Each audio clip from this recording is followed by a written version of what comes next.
weekdays, it's an exciting challenge of a lifetime for big cash and prizes with Press Your Luck, the game where any contestant can win a mint $4,000 or chance to lose it all. Join host Peter Tomarken weekdays and dare to press your luck. It's on! What? The fight! They're coming from every which way they can, any which way they can, 'cause they're on to a sure thing. Clint and Clyde are back in Any Which Way You Can. Breaker, 1-9, there's your good news channel. It's on, the fight is on!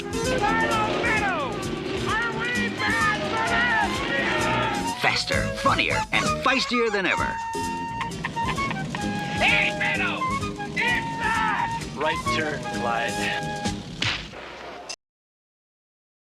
ended up as a war. Clint Eastwood, a renegade cop caught between the mob and the police. Jack, he's got to be stopped. Stopped hard. He's bringing in a witness, a hooker who could cost him his life. But I'm warning you. You mess around and I'll put the cuffs on you. You talk dirty, I gag you. If you run, I'll shoot you. With Sandra Locke. And now, Clint Eastwood stars on the NBC Sunday big event, The Gauntlet.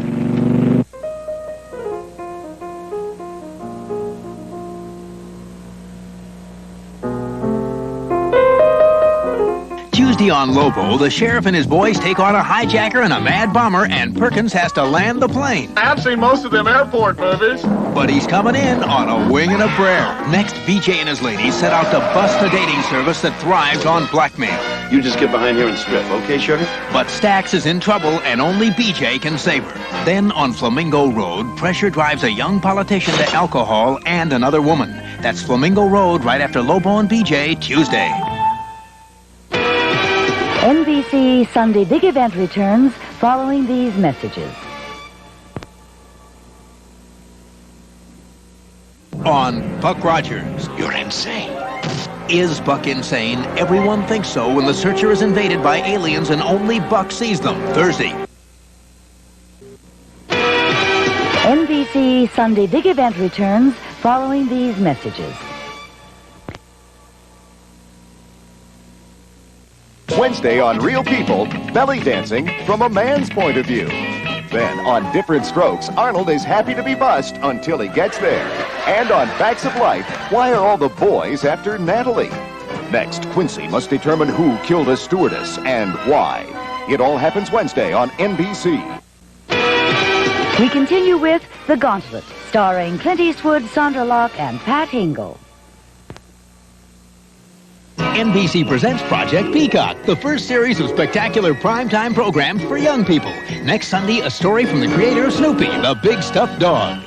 Then, the most shocking event of the 70s becomes a landmark motion picture. Get off our campus! Kent State, what really happened? I'm scared. Why were 4 students killed? Oh, my God. Kent State, a world premiere. Did I shoot some kid? Parental discretion advised, next Sunday on NBC. Have you ever thought about quitting your job? Tomorrow on Little House, Laura quits her job when Mrs. Olson interferes with her teaching methods.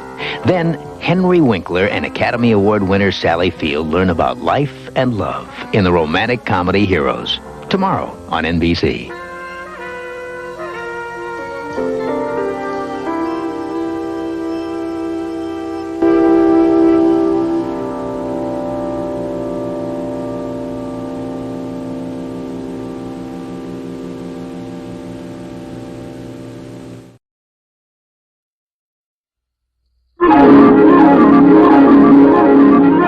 The following program is brought to you in living color on NBC.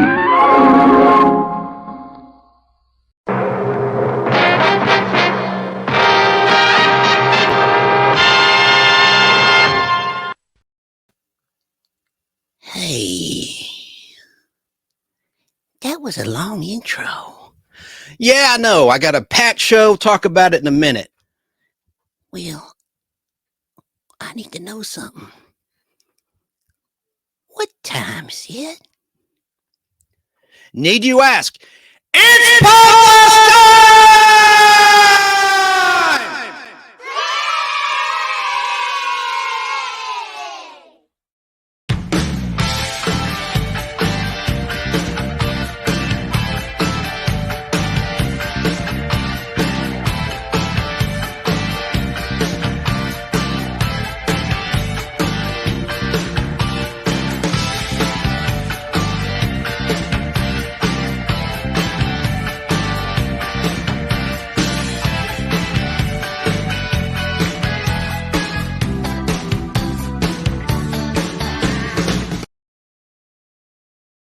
That's right. It's Podblast time again. How are you? How are you? How are you? We've got a really special show today. We're going to continue with our game show legends, but we're also going to talk about someone who recently turned 94. That would be Clint Eastwood. Really happy you're here. Sorry I was a little bit tardy. Anyone watching live on YouTube Live or Twitch or Twitter X Live or Facebook Live, had a couple glitches. You know how that goes. But listen, I want you to know I'm glad you're here. And of course, the Nostalgic Podblast, this program is your weird, informative, and hopefully fun time capsule of memories of days gone by as we forge ahead together in the game of life. Remember the Milton Bradley board game Life? I was more of a Monopoly man myself. But right now, we are reminiscing about life, specifically pop culture history and life experiences that we all have in common. That's what this show, the Nostalgic Podblast, is all about. This is the Nostalgia Show with a bite. Welcome, I'm Chance Bartels, your host. As Steve Harvey says at the beginning of Family Feud, we've got a good one for you today! And we really, truly do. Tonight, we will discuss Clint Eastwood and his movies since he recently turned 94 years of age, as I mentioned a moment ago. And we will finally continue our ongoing series I began months ago, where we remember great game show hosts who are no longer with us. Now, this evening, we're going to remember Peter Tomarken, the original MC of the game show Press Your Luck on CBS. Then we'll have the character actor highlight of the week, as well as the nostalgic treat of the week. Now, if you want to take part in this program, if you want to call in old school to talk anything nostalgic, hopefully Clint Eastwood. Now, I want to pose to the folks in chat, I'll get to chat in a moment, what are your favorite Clint Eastwood movies or television shows?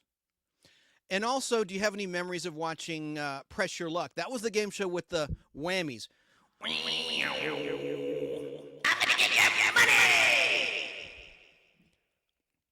Now, people that might be listening at Apple Podcast or Spotify or at Fistful of Radio out of Atlanta, if you want to see the live video feed of tonight's show with the clips and the props and the collectibles I'm going to share with you guys and gals tonight, simply head to the Nostalgic Podblast YouTube channel. Well, how do you go there? Just simply Google search The Nostalgic, with a C, The Nostalgic, not nostalgia, The Nostalgic Podblast, and you'll see the YouTube channel. Click that, and once there, click the Live tab, and then you'll see a thumbnail image of Clint Eastwood, a collage of Clint and his favorite, and yours and my favorite films he starred in, and television shows with a yellow background in the live area. Or you'll see a different thumbnail if you go to the video section or the homepage of the Nostalgic Podblast. You'll see Peter Tomarken, the original host of Press Your Luck. And that's how you can find this show on video or in the Facebook group or the Facebook page. I set up a new page, The Nostalgic Podblast. And also the video is on X, formerly known as Twitter and Twitch. Now, a quick disclaimer in terms of the video and audio clips I'll present to you all tonight. I do not represent the owners of this material or any of their entities. This is a live, educational, interactive lecture for fellow fans of nostalgia in which I earn no proceeds in any way from this presentation. I do not own any of the movie clips, movie trailers, or musical cues. No rights are given or are implied. I encourage all who are interested in this material to purchase the official releases of this stuff from Warner Brothers or whomever owns this content wherever applicable, as I have done. Now, all of these clips were found on YouTube from other fan channels, including my other YouTube channel, Chance Acting Demo, all one word, no spaces, Chance Acting Demo. And we're not taken or ripped from actual DVDs, Blu-rays, or 4K releases of any of these programs or films. Again, no rights are given or implied by those who own the clip content. This is an educational lecture program, not for profit. That said, let's get this nostalgic party started. You've waited long enough. Those that are watching live. Uh-oh. My mouse isn't working. Educational show, and I say ain't. I mean, I know the difference. It's isn't, not ain't. That's not proper grammar. Okay, well, we got to start with big Clint Eastwood, who recently turned 94. So let's all wish Clint Eastwood, well, now it's in the rearview mirror of time. Time marches on, but happy 94th birthday to Clint Eastwood, who was born on Saturday, May 31st, 1930 in San Francisco, California. Go ahead. Make my day. Or, go ahead. Make my summer. Clint Eastwood Jr., of course, is a director as well as an actor. And, of course, he first achieved success in Rawhide, the Western TV series. I'm going to attempt to play the opening credits of Rawhide, which had a rousing television theme by guess who? Anyone in chat know who sang the theme to Rawhide? It was Frankie Lane. Now, later, Frankie Lane sang the theme song to a lesser-known and not as nearly as beloved show, The Misadventures of Sheriff Lobo, in season 1 of that program. But Frankie Lane was a great, great talent and a great singer. But Clint Eastwood rose to international fame with his role as the Man with No Name in the Fistful of Dollars trilogy, the spaghetti westerns filmed in Italy during the mid-1960s, and as an anti-hero cop, Harry Callahan, in the 5 Dirty Harry films throughout the 1970s and the 1980s. These roles, among others, have made Clint Eastwood an enduring cultural icon of masculinity. Now, get this. In 1986, Clint Eastwood was elected and served for 2 years as the mayor of Carmel, California, or Carmel by the Sea, California. He also did comedy. Eastwood's greatest commercial successes were in the comedy adventure movies Every Which Way But Loose and its action comedy sequel Any Which Way You Can. I'm going to play that full trailer in a little bit. I played a piece of it to kick off this program tonight. Other popular Clint Eastwood films include the westerns Hang 'em High in '68, The Outlaw of Josie Well in 1976, and of course Pale Rider in 1985. The action war film Where Eagles Dare in 1968, the prison film Escape from Alcatraz in '79. That freaked me out when the guy chopped off his own fingers with the axe. Man, that was a great prison flick. And Play Misty for Me. I don't see that in my notes. About the crazy stalker lady played by Jessica Walter, who later would be in Arrested Development. Most people know her from that many years. I mean, I remember her in The Fugitive in Black and White, season 3, opposite Stephen Hill, who was the original leader of the IMF, Impossible Missions Force of Mission Impossible. Stephen Hill quit the program due to religious reasons, due to Judaism. And, of course, Peter Graves took over as the leader of the IMF throughout the remainder of that program, but I digress. God, what was that episode? I think it was Taste of Tomorrow, The Fugitive Jessica Walter was in. But we're talking about Clint Eastwood. Here I go again, going off on a tangent. Oh, and I also loved Heartbreak Ridge in '86. Talked about that last week. Al Hardy and I had 65 war movie questions to kick off the Memorial Day official weekend last Friday night. Hope you're here for that. But we talked about Heartbreak Ridge in one of the trivia questions. And of course, Clint Eastwood also starred in a great movie, In the Line of Fire, in 1993. Remember that strange character actor, John Malkovich? Malkovich, however you want to pronounce it. Really good actor. He often played a villainous psycho. But also Clint Eastwood acted in the romantic drama The Bridges of Madison County, which was released in 1995, filmed in '94. And more recent works include Gran Torino in 2008, The Mule in 2018. And, man, something that hits close to home here in Atlanta, Georgia, he told the story of Richard Jewell. We'll get to that later. In 2019, a 2019 release, and that was the guy, the security guard, that alerted everyone about a suspicious backpack in Centennial Olympic Park in downtown Atlanta during the Olympics of '96. It exploded, and unfortunately there were deaths. associated with that. But Richard Jewell was innocent, and the media, the local media and the international and national media, labeled Richard Jewell as the prime suspect and, in fact, said that he did it, and he was completely innocent. Talk more about that later. Excuse me. Now, Clint Eastwood is a nominee for an Academy Award for Best Actor, and he won Best Director and Best Picture for his Western film The Unforgiven in 1992 with the great Gene Hackman. And his sports drama $1 Million Baby in 2004 earned him those accolades. In addition to directing many of his own movies he starred in, Eastwood has also directed films in which he did not appear, such as the mystery drama Mystic River in 2003 and the war film Letters from Iwo Jima in 2006, for which he received Academy Award nominations. Now, I like a movie. A lot of people don't like this. I like Bronco Billy. He directed that one too, with his love, Sandra Locke. They did a lot of movies together, Sudden Impact. We'll talk about one. You saw a piece of one in the beginning of tonight's show, if you're paying attention, or if you were here on time. I was late. You were on time. Sorry about that, Podience. That's the audience of the Nostalgic Podblast.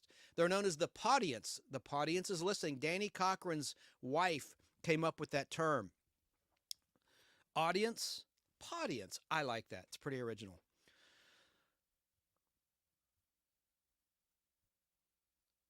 Now, let's see here. Of course, Clint Eastwood, his awards include 4 Academy Awards, 4 Golden Globe Awards, 3 Caesar Awards, an AFI Lifetime Achievement Award. In 2000, he received the Italian Venice Film Festival's Golden Lion Award, honoring his lifetime achievements.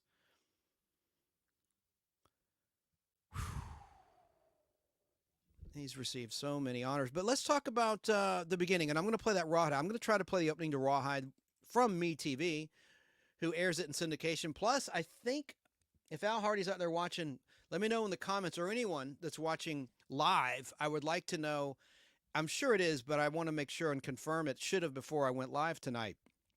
Is Rawhide on Pluto TV or streaming anywhere? Like on Tubi TV? I just know from watching it on MeTV, but of course those are slightly edited episodes for more commercial time, and the streaming versions are generally uncut, which is the way to go when you watch anything. I don't like how TV shows are messed with and edited, whereas movies generally are not, except for the end credits are crunched, and I despise that. Now, I'm really happy that The Fall Guy is airing on Heroes and Icons every Thursday at noon, but they crunch the end credits, and that ticks me off a little bit. Anyway, getting back to Clint Eastwood. As I said, Clint was born on May 31st, 1930 at St. Francis Memorial Hospital in San Francisco. Didn't mention that detail yet.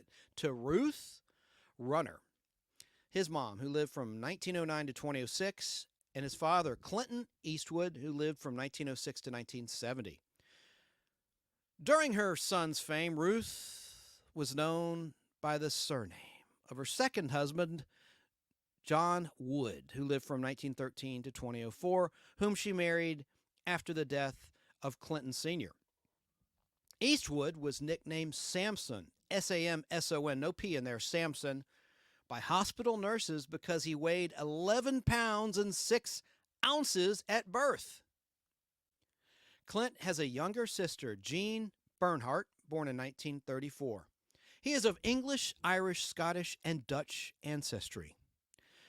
Clint Eastwood is descended from the Mayflower passenger William Bradford, and though his line is the 12th generation born in North America. Now, one little thing, before it slips my mind, have you noticed how all of a sudden, when there's historical data being discussed on television or in some radio shows, because they're reading off the press, and in the press, BC, which stands for before Christ was born, now it's BCE.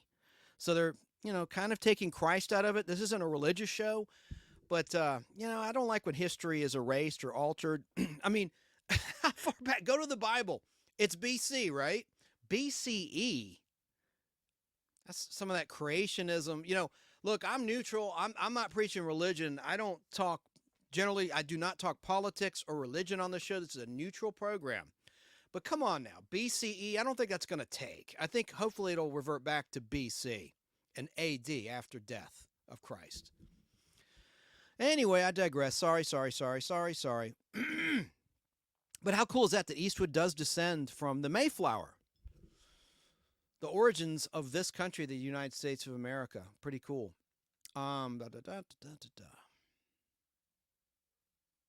Contrary to what Clint Eastwood has indicated in media interviews, they did not move between 1940 and 1949. Who cares? Settling in Piedmont, California, the Eastwoods lived in an affluent area of the town. They had a swimming pool. They belonged to a country club, and each parent drove their own car. Eastwood's father was a manufacturing executive at Georgia Pacific for most of his working life. As Clint and Jean grew older, Ruth took a clerical job at IBM Computers. Clint Eastwood attended Piedmont Middle School, where he was held back due to poor academic scores, and records indicated he also had to attend summer school. Tisk, tisk, tisk. You got to do what you got to do, right, to graduate or to ascend to high school. From January 1945 until at least January 1946, Clint attended Piedmont High School, but was asked to leave for writing an obscene suggestion to a school official on the athletic field scoreboard and burning an effigy on the school lawn on top of other school infractions that he engaged in. Clint Eastwood transferred to Oakland Technical High School and was scheduled to graduate mid-year in January 1949, although it is not clear if he did. Clint graduated from the airplane shop. I think that was his major, joked classmate Don Kincaid. Another high school friend of Clint Eastwood's named Don Loomis echoed, quote, "I don't think he was spending that much time at school because he was having a pretty good time elsewhere," unquote. Fritz Manzies, a boyhood friend 2 years younger than Eastwood, said, quote, "I think what happened is that he just went off and started having a good time. I just don't think that he finished high school," unquote. Biographer Patrick McGilligan notes that high school graduation records are a matter of strict legal confidentiality. According to the author, Eastwood's school principal had to call his management first before deciding whether to be interviewed, and, quote, "Whoever answered the phone advised him against talking to me, and he didn't," unquote. Okay. Clint Eastwood had a number of odd jobs, including a lifeguard, a paper carrier, paper boy, if you will, grocery clerk, forest fighter, that's pretty brave and noble, and a golf caddy.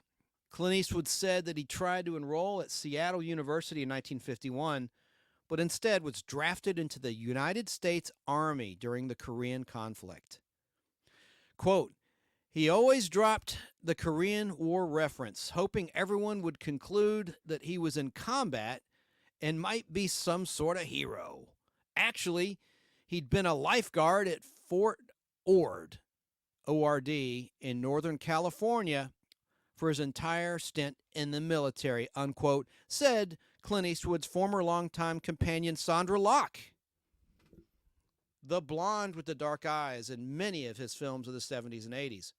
Don Loomis recalled hearing that Eastwood was romancing one of the daughters of a Fort Ord officer who might have been entreated to watch out for him when names came up for postings.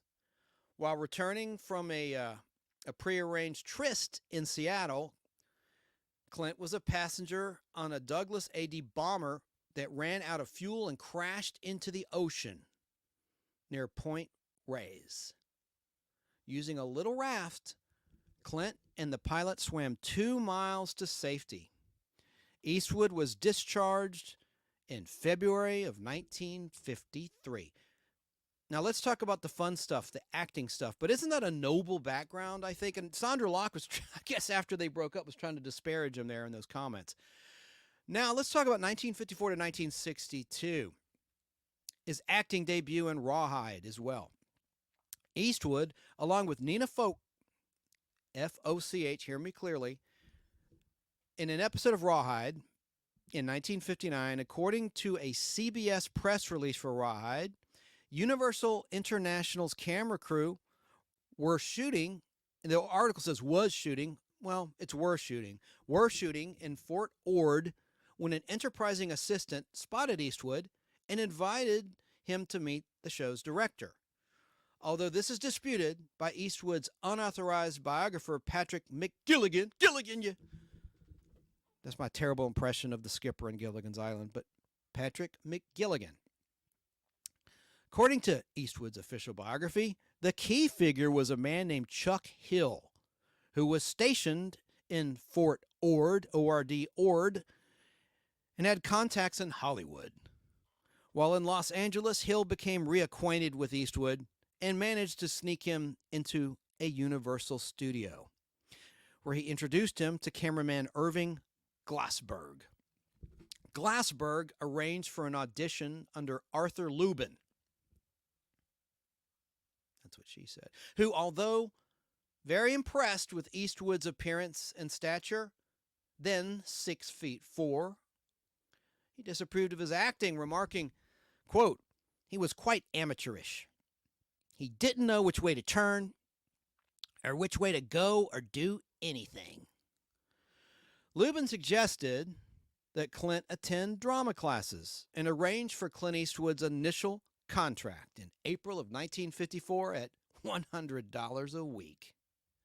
After signing that contract, Eastwood was initially criticized for his stiff manner and delivering his lines through his teeth, which is a lifelong trademark of the great Clint Eastwood.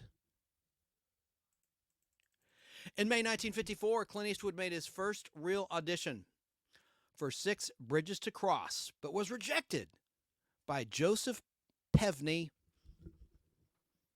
But after many unsuccessful auditions, he was eventually given a minor role by director Jack Arnold in Revenge of the Creature, a Universal horror movie, one of the Creature of the Black Lagoon films, which was released in 1955. It was a sequel to the recently re-released Creature from the Black Lagoon.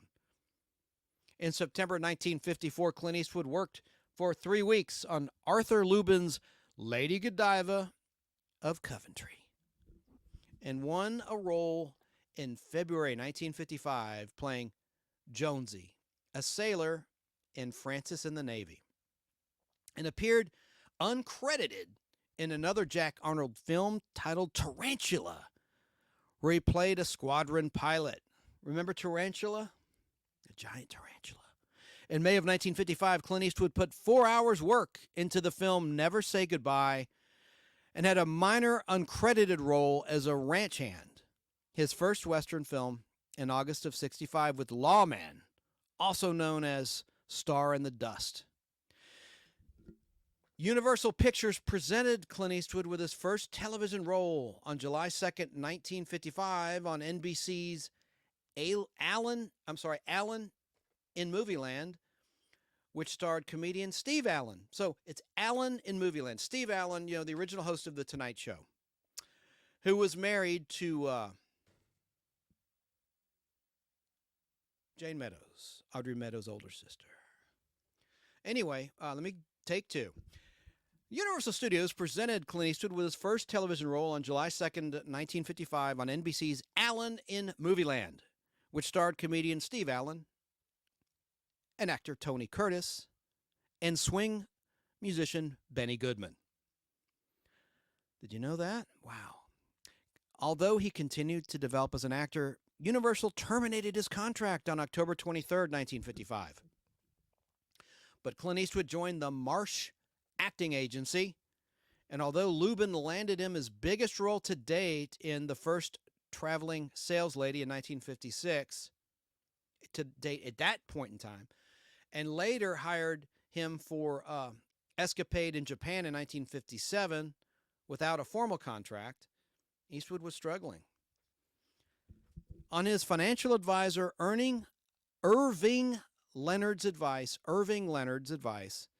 Clint Eastwood switched to the Kuman Olenek Agency in 1956 and the Mitchell Gertz Agency in 1957. He landed several small roles in 1956 as a temperamental Army officer for a sergeant on ABC's Reader's Digest series, and as a motorcycle gang member on Highway Patrol in an episode of that program. In 1957, Clint Eastwood played a cadet in West Point. And also he was a suicidal gold prospector on the Western Death Valley days. In 1958, Clint Eastwood played a Navy lieutenant in a segment of Navy Log. And in early 1959, Clint made a notable guest appearance as Red Hartigan on Maverick opposite the great James Garner, as a cowardly villain intent on marrying a rich girl for her money. Clint Eastwood had a small part as an aviator in Lafayette Escadrille in 1958, and he played a major role as an ex-renegade of the Confederacy in Ambush at Cimarron Pass, also in 1958, a film that Clint Eastwood considers the low point of his career. In 1958, Clint Eastwood was cast as Rowdy Yates in the CBS hour-long Western series Rawhide, the career breakthrough he had long sought. Now let's look at the opening credits to Rawhide. Hopefully on the YouTube side, the stream will not go down. But let's look at the opening titles. Keep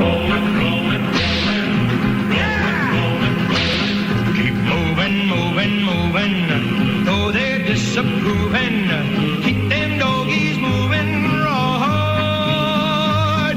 Don't try to understand them, just rope, throw, and brand. Soon we'll be living high and wide.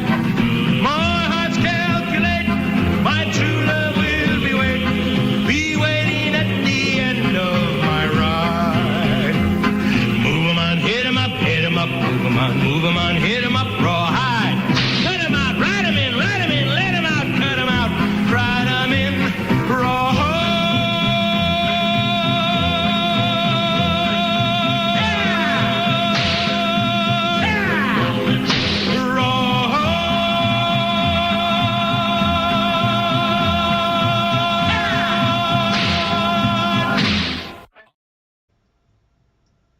Yeah!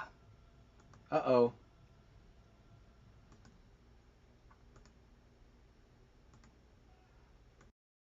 Hang on, bear with me. Check. I hope you can hear me. I've had some glitches lately with my streaming software.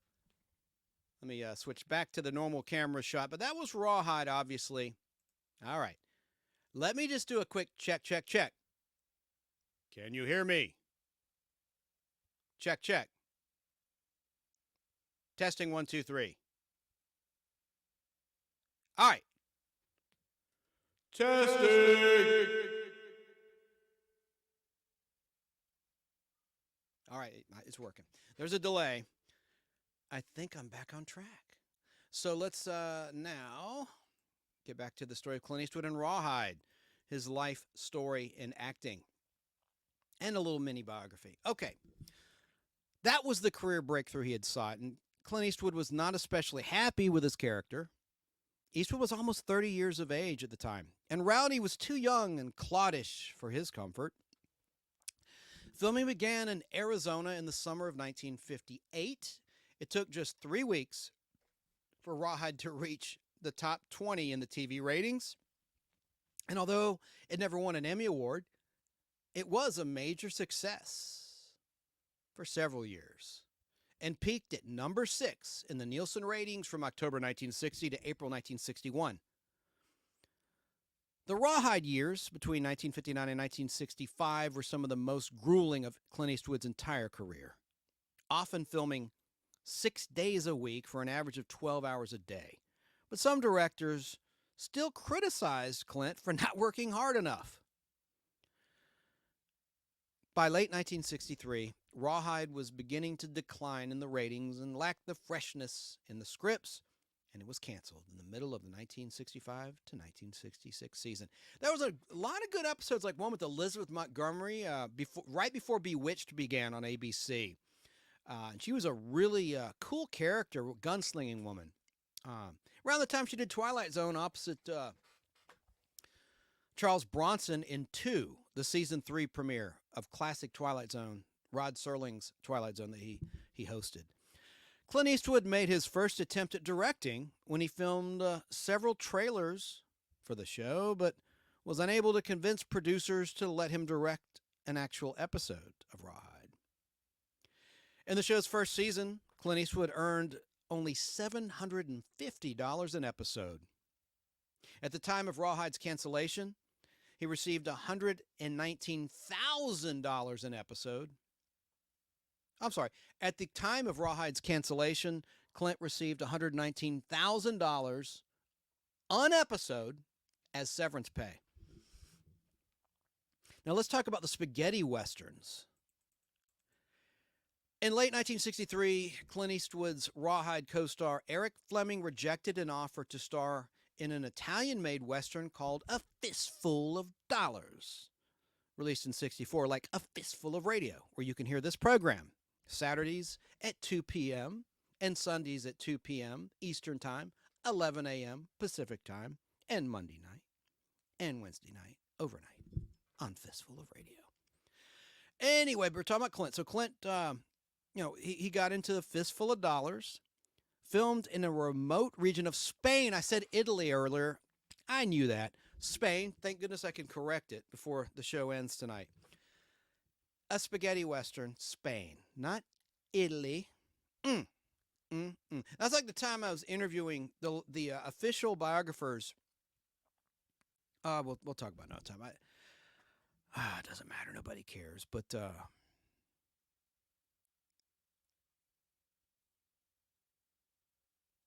I know that the Parthenon is in Greece, and I said it was in Italy when I was interviewing the authors, the official biographers of Bob Crane. All right, but let's got to own up to it, but at least I corrected it. I think within that Podblast, I did correct it. I hate making mistakes, but we all make mistakes. We're all human, right? At least I could correct that. So anyway, Fistful of Dollars. It was filmed in a region of Spain by a relatively unknown director, Sergio Leone, and the theme was by Hugo Montenegro. Do you know the name? You may not, but you know the music that this guy did on television. He created the I Dream of Jeannie second version of the theme, starting with season 2, the first color season of I Dream of Jeannie. Richard Hess had scored the first season of I Dream of Jeannie, but Hugo Montenegro came up with a dun dun dun dun dun dun dun dun dun. I love that drum beat. Anyway, but Hugo Montenegro also came up with the whistling theme for Fistful of Dollars and the music of those spaghetti westerns. So anyway, I'm sure someone in chat corrected me when I said filmed in Italy. No, Spain. Okay, so Sergio Leone directed that, and Richard Harrison suggested Clint Eastwood to Leone because Harrison knew that Eastwood could play a cowboy convincingly. Eastwood thought the film would be an opportunity to escape from his rawhide image, and he signed a contract for $15,000 in wages for 11 weeks' work, with a bonus of a Mercedes-Benz automobile upon completion of the project. Eastwood later said of the transition from a TV Western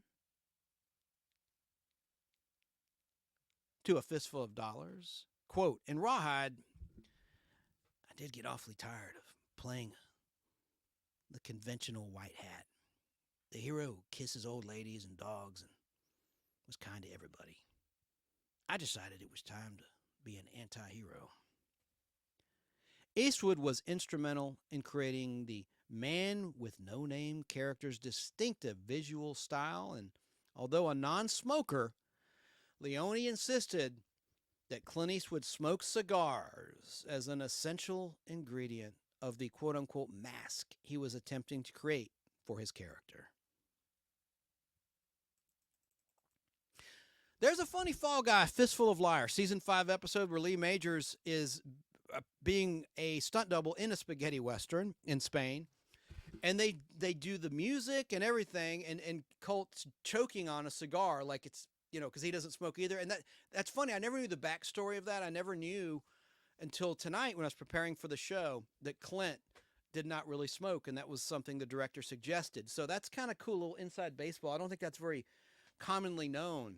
But there's a funny scene. Hopefully Heroes and Icons will air season 5. In the promos, they've just shown seasons 1 through 3 in the clips that they've shown promoting the fact they started airing the classic show on that network, Thursdays at noon. But that was a funny moment. I had it on 16mm film. And it was also written, I'm so digressing, but Doug Barr, who played Howie on Fall Guy, his real-life wife acted in that episode, Fistful of Liar. And she plays someone that's considering being a nun and becoming celibate, and she's beautiful. And she was in the season 1 episode Ladies on the Ropes, which aired as live last Thursday on Heroes and Icons, about lady wrestlers. She was one of the lady wrestlers in that show. All right, let me get on back on track, and I have a lot of clips to share with you.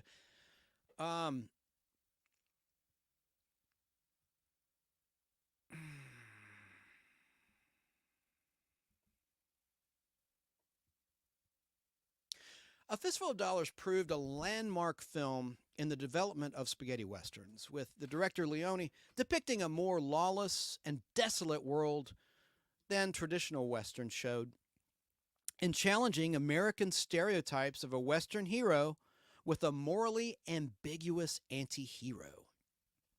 The film's success made Eastwood a major star in Italy. That might be why Italy was in my head. Anyway, and he was rehired to star in For a Few Dollars More in 1965, the second of the trilogy. Through the efforts of screenwriter Luciano Vincenzoni, the rights to For a Few Dollars More and the trilogy's final film, The Good, the Bad, and the Ugly, released in 1966, were sold to United Artists for about $900,000. In January 1966, Clint Eastwood met producer Dino De Laurentiis in New York City and agreed to star in a non-Western 5-part anthology production. The Witches, released in 1967, opposite Dino De Laurentiis' wife,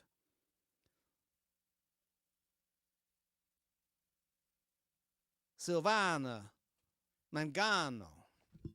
Now, Dino De Laurentiis, he's the guy that produced Barbarella, released in 1968, starring Jane Fonda, and it was the basis of the rock band Duran Duran. Did you know the villain in that film was Duran Duran? And that's where the British new wave band, 80s and late 70s pop band, got their name. They were inspired by Barbarella.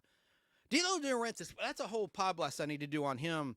He produced 1976's King Kong, 1980's Flash Gordon with the Queen soundtrack. By the way, Queen is selling their library, partial library, for over $1 billion to Sony, to the Japanese company Sony. And I wonder what they're going to take. Obviously, the more catchy, the more popular hits, like if they get Who Will Rock You and We Are the Champions, those are sports and rock anthems. Those are huge songs. I bet they don't get the Flash Gordon music, just like in Bohemian Rhapsody. Let me step off Clint for a moment. Bohemian Rhapsody, the Queen biopic released in theaters by 20th Century Fox, they didn't even cover the Flash Gordon portion of Queen's story because Universal Pictures, now owned by Xfinity Comcast, owns the rights to that film and the music. So it was kind of lame. I mean, it wasn't their fault. I mean, 20th Century Fox, which is now owned by Disney at the time, couldn't certainly not play the songs. Why couldn't they do like a profit-sharing thing like Sony does with Spider-Man? Sony shares Spider-Man, a character they own currently, with Disney in a profit-sharing agreement.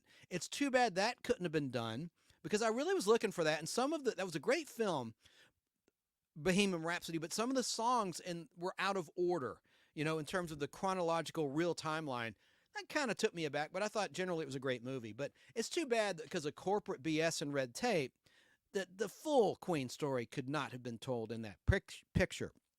And I suspect that when Sony buys the Queen Library, I don't think that Universal will give up. Flash, and that great soundtrack. That was like a rock soundtrack.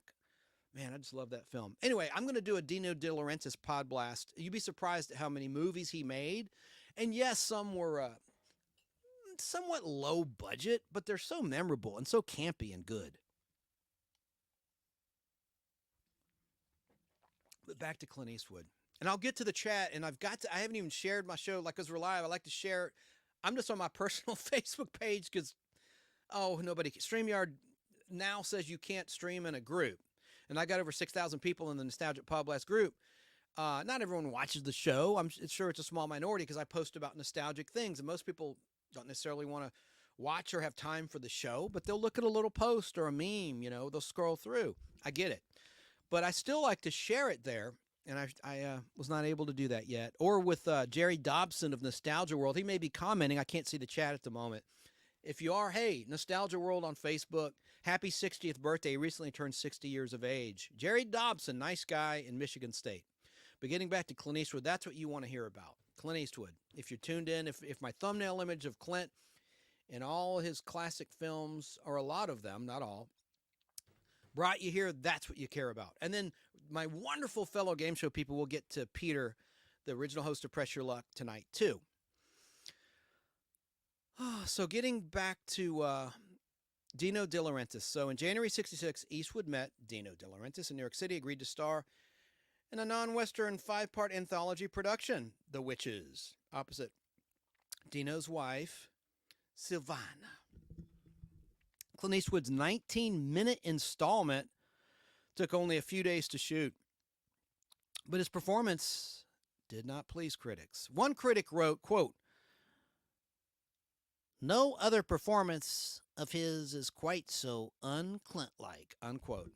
I can't stand movie critics. Generally, there's some exceptions, but my goodness, they couldn't create or act to save their lives or write. All they do is tear creation down.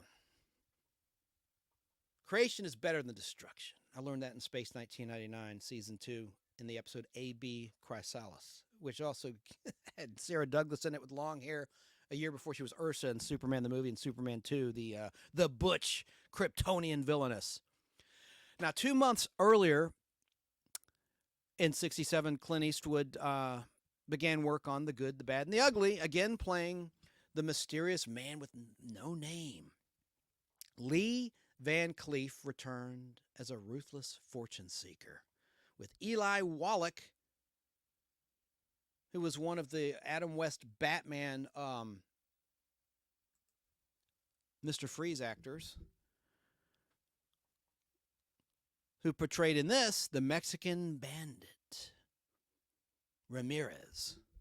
The storyline involved the search for a cache of Confederate gold buried in a cemetery. During the filming of a scene in which a bridge was blown up, Eastwood urged Wallach to retreat to a hilltop. Quote, "I know about these things," he said. "Stay as far away from special effects and explosives as you can." Minutes later, confusion among the crew, gosh darn it, minutes later, confusion among the crew over the word vaya resulted in a premature explosion. Boom! That could have killed Eli Wallach.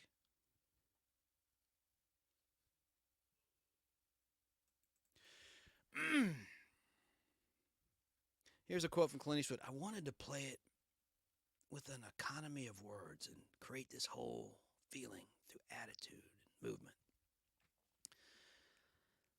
It was just the kind of character I'd envisioned for a long time, keeping to the mystery and allude to what happened in the past. It came about after the frustration of doing Rawhide for so long.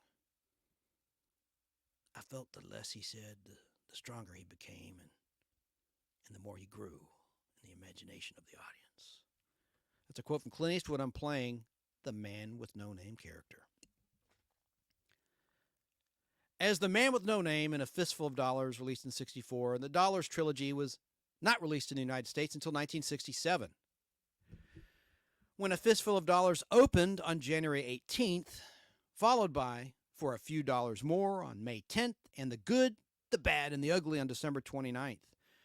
All three were commercially successful, particularly The Good, the Bad, and the Ugly, which eventually earned $8 million in rental earnings and turned Clint Eastwood into a major movie star, being ranked for the first time on Quigley's Top 10 Money-Making Stars poll in 1968 in 5th place. All three received poor reviews, all three of those movies in the trilogy, and marked the beginning of the battle for Eastwood to win American film critics' respect. Judith Crist described A Fistful of Dollars as, quote-unquote, cheap jack. What the hell does that mean? Like, cheap jack. While Newsweek called For a Few Dollars More excruciatingly dopey. Renata Adler of the New York Times said The Good, the Bad, and the Ugly was, quote, the most expensive, pious, and repellent movie in the history of its peculiar genre, unquote. What a snobby thing to say.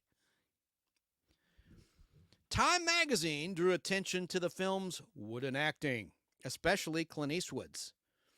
Though a few critics, such as Vincent Canby and Bosley Crowther, said, they were both of the New York Times, they praised Clint Eastwood's coolness.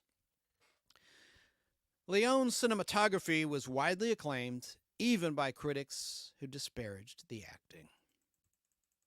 Stardom brought Clint Eastwood more roles, and he signed to star in the American revisionist western Hang 'em High, released in 1968, alongside Inger Stevens, who killed herself. And she was in 2 Twilight Zone episodes, classic Twilight Zone. Lateness of the Hour and The Hitchhiker, I Believe You're Going My Way. I have that on 16mm film. Who cares? Oh, but Pat Hingle, whom I talked about before, had missing fingers. He fell down an elevator shaft. Pat Hingle, a lot of youngsters. James Install, if he's watching, will remember him as Commissioner Gordon in the Tim Burton Batman movies and the 90s Batman movies.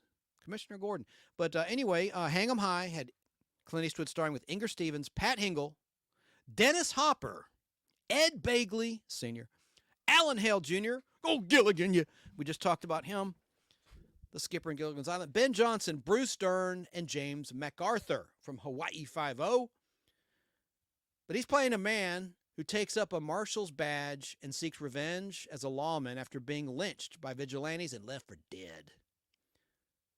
Hang 'em High earned Eastwood $400,000 and 25% of its net box office. Using money earned from the Dollars trilogy, Clint Eastwood's advisor, Irving Leonard, helped establish Eastwood's own production company, Malpaiso Productions, named after Malpaiso Creek on Eastwood's property in Monterey County, California. The 38-year-old actor, Clint Eastwood at the time, was still relatively unknown. As late as a month prior to the film's release, as evidenced in a July 1968 news item by syndicated columnist Dorothy Manners, who said, quote, the proverbial man in the street is still asking who's Clint Eastwood.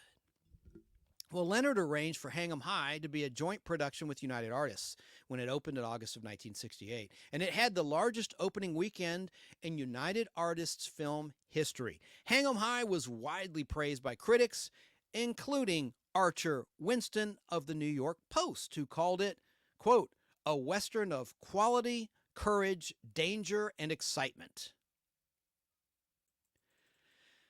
Before Hang 'em High's release, Clint Eastwood had already begun working on Coogan's Bluff, released in 1968, about an Arizona deputy sheriff tracking a wanted psychopathic criminal played by Don Stroud through New York City. Don Stroud is a great character actor. I've got to talk about him in a future Podblast in our character actor segment. And I have a character actor for you tonight, by the way. Now, Clint was reunited with Universal Studios after receiving an offer of $1 million, more than double his previous salary.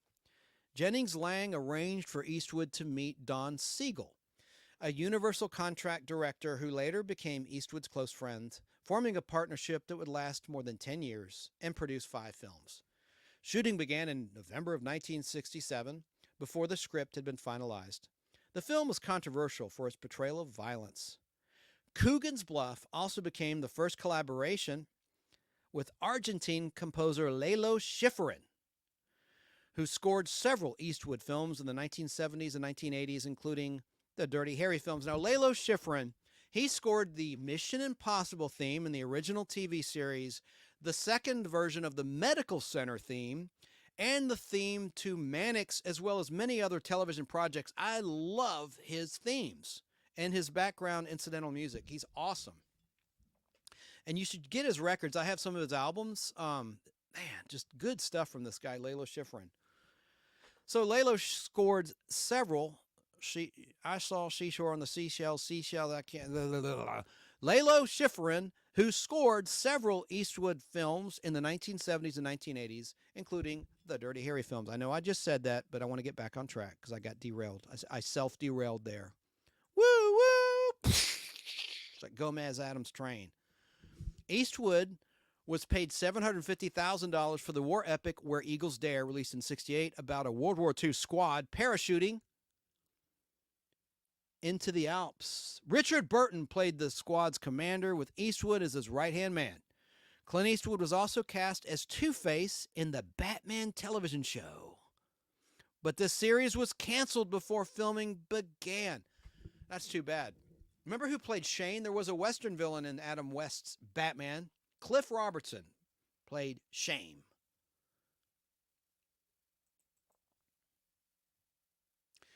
Clint Eastwood then branched out to star in the only musical of his career, Paint Your Wagon, released in 1969. Clint Eastwood and Lee Marvin play gold miners who buy a Mormon seller's less favored wife. Jean Seberg is the actress who plays this woman, and they bought her in an auction in the movie. Bad weather and delays plagued the production, and the film's budget eventually exceeded $20 million, which was very high at the time. The film was not a critical or a commercial success, but was nominated for a Golden Globe Award for Best Motion Picture, Musical, or Comedy. Clint Eastwood starred with Shirley MacLaine in the Western film Two Mules for Sister Sarah, released in 1970, which was directed by Don Siegel. The film follows the American mercenary who becomes mixed up with a prostitute disguised as a nun and ends up helping a group of rebels during the reign of Emperor Maximilian of Mexico.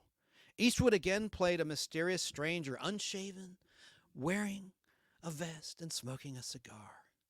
Although it received moderate reviews, the film is listed in the New York Times Guide to the Best 1,000 Movies Ever Made. Big deal.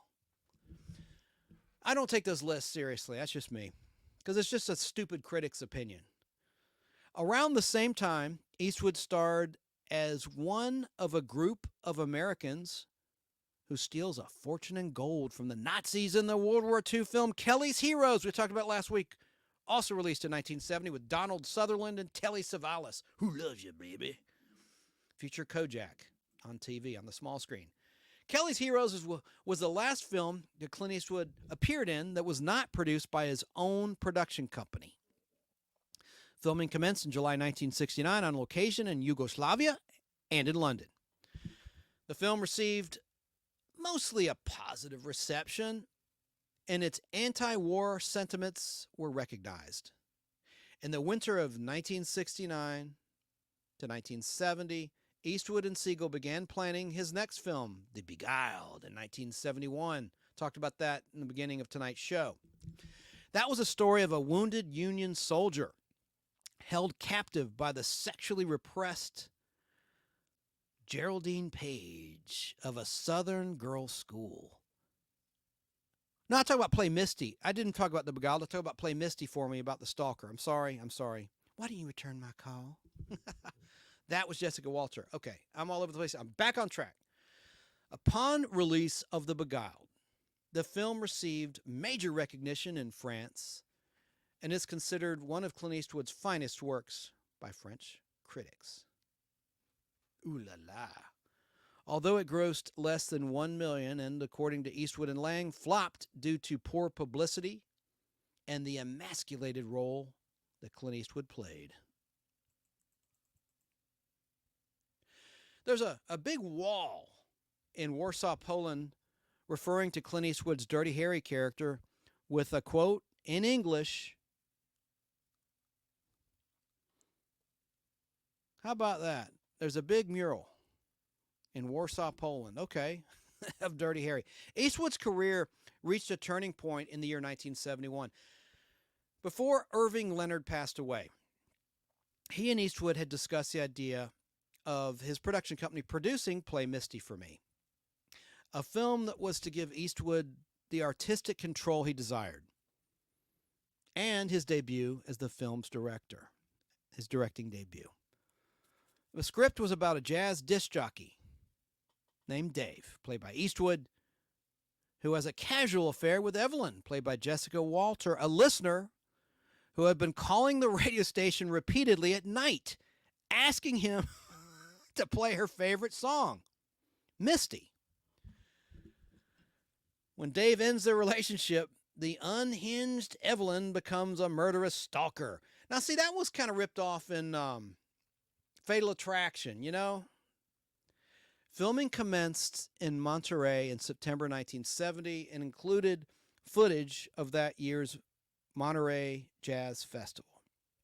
The film was highly acclaimed with critics such as Jay Cox in Time magazine, Andrew Saris in The Village Voice, and Archer Winston in the New York Post. They all praised the movie, as well as Eastwood's directorial skills and performance as an actor in Play Misty for Me. Jessica Walter was nominated for a Golden Globe Best Actress Award in Drama for her performance in the film.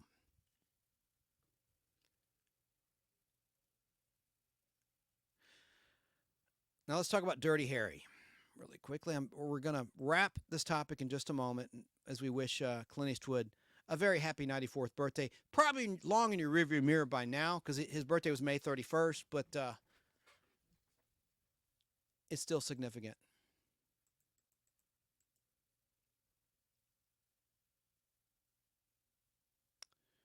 All right, where am I? My little story here. Here we go, my script. Okay, let's talk about, Dirty Harry was written by Harry and Rita Fink. And it centers, of course, on the hard-edged New York City, later changed to San Francisco, police inspector named Harry Callahan, who was determined to stop a psychotic killer by any means. Cop killer. Remember that creepy scene where he wanted to get beaten up, the psycho in that movie? Anyway, Dirty Harry has been described as being arguably Eastwood's most memorable character. And the film has been credited with inventing the loose cannon cop genre. Author Eric Lichtenfeld argues that Eastwood's role as Dirty Harry established the, quote, first true archetype of the action film genre. His dialogue is regarded by firearms historians such as Gary James and Richard Vinola as the force that catapulted the ownership of the .44 Magnum revolver to new heights in the United States, specifically the Smith & Wesson Model 29, which was carried by the character of Harry Callahan. Dirty Harry, released in December 71, earned $22 million in the United States and Canada, and it was Siegel's highest-grossing film. The start of a series of films featuring the character of Harry Callahan. Although a number of critics praised Eastwood's performance as Dirty Harry, such as Jay Cox, who described him as, quote, giving his best performance so far, tense, tough, full of implicit identification with his character, unquote. The film was also widely criticized as being fascistic, as in fascist. After having been second for the past 2 years, Eastwood was voted first in Quigley's Top 10 Money-Making Stars poll in 1972 and then again in 1973. Following Sean Connery's announcement that he would not play James Bond again after Diamonds Are Forever, and he'd already retired because you had George Lazenby, an Australian actor, portraying the character of James Bond after Sean Connery had quit in On Her Majesty's Secret Service, which is one of the greatest stories in the James Bond franchise. People knock it and they say, oh, Lazenby sucked. But it had a Christmas storyline, so it's a Christmas Bond film. You also had Blofeld, not his first appearance, because Donald Pleasance played him, but you had a great interpretation of the character of the bald Blofeld, antithesis of 007. This time, played by Telly Savalas, who loves you, baby. And also in On Her Majesty's Secret Service, he gets married. James Bond ties the knot. So anyway, people bashed George Lazenby, and so money talks, BS walks, and Connery played James Bond again in Diamonds Are Forever. And then, of course, he came back, and that was released in 1971. He came back again in 1983 and Never Say Never Again, a remake of Thunderball, which was a Warner Brothers James Bond movie. And they couldn't even use the music, the James Bond Harry Monty theme that he scored in Dr. No. I don't know why I'm shaking my head. Those are watching. But Harry Monty created the James Bond theme for Dr. No in 1962. 1983 was I should say that for a trivia question, but nobody can hear everything, so I'll just say it right now. 1983 was a unique year. It was the only year you had 2 James Bond films, and you had Roger Moore in Octopussy, playing Bond with the theme and all that good stuff by Broccoli and that production company. And then you had Warner Brothers' Never Say Never Again, which just had a nondescript theme with a strong bass line. Like, but you had Kim Basinger in Never Say Never Again, one of her earliest roles. Barbara Craig. It was just, it wasn't bad. It was a remake of Thunderball. All right, I went way off course there. Following Sean Connery's announcement he would no longer play James Bond again, Eastwood was offered the role of 007, but he turned it down, saying, that was someone else's gig. That's Sean's deal. It didn't feel right for me to be doing it. Yeah, and he's British, right? Of course, Lazenby was Australian, but whatever. But Clint Eastwood next starred in the loner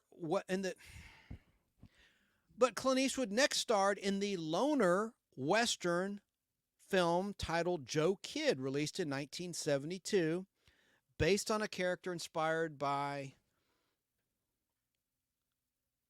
Lopez Tiana, who stormed a courthouse in New Mexico in June of 1967. During filming, Eastwood suffered symptoms of a bronchial infection and several panic attacks. Joe Kidd received a mixed reception, with Roger Greenspun of the New York Times writing that it was unremarkable, with foolish symbolism and sloppy editing, although he praised Clint Eastwood's performance. Pardon my lisp. Clint Eastwood's first Western as director was High Plains Drifter, released in 1973, in which he also starred. The film had a moral and a supernatural theme, later emulated in Pale Rider. The plot follows a mysterious stranger, played by Clint Eastwood, who arrives in a brooding Western town where the people hire him to protect them against 3 soon-to-be-released felons. There remains confusion during the film as to whether the stranger is the brother of the deputy whom the felons lynched and murdered, or his ghost. Holes in the plot were filled with black humor. That means dark humor, for those that don't know. It doesn't mean, it's like a rerun of Good Times or something. No, dark humor and allegory, influenced by Leone. The revisionist film received a mixed reception, but was a major box office success. A number of critics thought Clint Eastwood's directing was, quote, as derivative as it was expressive, unquote. With Arthur Knight, like a Jedi Knight with a K, Arthur Knight of the Saturday Review, remarking that Eastwood, quote, had quote, absorbed the approaches of Siegel and Leone and fused them with his own paranoid vision of society, unquote. Now, John Wayne, the Duke, who had declined a role in the film, sent a letter to Clint Eastwood soon after the film's release in which he complained that, quote, the townspeople did not represent the true spirit of the American pioneer, the spirit that made America great, unquote. My John Wayne sounds like Howard Cosell. I don't know what's wrong with me tonight, folks. Sorry. Where am I? Oh, I jumped. God bless America. All right. Okay.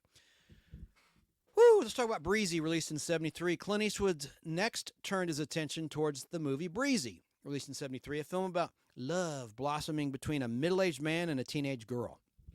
During casting for the film, Eastwood met Sandra Locke for the first time, an actress who would play major roles in 6 of his films over the next 10 years and become an important figure in his life. Actress Kay Lenz, who guest starred in The Fall Guy Season 4 aired premiere, not in production order, but aired premiere, Losers Weepers, got the part of Breezy because Sandra Locke, who was 29 years of age at the time, was nearly twice the character's age, the teenager's age.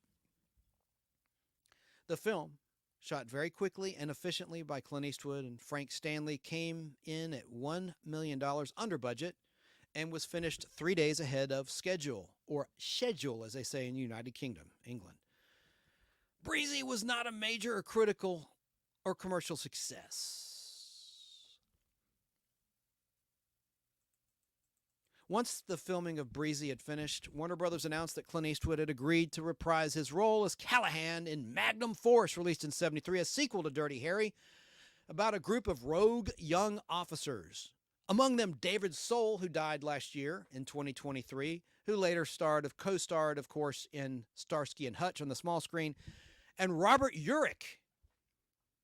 Robert Urich from SWAT and Vegas and Spencer for Hire, who passed away of cancer. That was Heather Menzies' squeeze. They married in, I think, 75. Heather Menzies was in The Sound of Music and the TV version of Logan's Run. Really pretty actress. Anyway, let me get back on track. I digress all the time. And Tim Matheson, who later started Animal House. Mine's bigger. Remember, he's in the grocery store and he hits on the dean's wife and he's holding a cucumber. He says, mine's bigger. That's Tim Matheson. And, of course, Tim Matheson later was in the Very Brady sequel. He's a funny actor. But anyway, let me get back on track. So, talking about Magnum Force, the sequel to Dirty Harry, about a group of rogue officers, among them David Soul, Robert Urich, and Tim Matheson, in the San Francisco Police Department. And I love Bradford Dillman's character, a real D-head police chief. Anyway, Bradford Dillman, that's a strange character actor, too. He did a movie called Bug about these insects that are released during an earthquake that can start fires. Released in 75, a really spooky horror movie. I have a movie poster I've yet to post on the Podblast page because I think it's going to freak people out too much. It's pretty disgusting. You see this bug in a lady's ear in the movie Bug. One of the prehistoric cockroaches is in the earpiece and it catches her hair on fire. Ah! And it was a really remarkable death scene. And in one of the scenes, it's a little too realistic. Beginning of the movie, there's an earthquake that releases the bugs. One of them kills a cat, and I pray it wasn't a real cat. It looks a little too real, where the cat catches on fire and stuff. And I'm sorry. Look, I'm an animal lover. I shouldn't have even mentioned that anecdote. Probably wasn't real, but I'm going to watch the end credits to make sure it has the Humane Society seal of approval that no animals were harmed in the making of this film. But I digress. Bradford Dillman, can't forget him in the Dirty Harry movies. He kind of should have been a bigger star. He did a lot of television as well as movies at the same time. Anyway, whatever. So Magnum Force, sequel to Harry, David Soul, Robert Urich, Tim Matheson played San Francisco Police Department. Okay, let me back up because I started thinking about Bug and I got spooked. I think I have the VHS somewhere around here. That's a freaky ass movie. It scared me as a kid because it ran on TV. Even censored, it was scary. Bug. All right, let me start over. Warner Brothers announced that Eastwood had agreed to reprise his role as Callahan in Magnum Force, released in 73, a sequel to Dirty Harry about a group of rogue young officers, among them actors David Soul, Robert Urich, and Tim Matheson, in the San Francisco Police Department, who systematically exterminate the city's worst criminals. Although the film was a major success after its release, grossing $58.1 million in the United States, which is a record for Clint Eastwood, it was not a critical success. The hell with critics. The people speak. The New York Times critic Nora Savre, S-A-V-R-E, panned the often contradictory moral themes of the film, while the paper's Frank Rich called it, oh, the same old stuff. F you, you stuffed shirt. Yeah, no one's going to remember you. They will remember Clint Eastwood. You know, you're probably already dust and dirt already, Frank Rich. You're nothing. You're nothing but a yellow-bellied egg sucker. That's a line from Clint Eastwood directed Bronco Billy. Remember that sheriff who almost has a gunfight with Clint Eastwood's character? Bronco Billy, you're nothing but a yellow-bellied egg sucker.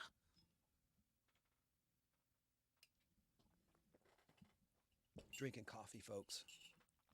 Nothing in it but sugar.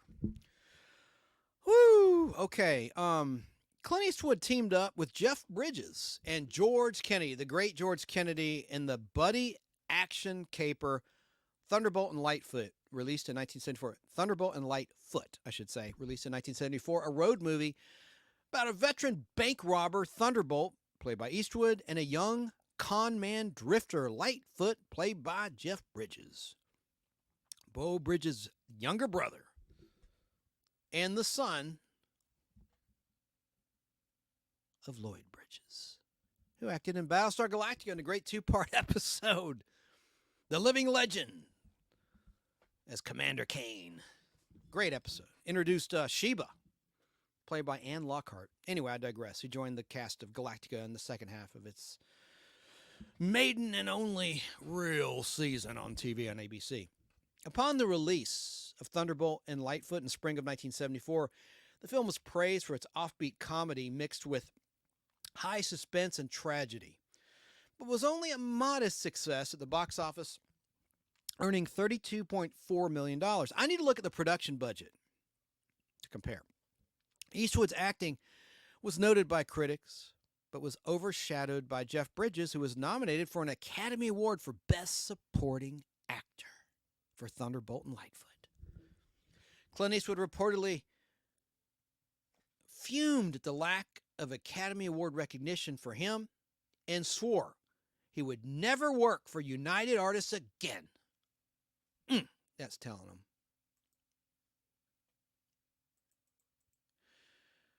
At a film shoot for The Eiger Sanction, released in 1975, that was Eastwood's next film. It was based on a critically acclaimed spy novel of the same name. Eastwood plays Jonathan Hemlock in a role that originally was intended for Paul Newman. The character was an assassin turned college art professor who decides to return to his former profession for one last sanction in return for a rare Pissarro painting. In the process, he must climb the north face of the Eiger in Switzerland under perilous conditions. Mike Hoover taught Eastwood how to climb during several weeks of preparation at Yosemite in the summer of 1974 before filming commenced in Switzerland on August 12, 1974. Despite prior warnings about the perils of the Eiger, Eastwood insisted on doing all of his own climbing and stunts. The film crew suffered a number of accidents, including one fatality.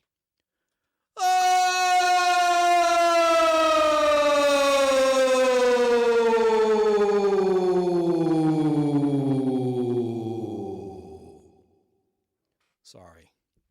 Not cool. Upon release in May of 1975, the Eiger Sanction was marginally successful commercially receiving $14.2 million at the box office and gained mixed reviews. Jay Gould Boyum of the Wall Street Journal dismissed the film as brutal fantasy. This is no fantasy!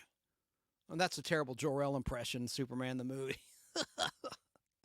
Played by the great Marlon Brando. This is no fantasy. No wild imagination. Okay.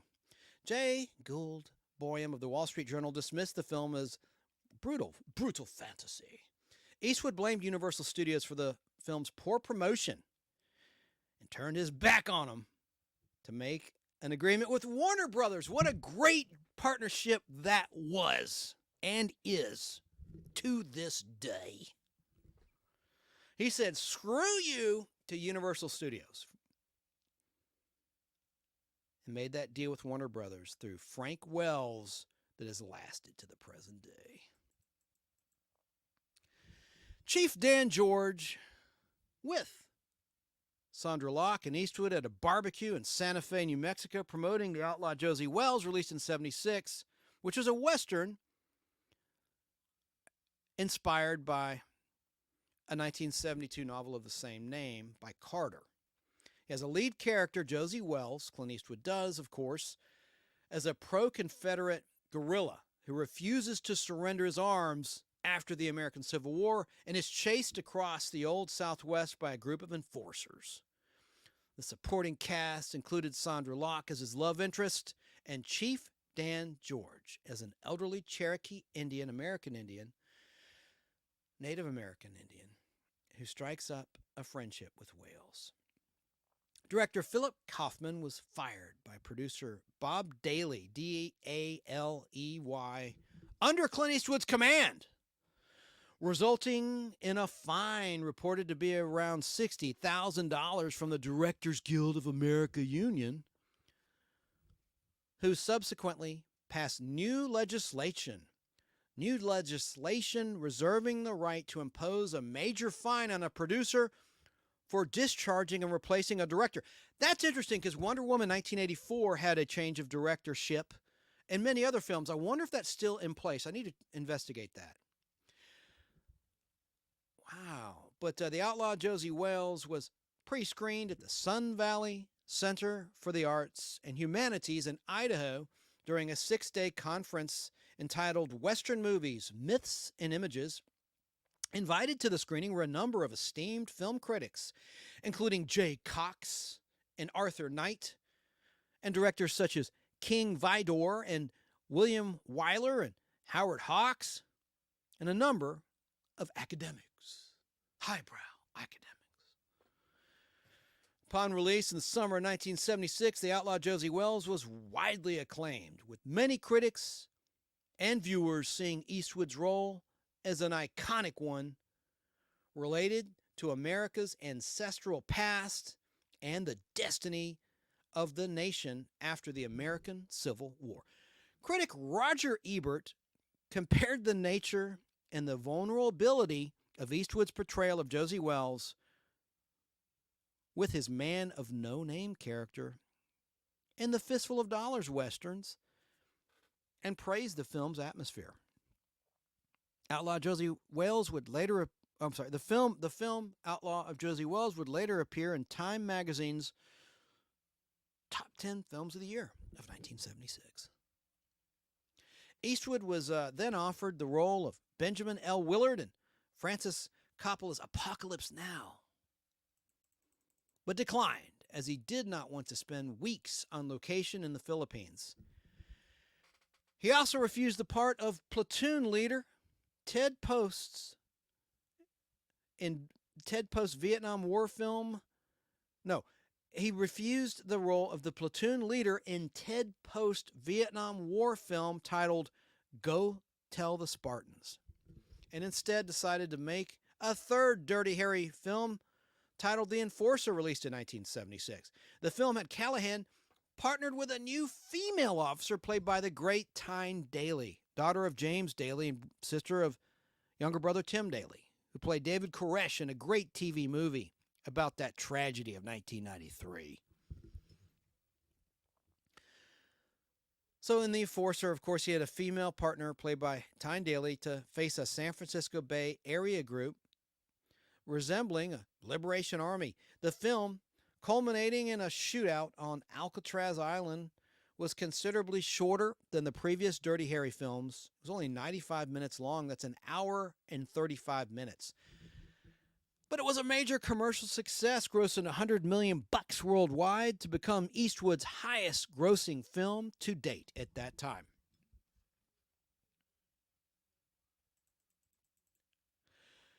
Now, Eastwood directed and starred in the film called The Gauntlet in 1977, played a piece of that at the very beginning of tonight's show, opposite Sandra Locke, his lover. Pat Hingle was in it, William Prince, Bill McKinney, and Mara Corday. In this film, Clint Eastwood portrays a down-and-out cop assigned to escort a prostitute from Las Vegas to Phoenix to testify against the mob, the mafia. Although a moderate hit with the viewing public, critics had mixed feelings about the film, with many believing it was overly violent. It's rated R. Roger Ebert, in contrast, gave the film 3 stars out of what? 4, I assume? 3 stars. And called it, because, I mean, some critics have 5 stars, right? Whoever wrote this, how many, 3 stars out of what? I'm assuming 4. And called it, quote, classic Clint Eastwood, fast, furious, and funny, unquote. Now, let's talk about Every Which Way But Loose, released in 1978, in which Clint Eastwood had an uncharacteristic, offbeat comedic role. His character, Philo Beddoe, is a trucker and a brawler fighter who roams the American West searching for his lost love, played by Sandra Locke. And he's accompanied by his best friend, Orville Boggs, played by Jeffrey Lewis, who is the father of Juliette Lewis, Natural Born Killers Juliette Lewis. What a weird movie that is. And Rodney Dangerfield had a weird role in Natural Born Killers. And she was opposite... she had a good one against opposite Brad Pitt, too. California. Anyway, I'm digressing. Let me get back on track. Talking about Every Which Way But Loose. In which Philo Beddoe, the trucker, is accompanied by his best friend, Orville Boggs, played by Jeffrey Lewis, and an orangutan called Clyde. The film proved surprisingly successful for Warner Brothers upon its release and became Clint Eastwood's most commercially successful film up to that time. Panned by critics, F the critics, it ranked high among the box office successes of his career and was the second highest grossing film of 1978. Clint Eastwood starred in Escape from Alcatraz, released in 1979. The last of his films directed by Siegel. It was based on the true story of Frank Lee Morris, who, along with John and Clarence Anglin, escaped from the notorious Alcatraz Federal Penitentiary,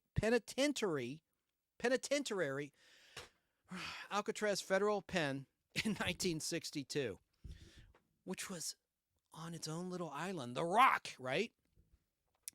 The movie Escape from Alcatraz was Alcatraz, Tasmanian Devil. I need to take a break, play a clip, rest up. I'm starting to get punchy. Need to breathe. Escape from Alcatraz, released in 1979, was a major success. Stanley Kaufman of the New Republic praised it as crystalline cinema.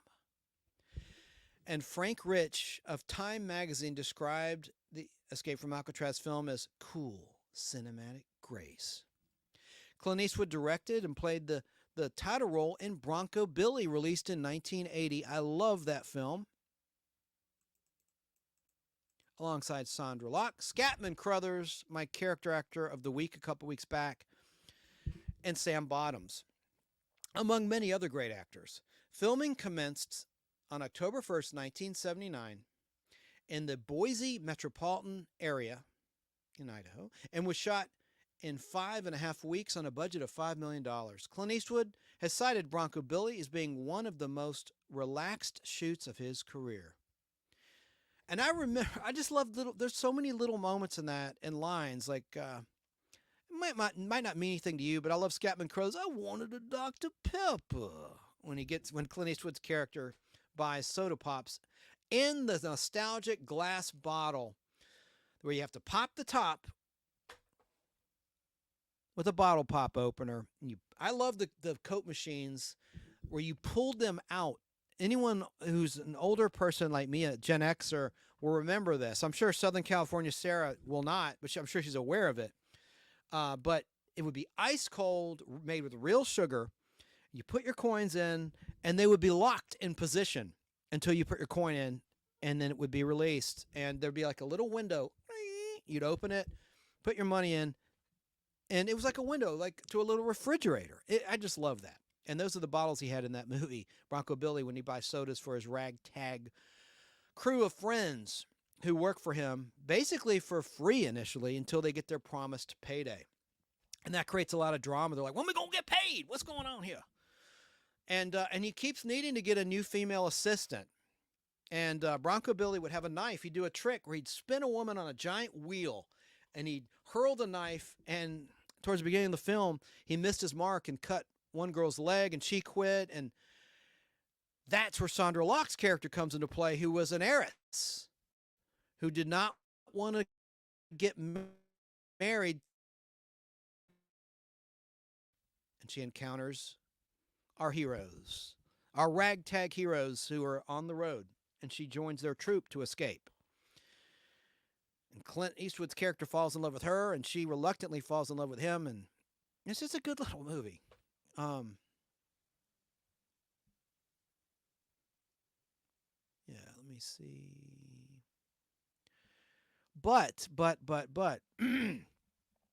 Bronco Billy, directed by Eastwood, was not a commercial success. It was a commercial disappointment for Warner Brothers, but it was liked by critics. Who cares?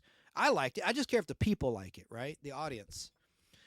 Janet Maslin of the New York Times wrote that the film was, quote, the best and funniest Clint Eastwood movie.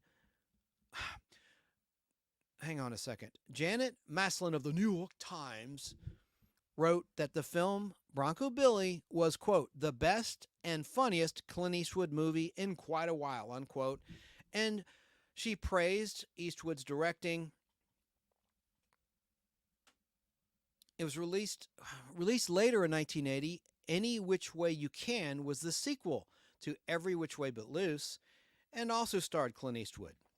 The film received a number of bad reviews from the critics, F them, although Maslin was described it as, quote, funnier and even better than its predecessor.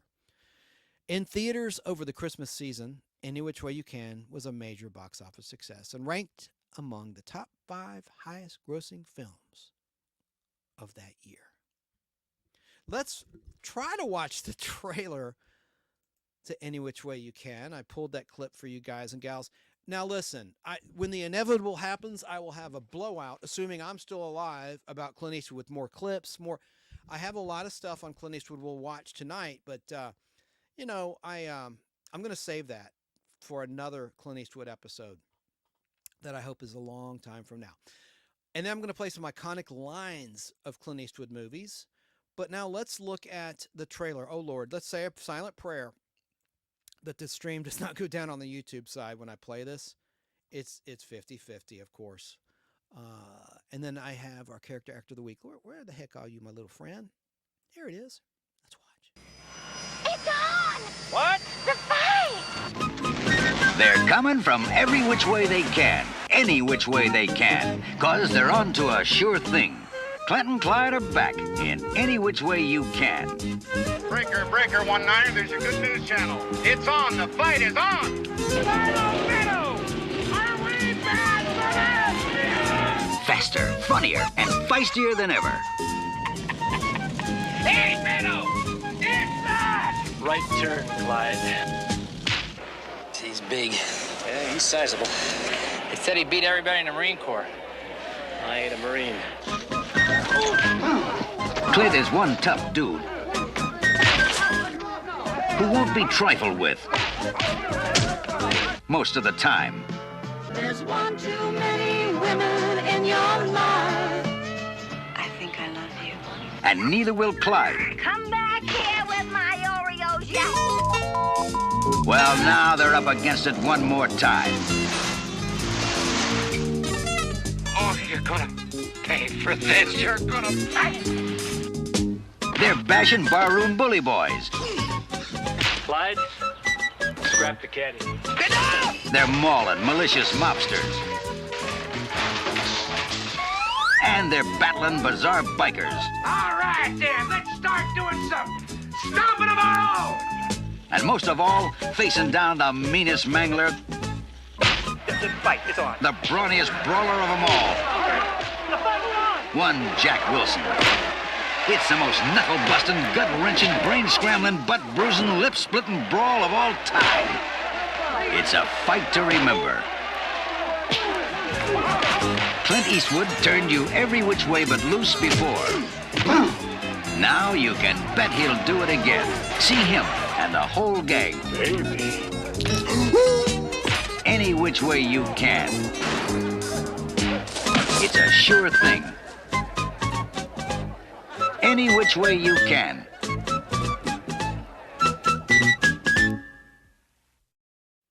That was a good movie. It ran endlessly on HBO throughout the years.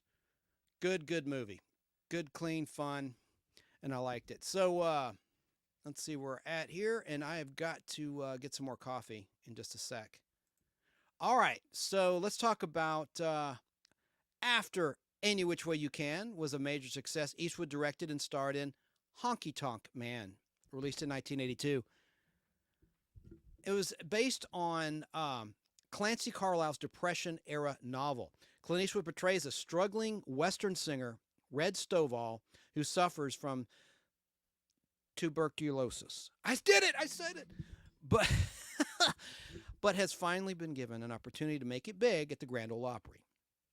He's accompanied by his young nephew, played by his real-life son, Kyle Eastwood, to Nashville, Tennessee, where he's supposed to record a song. Only Time magazine gave the film a good review. Who cares about reviews? This is before Rotten Tomatoes and all that. Only Time magazine gave the film a good review in the USA, with most reviewers criticizing its blend of muted humor and tragedy. Nevertheless, the film received a more positive reception in France, where it was compared to John Ford's The Grapes of Wrath, and it has since acquired the very high rating of 93% on Rotten Tomatoes. Around the same time, Clint Eastwood directed, produced, and starred in the Cold War-themed movie Firefox, also released in 1982, based on a 1977 novel of the same name, written by Craig Thomas. The film was shot before, but released after Honky Tonk Man. I saw it. I fell asleep in it. Firefox. I saw it in the theater. I was like 10 or something, 10 years old. I fell asleep. Whew. But Russian filming locations were not possible due to the Cold War, and the film had to be shot in Vienna and other locations in Austria to simulate many of the Eurasian story locations. Firefox was about a trick plane, basically. With a production cost of $20 million, it was Eastwood's highest budgeted film at that time. People magazine likened Eastwood's performance to, quote, Luke Skywalker trapped in Dirty Harry's soul, unquote.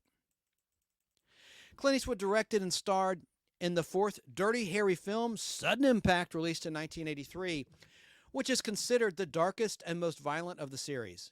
Well, yeah, I don't want to even say on my family show what happens in that movie. Of course, not just there's a rape. Now, if there's a child listening, they might be saying, Daddy, what is rape? It's a fruit. And you don't want rape. It's not good. We'll just leave it at that. But also, I mean, there's the revenge. Like, Sandra Locke plays a woman who is attacked, let's just say, and she gets revenge on these people, and she shoots dudes in the grapes. Man, I mean, just it makes guys cringe, you know.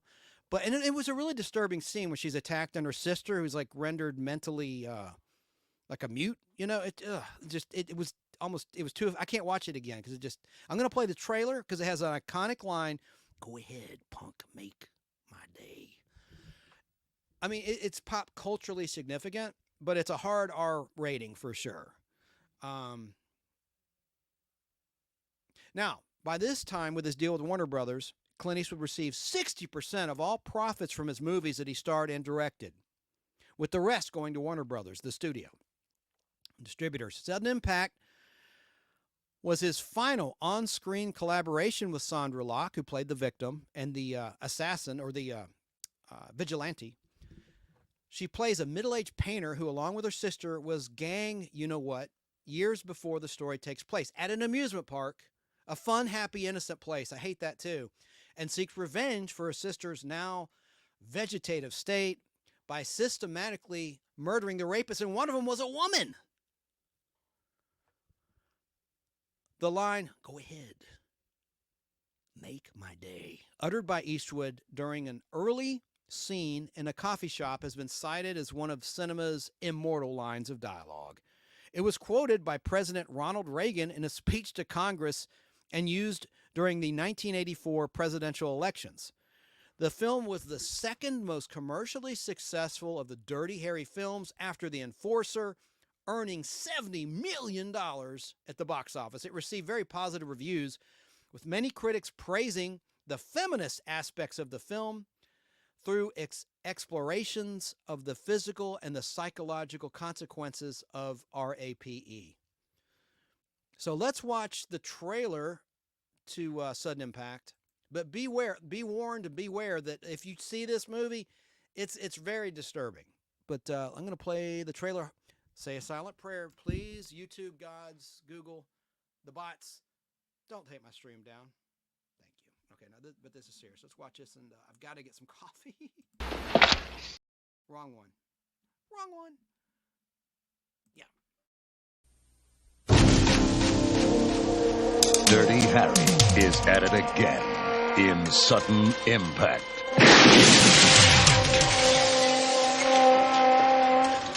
What you doing, you pig-head sucker? You boys, put those guns down. Say what? We're not just gonna let you walk out of here. Who's we, sucker? Smith, Wesson, and me.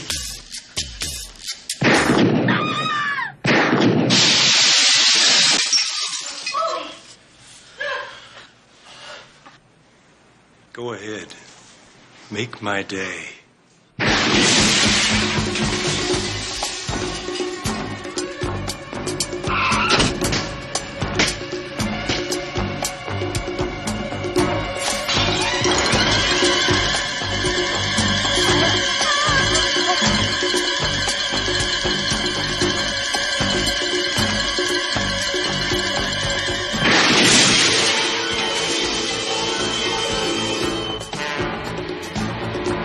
Go ahead.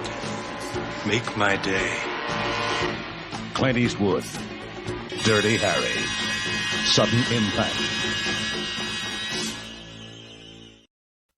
Are we still here? We are. Thank you, Google gods. Thank you, bots. Thank you for saying that silent prayer with me. So, that's an awesome movie, but very upsetting. Okay, so next for Clint Eastwood came Tightrope, released in 1984.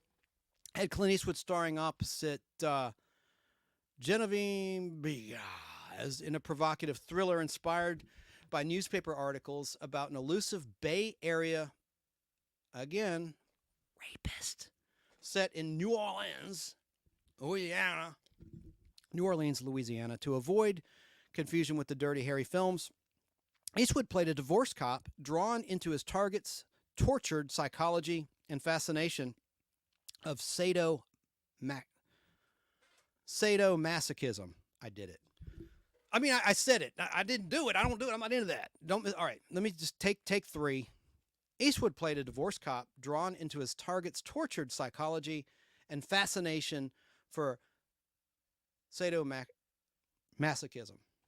Tightrope was a critical and commercial hit and became the fourth highest grossing R-rated film of 1984. Eastwood next starred in the crime comedy titled City Heat, also released in 1984, which co-starred Burt Reynolds. It was a film about an ex-cop turned private eye and his former police lieutenant partner who get mixed up with gangsters in the Prohibition area of the 1930s. Prohibition means that alcohol, booze, is illegal in the USA. The movie grossed around $50 million domestically, but it was overshadowed by Eddie Murphy's movie Beverly Hills Cop. Eastwood and Sandra Locke attended the premiere of City Heat, along with Burt Reynolds and his squeeze at the time, Lonnie Anderson from WKRP in Cincinnati. Clint Eastwood, here's a quote from him. Quote from Clint Eastwood, Westerns. A period gone by, the pioneer, the loner, operating by himself, without benefit of society. It usually has something to do with some sort of vengeance. He takes care of the vengeance himself. Doesn't call the police. Like Robin Hood. It's the last masculine frontier. Romantic myth, I guess. Though it's hard to think about anything romantic today. In a Western, you can think Jesus. There was a time when man was alone on horseback out there, where a man hasn't spoiled the land yet. Unquote. That's Eastwood on the psychological, philosophical allure of portraying Western loners. Now, Clint Eastwood made his only foray into television direction with the Amazing Stories episode titled Vanessa in the Garden, which aired in 1985, which starred Harvey Keitel and Sandra Locke as a married couple. That was a cool show. This was his first collaboration with Steven Spielberg, who later co-produced Flags of Our Fathers and Letters from Iwo Jima. He would revisit the Western genre when he directed and starred in Pale Rider, released in 1985, a film based on the classic Western Shane, released in 1953, and follows a preacher descending from the mists of the Sierras to side with the miners during the California gold rush of 1850. The title is a reference to the 4 horsemen of the apocalypse, as the rider of the pale horse is death, and shows similarities to Eastwood's Western High Plains Drifter from 1973 in its themes of morality and justice, as well as its exploration of the supernatural. It was hailed as one of the best films of 1985 and the best Western to appear for a considerable period, with Gene Siskel of the Chicago Tribune remarking, quote, "This year, 1985, will go down in film history as the moment Clint Eastwood finally earned respect as an artist," unquote. What a pompous line. Screw you, pal. But, you're dead, so God rest your soul. Eastwood co-starred with Marsha Mason in the military drama Heartbreak Ridge, we talked about earlier and last week with Al Hardy in our quiz, our 65-question war movie quiz for Memorial Day weekend 2024 that we did. But Eastwood co-starred with Marsha Mason in Heartbreak Ridge, released in 1986, about the 1983 United States invasion of Grenada. He portrayed a United States Marine Corps gunnery sergeant, veteran of the Korean War and Vietnam War, who realizes he is nearing the end of his military service. Production, there's my lisp again. I don't know where that's coming from. Production and filming were marred by internal disagreements between Eastwood and longtime friend and producer Fritz Manes, M-A-N-E-S, as well as between Eastwood and the United States Department of Defense, which had expressed contempt for the film. At the time, the film was a commercial rather than a critical success. All that matters is commercial success. I'll give you an example. Gene Shalit, this a-hole with the Today Show on NBC at the time, he bashed Superman the movie, he bashed Star Wars. He couldn't have been more off base with what the public wanted to see on the big screen. Anyway, I'm sorry. Heartbreak Ridge. At the time, the film was a commercial rather than a critical success, but has only come to be viewed more favorably in recent times. The film grossed $70 million domestically. Clint Eastwood starred in The Deadpool, released in 1988, the 5th and final film in the Dirty Harry series. It co-starred Patricia Clarkston, Liam Neeson, and a young Jim Carrey, the comedian Jim Carrey, the Claw,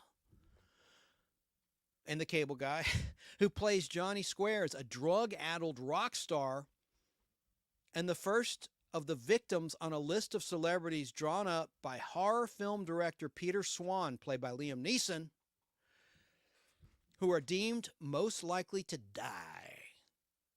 The so-called Deadpool. The list is stolen by an obsessed fan who, in mimicking his favorite director, makes his way through the list, killing off celebrities, of which Dirty Harry is also included. The Deadpool grossed nearly $38 million, relatively low receipts for a Dirty Harry film. It is generally viewed as the weakest film in the Dirty Harry series, though Roger Ebert thought it was as good as its original Dirty Harry movie.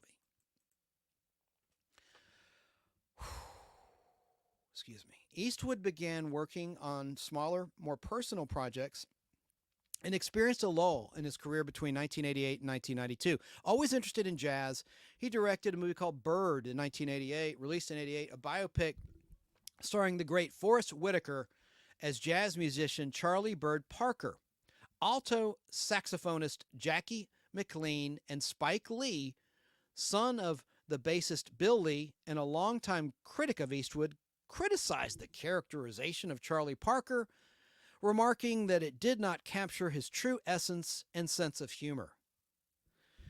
Clint Eastwood received 2 Golden Globe Awards for the film and the Cecil D. DeMille Award for his lifetime contribution and the Best Director Award. However, Bird was a commercial failure, earning just $11 million, which Eastwood attributed to the declining interest in jazz music among black people. Rap was going up, jazz was going down at that time. And unfortunately, crack was going up too in the late 80s. That's a sad, sad thing. Jim Carrey would appear with Clint Eastwood again in the poorly received comedy Pink Cadillac, released in 1989. The film was about a bounty hunter and a group of white supremacists chasing an innocent woman played by the great Bernadette Peters, Broadway star, and co-star of The Jerk, released in 79, starring Steve Martin. Anyway, who tries to outrun everyone with her husband's prized pink Cadillac. The film failed both critically and commercially, earning barely more than Bird and marking a new low in Clint Eastwood's career. Eastwood directed and starred in White Hunter Black Heart in 1990, an adaptation of Roman Clef and John Huston, about John Huston. John Huston. That's Angela Houston's dad, right? Angelica Houston, Jack Nicholson's former squeeze, who played Morticia Addams in the Addams Family movies of the 1990s, right? Isn't she the daughter of John Huston, Huston? I think I'm right. Going by memory, going by my brain, so don't quote me on that. Just someone in chat let me know. And I can't see the chat yet. I'll get to that, I promise. I'll get to each and every chat, put it on the screen. Jerry Dobson, if you're out there watching, I'm sure you're like, I did mention you earlier, and I mentioned you just turned 60. Happy belated birthday, sir. And check out Nostalgia World. I'll do the shout-outs at the end of the show.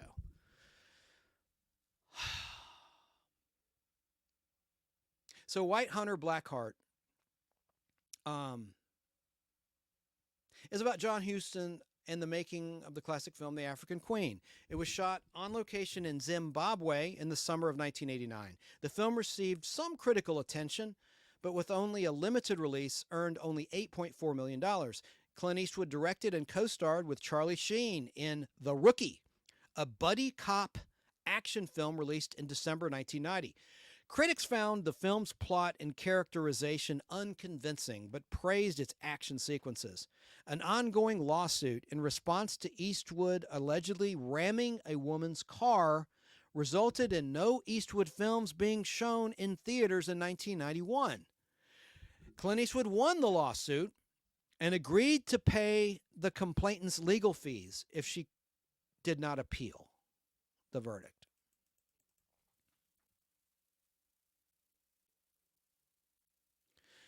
Eastwood revisited the Western genre in Unforgiven in 1992, filmed in 91, released in 92, a film which he directed and starred in as an aging ex-gunfighter, long past his prime.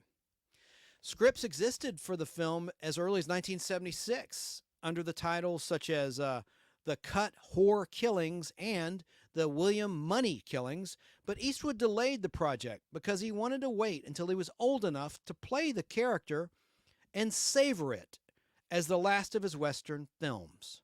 Unforgiven was a major commercial and critical success. Jack Matthews, like the drug meth, that's how you spell it, Methews, never done it, never will. Jack Matthews of the Los Angeles Times described the movie, The Unforgiven, as, quote, the finest classical Western to come along since perhaps John Ford's 1956 release, The Searchers. The film was nominated for 9 Academy Awards, including Best Actor for Clint Eastwood and Best Original Screenplay for David Webb Peoples, and won 4 awards, including Best Picture and Best Director for Clint Eastwood at the Academy. In June 2008, Unforgiven was ranked as the 4th best American Western behind Shane, High Noon, and The Searchers in the American Film Institute's AFI's 10 Top 10 list. I got to take a break. I want to play some clips of Clint Eastwood's most memorable lines in film. We're about to wrap on this topic, and we'll move along, talk about some game show stuff and nostalgic treats and our character actor of the week. And I need to put some chat on the screen. Let me, I've got to take a break. Let me just say another prayer to the streaming gods, Facebook Live, that the stream does not go down. This is a 9-minute clip. I need a break. I need to take go number 1. I've got TMI, I know. Got to urinate, basically, and finish my coffee. But, yeah, let's, that looks so suspect. I just wiped my nose. I was drinking coffee. I swear I'm not on drugs. Never done meth, never will. I know I'm hyper. I'm high energy. As Corey's comedy channel, Corey has said many times, I am. It's just, I'm hyper. I'm naturally hyper. All right, so let's try. Well, I'll try with a couple clips as a test. Here's a 1 minute, because the audio is a little low on the 9-minute clip. The heck with it. All right, turn up your volume. I'm going to play the 9-minute clip now and put some comments on the screen and do some things I need to do behind the scenes, like I just said, and share things out, you know. All right, here we go. Here's some of Clint Eastwood's most memorable lines. Idiots. It's for you. Man's got to know his limitations. There's nothing like a nice piece of hickory. Oh, thanks, man. I'm high on life. Tomorrow is promised to no one. You want a guarantee? Buy a toaster. Well, opinions are like assholes. Everybody has one. Okay, you did 2 things wrong. 1 is you asked a question, and 2 is you asked another question. This kind of certainty comes but just once in a lifetime. Every gun makes its own tune. An accident is fate. Murder is evil. You're a legend in your own mind. Everybody's got a right to be a sucker once. Nobody, I mean nobody, puts ketchup on a hot dog. Well, it's what people know about themselves inside that makes them afraid. How do you like your steak? Extremely rare. Steak sauce. Wow, that's a nice touch. How do you like your steak, Sally? Rare. Good. Well, I'll wipe its ass, herd it through, and you can tear off a slab. How's that? If I was half as ugly as you, Sergeant Major, I'd be a poster boy for a prophylactic. I have dined with some of the ugliest goddamn bitches in my time. And I have dined with some of the goddamnedest ugly bitches in this world. But you, my dear, are the ugliest bitch of them all. Do you have any kids, Lieutenant? No. Lucky for them. With all due respect, sir, you're beginning to bore the hell out of me. Maybe in an amateur contest with a braying jackass, you might stand a chance. You couldn't take care of a wet dream. May I make a statement, McKay? Go ahead. Your mouthwash ain't making it. When was the last time you saw chicken shit, Jim Bob? When you were shaving this morning? It's giving you a thrill, Jim Bob, groping a man's crotch like that? I don't give any fucking serviceman's discount. Too bad your old lady does. Your lucky numbers are 84, 23, 11, 78, and 99. What a load of shit. You're my lucky number. Say what? What? What? What? Why, what? What's that? What happened? What's up? I eat concertina wire and piss napalm, and I can put a round through a flea's ass at 200 meters. I'm just a country boy. Ever notice how you come across somebody once in a while that you shouldn't have fucked with? That's me. You and I ought to be friends, Allie. Are you a friend? I'm a friend. Nobody calls me mister with my boots off. Now look here, buddy. Don't call me buddy. Pal or sweetheart? Brother Hogan. Look, I told you not to brother me. I'm not your brother. I'm an American. I don't even know why the hell I'm here. I'm an American. I didn't know what I was supposed to do. Hi. What are you pointing the gun at the suitcase for? It's dead already. Your mother. Far too nice a lady for that. Am I being paranoid, or is he busting my balls? Wasp nest. Well, that's terrible. I'm talking about rumors of a cheap braid collar hole in the shoe peeper who's trying to climb in bed with the wrong kind of snot balls. Bleach smells like bleach. Are you horizontal, Randy boy? Panther piss. I just need a strong man to help me. I guess that makes me make a Cosmo fugitive. Somebody's up on deck. Rocks! Hot damn, I think it's great. It's history making. She's not asking for God's help. She's asking for mine. I gotta put all that shit back on. God damn it. Why don't you quit your bitching and just remember what's at the end of the line? Here's to us ducks, because we don't give a quack. I'll be back. I know your mama. There's nothing you have to say that Mrs. Wade wants to hear. You don't look like Mrs. Wade. Well, on a scale of 10, I'd have to give her a 2. And that's only because I've never seen a 1 before. Shoot fire and save the matches. Goodbye, you flat-chested, buck-toothed women. And I cry when you're blue. But suddenly my words reach someone else's ear. Well, that's just swell. It's swell. Swell. Marvelous. Marvelous. Marvelous. Right turn, Clyde. But there were 4 rats in there when I changed my lights. Now there's only 3. It's my considered opinion that rat number 4 is sitting inside that cat. We're gonna play this game called Speed Zoo. Speed Zoo? Monkey! And I've drunk more beer and pissed more blood and banged more quiff, busted more than all you numbnuts put together. Dropping napalm. Follow an order. Dying ain't much of a living, boy. Bang. It's a hell of a thing, killing a man. You take away all he's got, and all he's ever gonna have. Do I know you, friend? No. Not really. I know what you're thinking. Did he fire 6 shots or only 5? Well, to tell you the truth, in all this excitement, I've kind of lost track myself. But Ian, this is a .44 Magnum, the most powerful handgun in the world, and would blow your head clean off. You've got to ask yourself one question. Do I feel lucky? Well, do you, punk? You looking at something? I don't think it's nice, you laughing. There's a 7-point suppository, Captain. What did you say? I said stick it in your ass. Just because we're holding hands doesn't mean we're gonna take warm showers till the wee hours of the morning. You hear me? Go ahead. Make my day. I sure like the way you talk. Hey, watch your language, lady. Oh, shit. Oh, shit. Keep dreaming, shitball. How much of the shit do I have to listen to? I'm on a need-to-know basis. You don't need to know dick. You asshole! Yeah.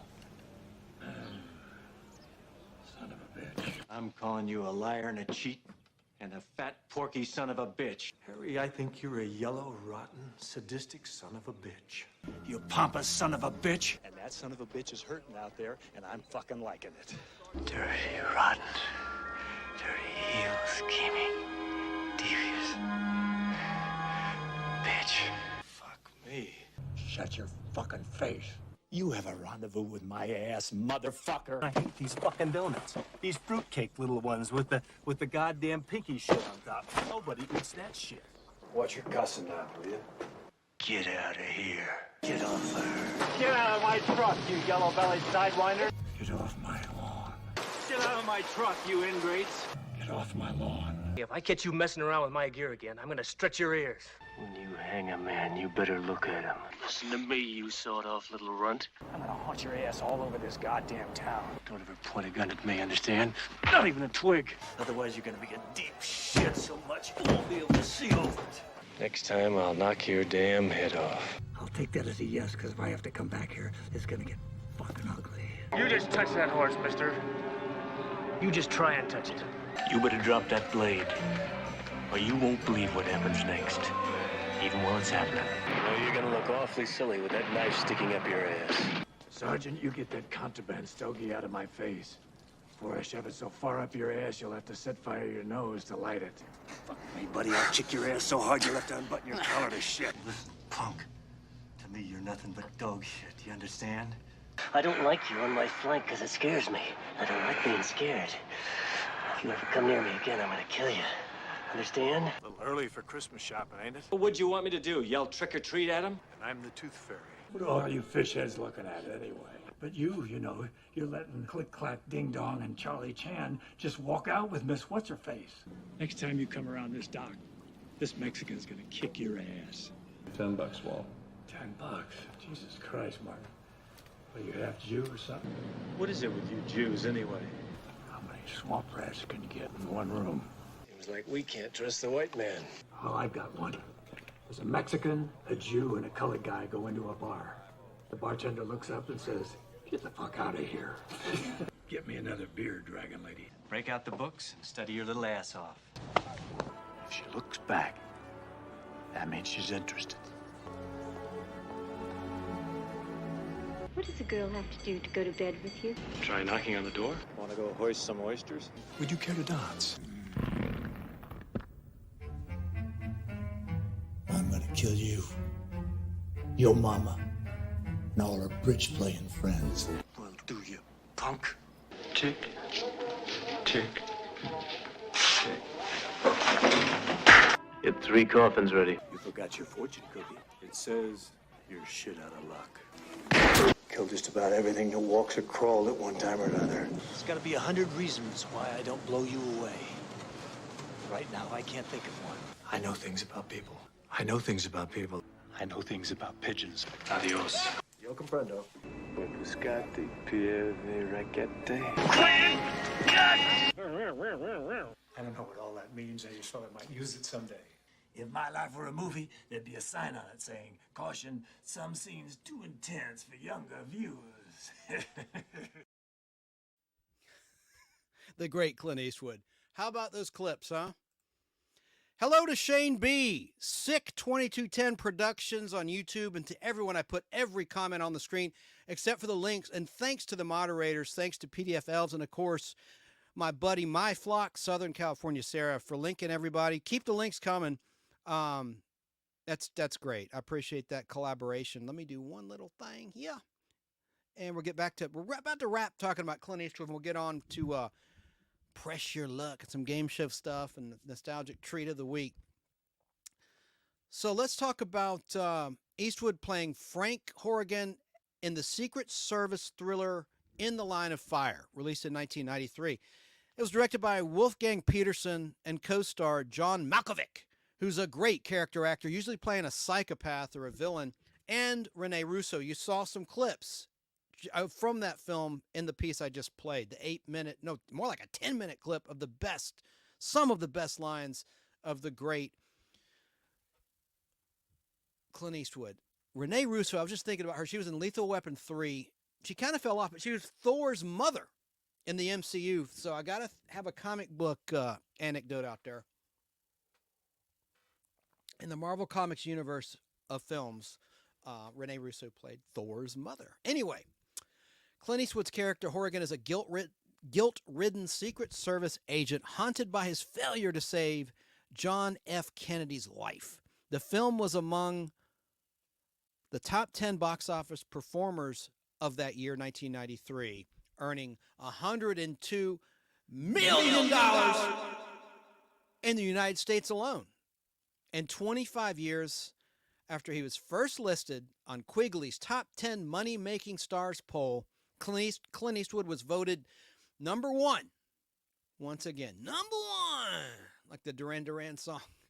I'm sorry. On the album Rio, there's a song, My Own Way, and there's a dance version of that. I'm digressing. There's a slower version on the Rio album, then there's a dance version, which was released as a dance mix. And there's a bit of lyric in there. It goes, #1 public figure, what a pain. Anyway, but he was #1. That was my reference there. Clint was at the box office. A few months after the movie wrapped, Clint Eastwood directed and co-starred alongside Kevin Costner in A Perfect World, also released in 1993. Set in the 1960s, Clint Eastwood plays a Texas Ranger in pursuit of an escaped convict played by Kevin Costner, who hits the road with a young boy played by T.J. Lowther.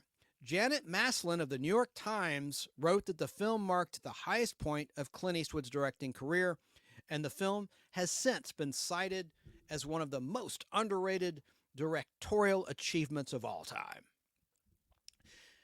At the May 1994 Cannes Film Festival, Clint Eastwood received France's highest medal, and on March 27, 1995, he was awarded the Irving G. Thalberg Memorial Award, or Thalberg, maybe the H is silent, the Irving G. Thalberg Memorial Award at the 67th Academy Awards.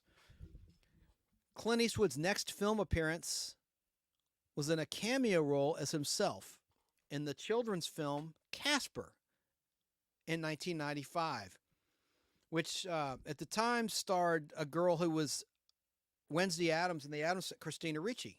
I liked that movie. Back then, back then I liked it. I thought it was a cute movie. And it had some relatively, I guess not really early CGI, because CGI had been around since the late 80s.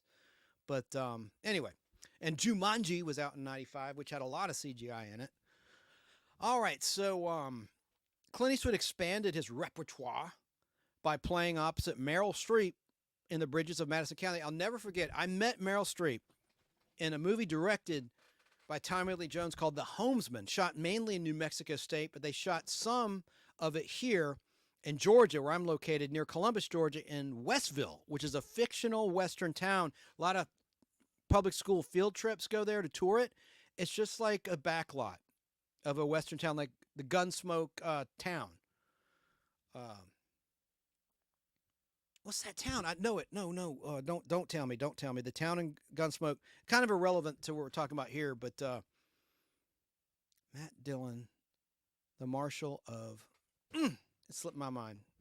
All right. Well, anyway, and Meryl Streep. So when I met her, she's tiny. Like, she looks so grand and tall on the big screen, but she's not that tall in real life. And it was so fun to watch her being directed by Oscar winner Tommy Lee Jones for The Fugitive. He played Lieutenant Philip Gerard. And, of course, we first saw him in Coal Miner's Daughter, starring Sissy Spacek. But he's like, "Oh, Merle, can I speak to you a minute?" And it was funny because he demanded absolute silence on the set, Tommy Lee Jones. Understandable. So he wouldn't make a mistake, so he could focus on his craft and his art. And there was like a little device that was emitting smoke from a chimney. And the motor was making sound. And he's like, "What's making that sound?" He's like, "You need to stop that thing." And they're like, "Well, it's creating smoke." He goes, "I'd rather have silence in the smoke." I'll never forget it. And then they had 3 stand-ins in the back of a stagecoach, and they were talking, and he's like, "Settle down back there." I mean, he really wanted silence. I really respect that. And I loved his performance as Lieutenant Gerard in The Fugitive, opposite Harrison Ford. And how crazy is it that Harrison Ford has not won an Oscar? He's got to get a Lifetime Achievement or something, because I think Harrison Ford's a terrific actor, but I digress. Clint Eastwood expanded his repertoire by playing opposite Meryl Streep in The Bridges of Madison County, released in 1995, based on the novel by Robert James Waller. The film relates the story of Robert Kincaid, played by Clint Eastwood, a photographer working for National Geographic, who, while photographing historic covered bridges in Iowa, meets and has an affair with an Italian-born farm wife, Francesca, played by Meryl Streep. Despite the novel receiving unfavorable reviews, the Bridges of Madison County film was a commercial and critical success. Deceased critic Roger Ebert wrote, quote, "Streep and Eastwood weave a spell, and it is based on that particular knowledge of love and self that comes with middle age, unquote. The film was nominated for a Golden Globe for Best Picture and won a César Award in France for Best Foreign Film. Meryl Streep was nominated for an Academy Award and a Golden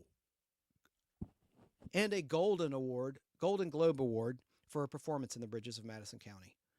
Easy for me to say. Clint Eastwood directed and starred in the political thriller Absolute Power, released in 1997, alongside Gene Hackman, with whom he had appeared in Unforgiven. Eastwood played the role of a veteran thief who witnesses the Secret Service cover-up of a murder. The film received a mixed reception from critics. Later in 1997, Clint Eastwood directed Midnight in the Garden of Good and Evil. I believe it was filmed in Savannah, Georgia, in my state. Take 5. Later in 1997, Clint Eastwood directed Midnight in the Garden of Good and Evil, based on the novel, and starred John Cusack, Kevin Spacey, and Jude Law. The film met with mixed critical response. I'm not going to read a quote from a critic. No way. It's so hard to make movies. I've seen the crew. Look, it all comes down to writing and directing. But that does not negate the hard work, the 12, 14-hour days that everybody puts in to make this piece of art. That's why these critics just sit on their ass. They're paid to watch a film. They're the most uncreative bastards alive. I'm sorry, family show. Uncreative bastards around. Look at Roger Ebert himself, who I liked. But he wrote Beyond the Valley of the Dolls, one of the worst movies ever. But God love him for trying, right? So Clint Eastwood directed and starred in a movie called True Crime, released in 1999. He plays Steve Everett, a journalist and recovering alcoholic. Reminds me of Flight. I love that movie. Denzel Washington playing that alcoholic pilot, which is kind of a take on The Pilot, starring... Nobody's heard of this movie. It's great. You can only get it on VHS tape. An alcoholic pilot played by Cliff Robertson. Anyway, I love Flight. I'm sorry. I'm all over the place. I need to get back on track. I can't have a 5-hour show tonight. Really can't.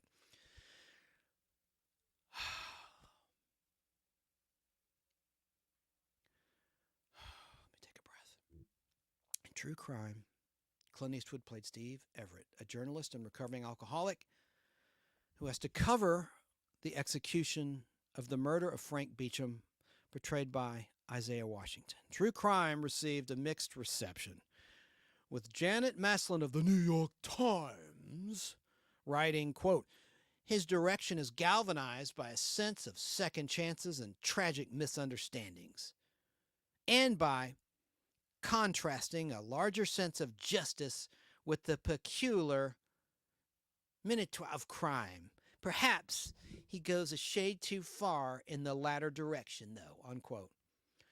The film was a box office failure, earning less than half of its $55 million budget, and was Eastwood's worst performing film of the 1990s, aside from White Hunger, Black Heart, which had a limited release.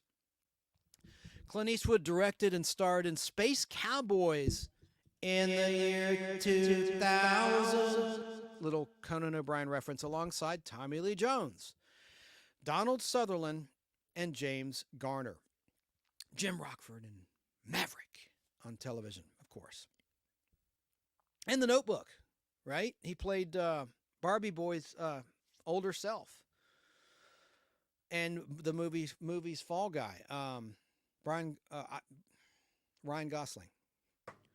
James Garner played the older Ryan Gosling in The Notebook, the movie that put Gosling on the map. Clint Eastwood played one of a group of veteran X-Test pilots sent into outer space to repair an old Soviet satellite. The original musical score was composed by Eastwood, believe it or not, Clint Eastwood, and Lenny Niehaus. I can't pronounce it, I'll just spell it. Lenny, Lennie, I got that right. Niehaus. Niehaus, perhaps. Space Cowboys was critically well received and holds a 79% rating at Rotten Tomatoes, although critic Roger Ebert wrote that the film was, quote, too secure within its traditional story structure to make much seem at all a risk, unquote. The film grossed more than $90 million in its United States release, more than Eastwood's 2 previous films combined. Eastwood played an ex-FBI agent chasing a sadistic killer played by, of all people, Jeff Daniels from Dumb and Dumber. In the thriller titled Bloodwork in 2002, loosely based on the 1998 novel of the same name, written by Michael Connelly. The film was a commercial failure, grossing just $26.2 million on an estimated budget of $50 million, and received mixed reviews, with Rotten Tomatoes describing it as, quote, well made but marred by lethargic pacing. In other words, it's slow. Just say it. Keep it simple. It's slow.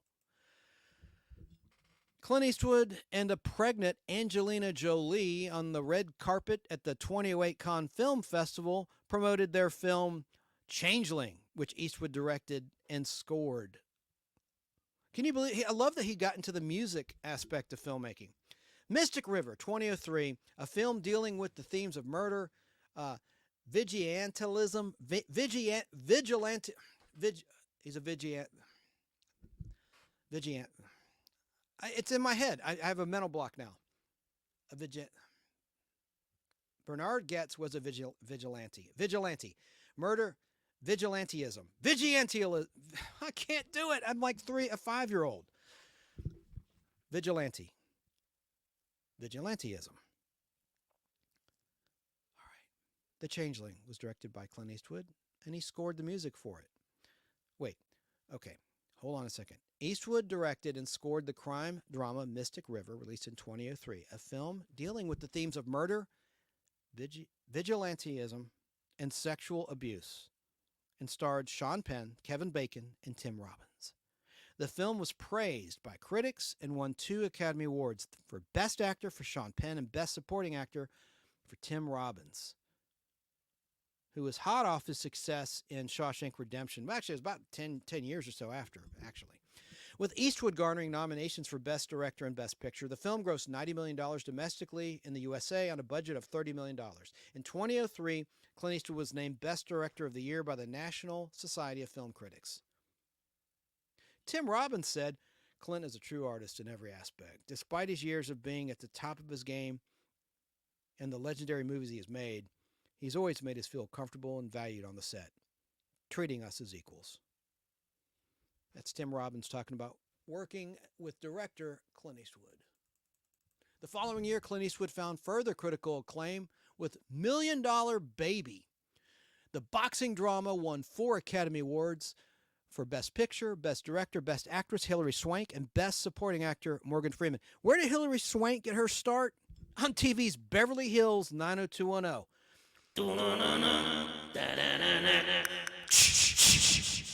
Can you believe that? Yeah. She's talented.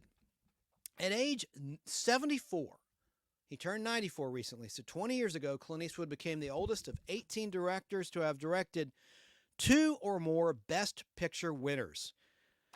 He also received a nomination for Best Actor as well as a Grammy nomination for his musical score. Damn! And he won a Golden Globe Award for Best Director, which was presented to him by daughter Catherine, spelled with a K, who was Miss Golden Globe at the 2005 ceremony. A.O. Scott of the New York Times lauded the film as a, quote, masterpiece, unquote, and the best film of the year. Clint Eastwood directed 2 films about World War II, with Battle of Iwo Jima, released in 2006. The first, Flags of Our Fathers, focused on the men who raised the American flag on the top of Mount Surabaki. And featured the film debut of Eastwood's son, Scott Eastwood. This was followed by The Letters from Iwo Jima, which dealt with the tactics of the Japanese soldiers on the island and the letters they wrote home to family members. Letters from Iwo Jima was the first American film to depict a war issue completely from the view of an American enemy. Both films received praise from critics and garnered several nominations at the 79th Academy Awards ceremony, including Best Director, Best Picture, and Best Original Screenplay. For Letters from Iwo Jima.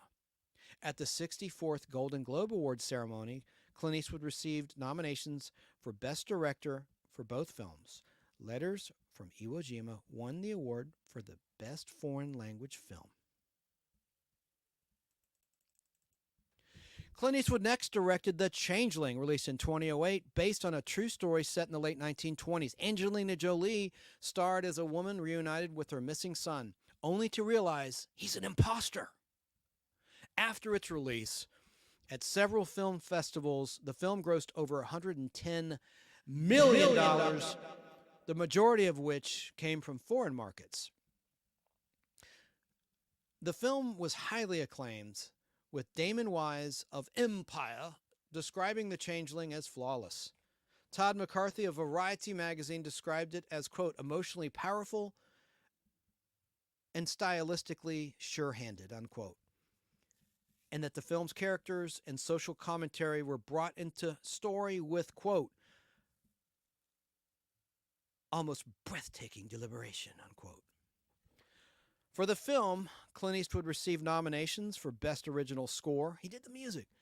At the 66th Golden Globe Awards, Best Direction at the 62nd British Academy Film Awards, and Director of the Year from the London Film Critics Circle. Now,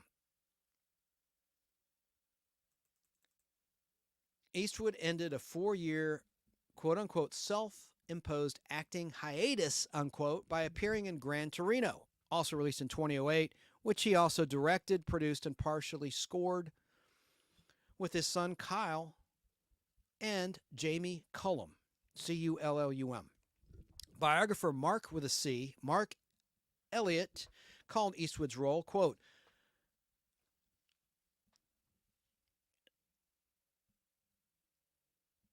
I ain't going to read that because I won't. I'm not going to read the educational show. I'm not going to. An amalgam of the man with no name, Dirty Harry. A combination. I'm just going to paraphrase. A combination of the man with no name, Dirty Harry, and William Money. Here aged and cynical, but willing and able to fight on whenever the need arose, unquote. I'm messing up badly tonight. Sorry. Gran Torino grossed about $30 million during its opening weekend release in January 2009, the highest of his career as an actor or director. Gran Torino eventually grossed over $268 million in theaters worldwide, becoming the highest grossing film of Eastwood's career so far, without adjustment for inflation. Now, Clint Eastwood's 30th directorial outing came with Invictus in 2009, a film on the story of the South African team at the 1995 Rugby World Cup, with Morgan Freeman as Nelson Mandela, Matt Damon as rugby team captain Francois, and Grant L. Roberts as Ruben Kruger. The film was met with generally positive reviews. Roger Ebert gave it 3.5 stars out of 4, I'm assuming, and described it as, quote, very good film with moments evoking great emotion, unquote. While Variety's Todd McCarthy wrote, quote, inspirational on the face of it, Clint Eastwood's film has a predictable trajectory, but every scene brims with surprising details that accumulate into a rich fabric of history, cultural impressions, and emotion, unquote. For the film, Clint Eastwood was nominated for Best Director at the 67th Golden Globe Awards. Those are the Critics Awards in the press. All right, in the Eastwood directed Hereafter in 2010, he again worked with Matt Damon, who portrayed a psychic. I've never seen it. Have you? The film had its world premiere on September 12, 2010 at the 2010 Toronto International Film Festival and had a limited release later in October. Hereafter received mixed reviews from critics, with the consensus at Rotten Tomatoes being, quote, despite a thought-provoking premise and Clint Eastwood's typical flair as director, Hereafter fails to generate much compelling drama, straddled the line between poignant sentimentality and hokey tedium, unquote. Around this same time, Clint Eastwood served as executive producer for Turner Classic Movies, TCM, and a documentary about jazz piano player Dave Brubeck, and Dave Brubeck in His Own Sweet Way, also released in 2010. to commemorate Brubeck's 90th birthday. Eastwood directed J. Edgar in 2011, a biography picture of FBI Director J. Edgar Hoover with Leonardo DiCaprio in the title role. The film received mixed reviews, although DiCaprio's performance as Hoover was widely praised. Roger Ebert wrote that the film is, quote-unquote, fascinating, masterful, and praised DiCaprio's performance. David Edelstein of New York Magazine, while also praising DiCaprio, wrote, quote, "It's too bad J. Edgar is so shapeless and turgid and ham-handed, so rich in bad lines and worse readings," unquote. Same with this show, right? Eastwood starred in the baseball drama Trouble with the Curve. That's where I met him. I met him on the set of Trouble with the Curve at Atlanta Fulton County Stadium. I was just working as an extra, along with many others. We're supposed to be in a baseball crowd scene, so it's nothing special. But it was a great experience, and I did meet with him briefly. Said, hey, he showed up in a classic Class A silver, I'll never forget it, motor coach, Class A. Great thing. Amy Adams starred in that movie, baseball movie. And he couldn't have been nicer. And he's done a lot of movies here in the Atlanta, Georgia area. He's made this kind of a second home in terms of his creation of his art, which is cool. And, his buddy, his late great buddy, Burt Reynolds, really made that a reality starting in 1976 when Smokey and the Bandit was partially filmed here. It was Burt Reynolds' dream to bring Hollywood to the South and have Atlanta be the capital of Hollywood of the South, with tax incentives, including a 30% tax incentive, which is still in place. It's been in place for at least 15 or 16 years now. Production will get an additional 10% of the 20% credit, total of 30% tax incentive if they just feature the Georgia Peach state logo in the end credits. That's why you see the Georgia Peach, a Georgia production produced in Georgia. But let's get talking about Trouble with the Curve. And I got to move along. It's gone over 2 hours now. I know people are probably getting really burned out as I hate hearing myself talk. That's why I don't have my headphones on.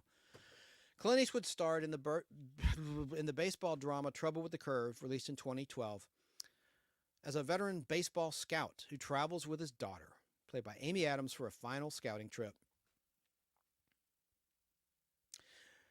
Robert Lorenz, who worked with Eastwood as an assistant director on several films, directed the film. Here's Clint Eastwood reflecting on the later years of his career. Everybody wonders why I continue working at this stage. I keep working because there's always new stories. And as long as people want me to tell them, I'll be there doing them. Quote unquote, Clint Eastwood reflecting on his career in his later years. Pretty amazing. At the age of 94, he's still working. During Super Bowl, I want to say 26, Eastwood narrated a halftime advertisement. I'm looking at the Roman numerals. XLVI, that's 26, right? Eastwood narrated a halftime advertisement for Chrysler titled Halftime in America in 2012. The advertisement was criticized by several U.S. Republicans who claimed it implied that President Barack Obama deserved a second term. In response to the criticism, Eastwood stated, quote, "I am certainly not politically affiliated with Mr. Obama. It was meant to be a message about job growth and the spirit of America," unquote. Eastwood next directed Jersey Boys. I love Jersey Boys, released in 2014, a musical biography based on the Tony Award-winning musical of the same name. The film told the story of the musical group The Four Seasons. Eastwood directed American Sniper, also released in 2014, a film adaptation of Chris Kyle's memoir following Steven Spielberg's departure from the project. The film was released on Christmas Day, December 25th, 2014. American Sniper grossed more than $350 million domestically and over $547 million globally, making it one of Clint Eastwood's biggest movies commercially. His next film, Sully, starred Tom Hanks as Chesley Sullenberger, who successfully landed U.S. Airways Flight 1549 on the Hudson River in New York in an emergency landing when geese got into the engines, keeping all passengers on board alive. Remember the movie Alive, or They Weren't So Lucky? and they ate each other like cannibals in the snow. I think it was released in 1993. Anyway, but Sully, the real-life man, hero, kept everyone alive, and that's a great thing. Released in the United States in September 2016, Sully became another commercial success for Clint Eastwood, grossing over $238 million worldwide. He directed the biographical thriller The 1517 to Paris, released in 2018, which saw previously non-professional actors Spencer Stone, Anthony Sadler, and Alec Skarlatos playing themselves as they stopped the 2015 Dallas train attack. The film received a generally negative reception from critics, F them, who largely were critical of the acting by the three leads. Well, they're not professional actors. He wanted to keep it real. Hold your horses, critics. Eastwood next starred in and directed The Mule, which was released in December 2018. He played Earl Stone, an elderly drug smuggler based on Leo Sharp, Eastwood's first directing role since Trouble with the Curve in 2012. I thought it said he didn't direct it. Wait a minute. I saw him directing it, though. I saw it when I met him. He was directing that movie. Let me go back here. Hold on a second. I got to get it right while I'm live. Wait just a second here.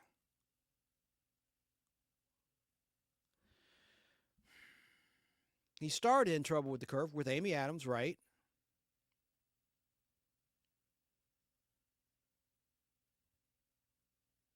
Well, I can't stop the show. Let me just look this up. Hang on a second. I'll do a Google cheat myself. No. I think I saw him directing. Now, sometimes directors don't get credited for directing or they co-direct. Hang on a minute. By the way, the Braves do not, most people know this, they don't play at Fulton County Stadium anymore. That was taken over by, no, it was at Turner Field. I said Atlanta Fulton County Stadium. I'm so stupid. Turner Field was the home of the Braves after the 96 Olympics. I was at Turner Field, not Atlanta Fulton County Stadium. That was demolished for parking. Oh, my gosh. I'm all over the place. Let me just, correction corner. When I met Clint Eastwood, it was at Turner Field, or as Don Sutton used to say, who appeared on Match Game and who was an ace pitcher for the Dodgers, Turner Field. He never would pronounce the D. He'd say Turner Field. It was at Turner Field. The Braves don't play at Turner Field anymore. They play at Truist Park. I hate the name of that, named after a damn bank. But it was, had a better name before, but that's irrelevant now. And that's in Cobb County, near where I live. I could walk to the ballpark practically. But Trouble with the Curve, let me look here really quickly. This is an educational show. I got to get my facts straight and in order. Yeah, Robert Lawrence. But he co-directed. He was there and because he's acting in it. And he also, I saw him co-directing some scenes. I saw it with my own eyes. Let me go back now.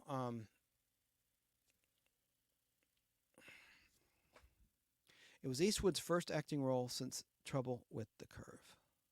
Hang on a minute, man. Oh, God, I'm messing up badly.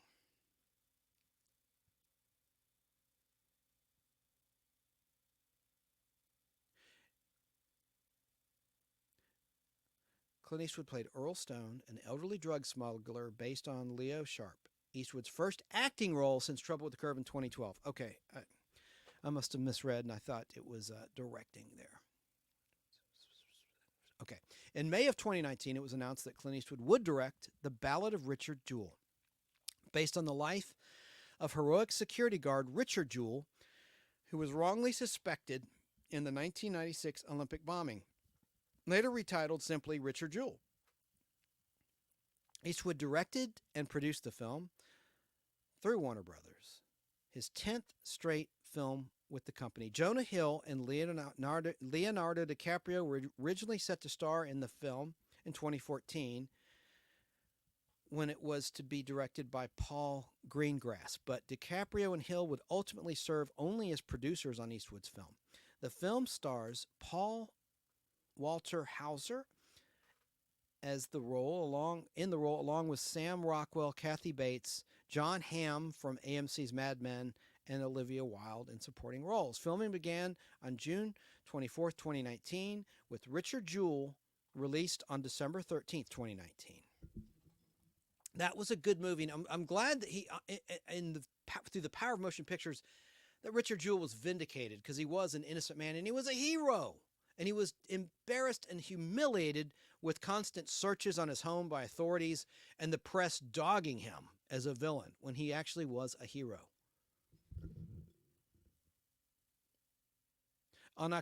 In October of 2020, it was announced that Clint Eastwood would direct, produce, and star in Cry Macho. Cry Macho. Oh, God, I'm really messing up now. I need to breathe. Cry Macho. Macho, man. Yeah. In October 2020, it was announced that Clint Eastwood would direct, produce, and star in Cry Macho, an adaptation of the 1975 novel of the same name, for Warner Brothers Pictures. Production of the film took place in New Mexico State between November and December 2020. It was released on September 17th, 2021 to mixed reviews and commercial failure. Now, here are some upcoming projects. Yeah, it was his first. Trouble with the Curve was the first acting role. Wait a minute. The Mule was the first acting role of Clint Eastwood since Trouble with the Curve in 2012. Okay, I misread that. I said directing. Okay, I wish I could go back and edit that whole sequence out. What a colossal waste of a minute that was. Okay, here's some upcoming projects. In April 2023, it was reported that Clint Eastwood would direct and produce Juror Number 2 from a screenplay by Jonathan Abrams and is expected to be Eastwood's final film. It will star Nicholas Hoult, H-O-U-L-T, Toni Collette, Zoe Dutch, and Kiefer Sutherland, and will be distributed once again by Warner Brothers Pictures.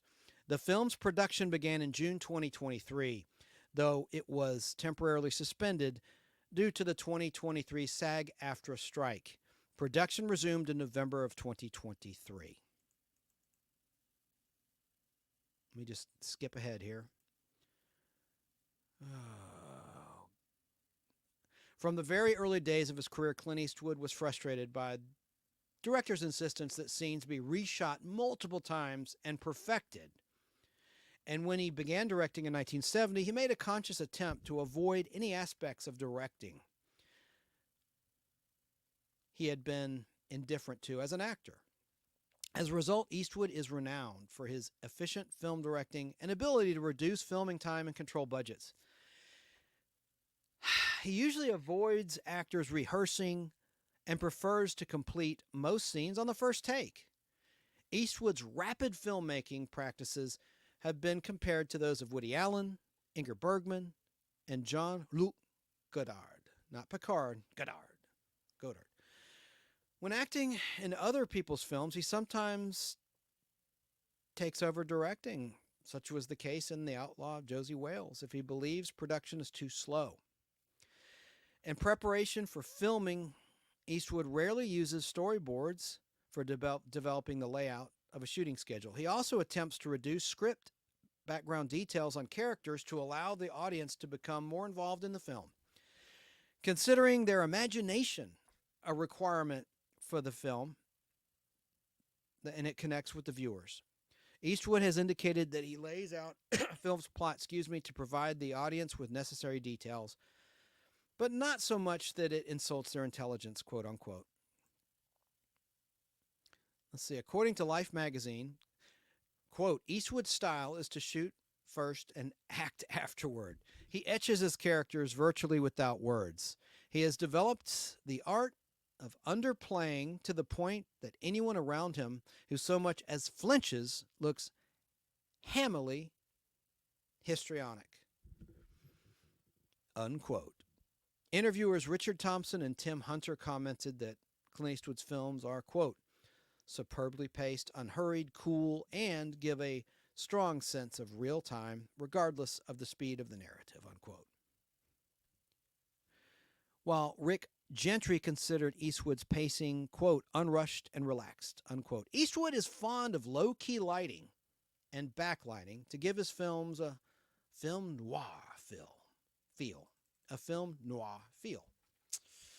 Eastwood's frequent exploration of ethical values has drawn the attention of scholars who have explored Eastwood's work from ethical and theological perspectives, including his portrayal of justice, mercy, suicide, and the angel of death. I don't think we want to talk about this. Well, this is kind of cool. He won an election as a nonpartisan mayor of Carmel, California, or Carmel by the Sea, California, in April of 1986. He earned $200 per month in that position, which he donated to the Carmel Youth Center. While in office, Clint Eastwood helped to make ice cream legal to consume on city streets. He added public restrooms to the public beach, and a city library annex building was built. He served for 2 years as the mayor of Carmel, California, and declined to run for a second term. In 2001, Governor Gray Davis of California appointed him to the California State Park and Recreation Commission, where he led opposition to an extension of the toll 6-lane, 16-mile extension of the California State Route 241 toll road through San Onofre State Beach. Onofre? I don't know. Someone out there in California, let me know. BBB or Sarah? How do you say that? Onofra. San Onofre State Beach. San Onofre? I don't know. Clint Eastwood endorsed Mitt Romney in the 2012 presidential election. Yeah. All right, we're going to get past the political stuff here. Musical interests. Clint Eastwood loves jazz, particularly blues, country, and western and classical music. He dabbled in music early on by developing as a boogie-woogie pianist, and had originally intended to pursue a career in music by studying for a music theory degree after graduating from high school. In late 1959, Clint Eastwood produced the album Cowboy Favorites, released on the Cameo record label, which included some classics such as Bob Willis's San Antonio Rose and Cole Porter's Don't Fence Me In. Despite his attempts to plug the album by going on tour, it never reached the Billboard Hot 100. Pretty interesting stuff. Okay, I don't need to tell his entire life story. Getting ridiculous. Been ridiculous, I guess. I just want to be thorough. Clint Eastwood has his own Warner Brothers distributed imprint, like his production company name, Malpaso Records. Malpaso is how you spell that. Malpaso Records, as part of his deal with Warner Brothers Pictures. The deal was unchanged when Warner Brothers Group was sold by Time Warner to private investors. Probably a part of the terrible AOL Time Warner deal of Ted Turner, one of the worst deals of his career. When the bubble burst and AOL America Online went. All right, let me just wrap here on this topic. I've said that an hour ago, huh? Okay. In terms of his personal life, let's see. Clint Eastwood's twice divorced. Eastwood has had numerous casual and serious relationships of varying length and intensity over his life, many of which overlapped. He has 8 known children by 6 women, only half of whom were acknowledged in a contemporary status. Eastwood refuses to confirm his exact number of offspring, and there have been wide discrepancies in the media regarding the number of kids he has. He is close to discussing his families with the media, stating, quote, "They're vulnerable people. I can protect myself, but they can't," unquote.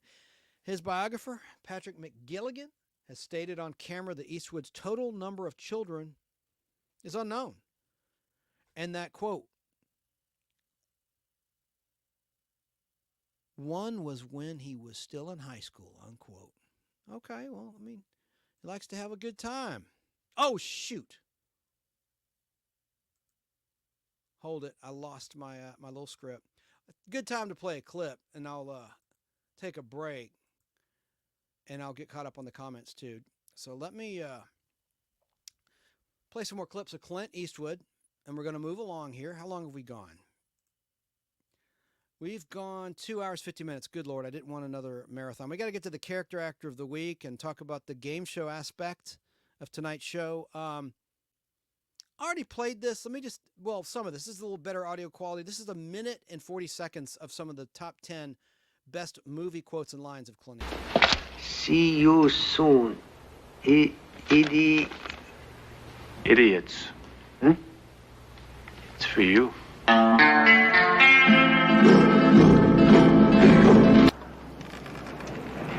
Well, you're gonna pull those pistols and whistle Dixie. When you hang a man, you better look at him. It's a hell of a thing, killing a man. You take away all he's got, and all he's ever gonna have. God is with us because he hates the age too! Hurrah! God's not on our side because he hates idiots also. Yeah, he's got to do something for a living these days. Dying ain't much of a living, boy. You're a man who makes people afraid, and that's dangerous. Well, it's what people know about themselves inside that makes them afraid. I don't deserve this. Deserves getting. Let's take a swig of coffee. Oh, I hit a button I shouldn't have hit, but that's okay. You saw a lot of those clips before. Hello, everybody. Talking about Clint Eastwood. He recently turned 94. You're listening to the Nostalgic Podblast. I'm your host, Chance Bartels. Hello to Lance. Hello to Kim Ponder, watching on Facebook Live. Let's see. Yeah, I thank you for sticking with me. This has been a bit monotonous. I'm not trying to have just a big monologue. I'm going to bring everyone into the conversation. Hello to Butch Conger, watching on Facebook Live. Harrison Ford not getting an award puts him in the same group with Burt Reynolds. What a great observation. Thank you for that. And hello to you, Butch. I know you, I sympathize and empathize with a recent loss in your life. I'll leave it at that. So, yeah, we're talking Clint Eastwood at the moment. Let me get back to where we left off. We're talking about his personal life and his relationships. Clint Eastwood's first marriage was to manufacturing secretary turned fitness instructor Margaret Neville Johnson in December 1953, having met her on a blind date the previous May of that year, 1953. During their courtship, he had an affair that resulted in his daughter, Lori, born in 1954, who was adopted by Clyde and Helen Warren of Seattle, Washington State. While the identity of Lori's biological mother is not a public record, Gilligan, the official or biographer of Clint Eastwood, said the mother belonged to a theater group Eastwood participated in. Eastwood continued having affairs while married to Johnson, including a 1959 to 1973 liaison with stuntwoman Roxanne Tunis that produced a daughter, Kimber. What a cool name, Kimber, Kimber, like Richard Kimball, Dr. Richard Kimball, the fictional doctor accused of murdering his wife in The Fugitive. Kimber was born in 1964. Tunis and Eastwood would keep up a healthy relationship until her death in 2023. Wow. Very interesting. And what a loyal guy Eastwood is. I don't know what happened with Sandra Locke. They were a great match on screen and apparently off, but something went bad in that relationship. Johnson tolerated the open marriage with Eastwood, and eventually they had 2 children, Kyle, born in 1968, and Allison, born in 1972. In 1975, Clint Eastwood and married actress-director Sandra Locke began living together. She had been in a marriage of convenience since 1967 with Gordon Lee Anderson, an unemployed homosexual. I'm just reading my notes. Sandra Locke claimed that Eastwood sang, "She made me monogamous to her," and confided he'd never been in love before. Eastwood finally divorced Johnson in 1984, the year Sudden Impact was released. Sandra Locke, however, would remain married to Anderson until her death in 2018. I did not know that. She stayed married to that gay man. Man. Good friendship. According to Bill Brown, publisher of the Camel Pine Cone Eastwood considered Sandra Locke the love of his life, yet he has never addressed her death. That is so interesting to me. Very personal, very private, none of my business. I tried not to be gossipy. This is an educational program, your nostalgic Podblast. But I really, inquiring minds would love to know, what happened to both of them? And, why they never married? Why it broke up? Hang on a sec. I'm sorry, listeners. Something fell off that I don't want on the ground while I'm on camera. Okay. A DVD of Liz Montgomery at the Hollywood Palace, 1966. Okay. In perfect quality, but I digress. All right, so they were great chemistry, Sandra Locke, and I loved their performances in Bronco Billy. I'm sorry, it sounded pitchy there. Bronco Billy. I hate when people do that, and I just did it. But I love that movie, Bronco Billy. I don't care what anyone says. That's just a great little heartwarming film about triumph and tragedy and triumph again. All sorts of bad things happen to this troupe, fires and bad luck, and a lot of people think that Sandra Locke's character is a jinx. That's a good little film. And Merle Haggard appears in it. I like the soundtrack in it. All right, so in an unpublicized affair, Clint Eastwood sired 2 legally fatherless children, Scott, born in 1986, and Catherine, born in 1988, with Jocelyn Reeves, a flight attendant. Coffee, tea, or me? I'm sorry, I'm adding that in. I would think. Mile High Club, anyone? Wow. I'll be damned. Here we go. When Sandra Locke and Clint Eastwood separated in 1989, Sandra Locke filed a palimony lawsuit and later sued for fraud, reaching a settlement in both cases. It all comes down to money and hurt feelings. 2 sides to every story, believe me. During the early to mid 1990s, Clint Eastwood had a relationship with Frances Fisher. Yeah. My girlfriend at the time, Samantha, said, that Clint had a certain type of woman he liked. Because Frances Fisher, she was in Titanic, or Titanic, I jokingly call it, because there was a particular scene in that movie. She did kind of look like Sandra Locke, had the same eyes, kind of spaced apart like a cat. They had a cat-like look. Frances Fisher and Sandra Locke, a very similar look. That's probably why he took up with her. That's interesting. But Clint Eastwood had a relationship with Frances Fisher, who played Rose's mother in Titanic. And they produced a daughter, Francesca, born in 1993. I remember the network, the Gossipy Network, had a reality show about the Eastwoods. Clint Eastwood was married for the second time in 1996 to news anchor Dina Ruiz, D-I-N-I, Dina Ruiz. I think it's Dina, D-I-N-A Ruiz, who gave birth to their daughter Morgan that same year. Ruiz and Eastwood's marriage lasted until 2014. Since 2014, Clint Eastwood has been seen in company with restaurant hostess Christina Sandera, though neither publicly confirmed a romance. That dirty dog, Clint. I love it. I love it. He's still a player. I love it. Clint Eastwood's spokespeople, managers, and press agents have long denied any knowledge of his life. Okay. I love Clint. Oh my God. That's good stuff, man. Now, Clint Eastwood has once owned a health club in Carmel, California, the Hog's Breath. And he's been a health and fitness fanatic since he was a teenager. Hey, sex is one of the best exercises you can get. That's probably why he's still rocking it at 94 and beyond. Knock on wood. He sure got wood, that's for sure. I'm Sorry Family Show.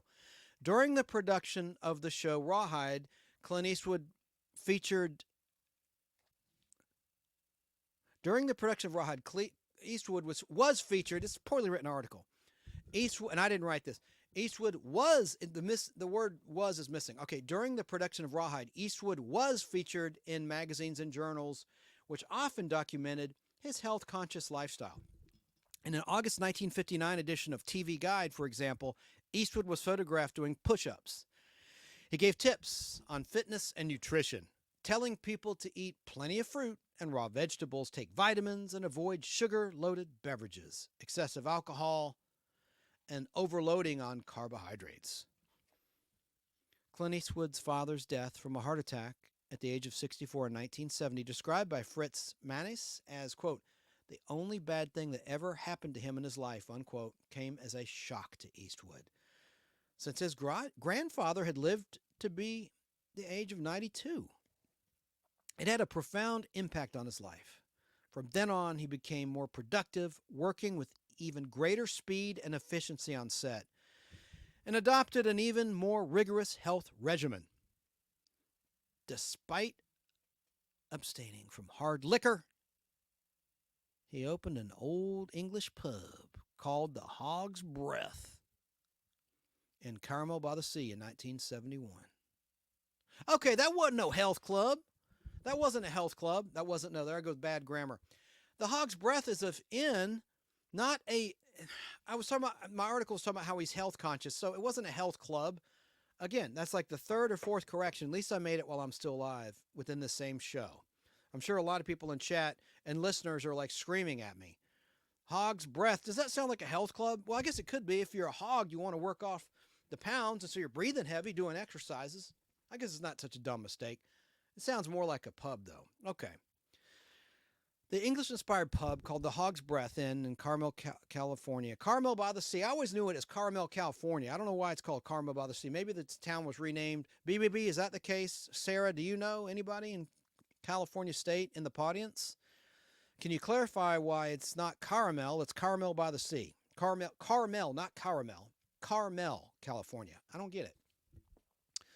So he owned that pub. Let's see. Despite abstaining from hard liquor, he operated the old. He opened an old English-inspired pub called the Hog's Breath Inn in 1971. Eastwood eventually sold the pub in the year 1999, and now owns the Mission Ranch Hotel and Restaurant, also located in Carmel by the Sea in California State.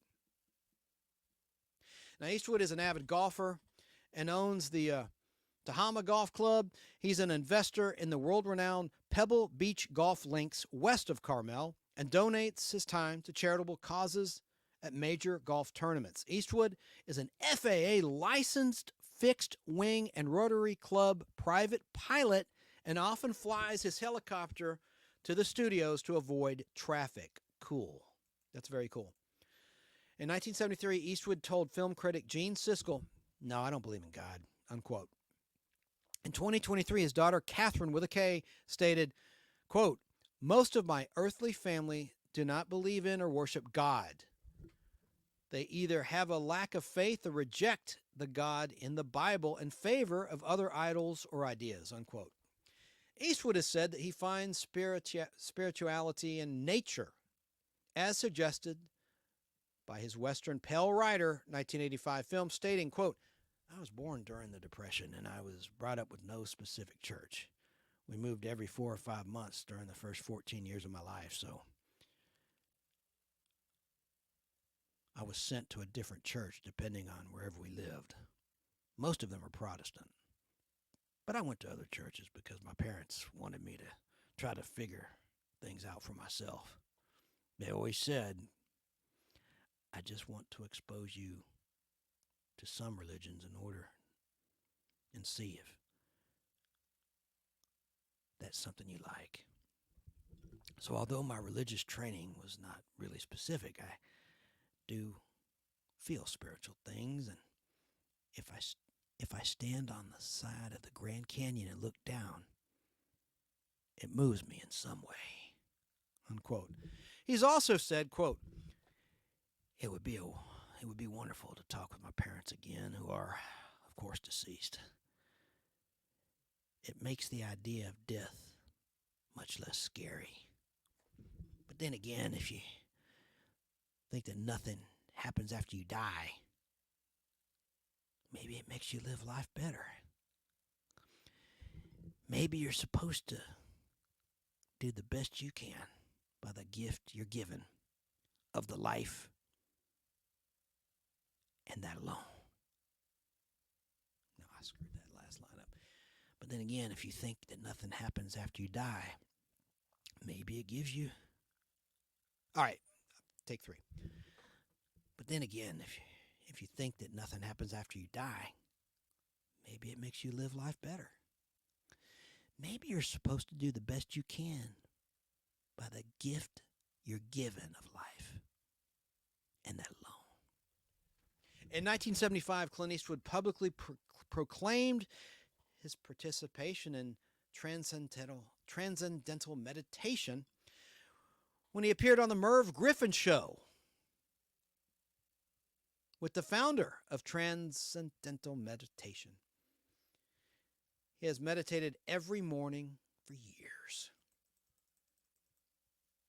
Now, here's the very end of my biography of the great Clint Eastwood. While serving in the U.S. Army at nearby Fort Ord, Eastwood developed an interest in Carmel, California area real estate.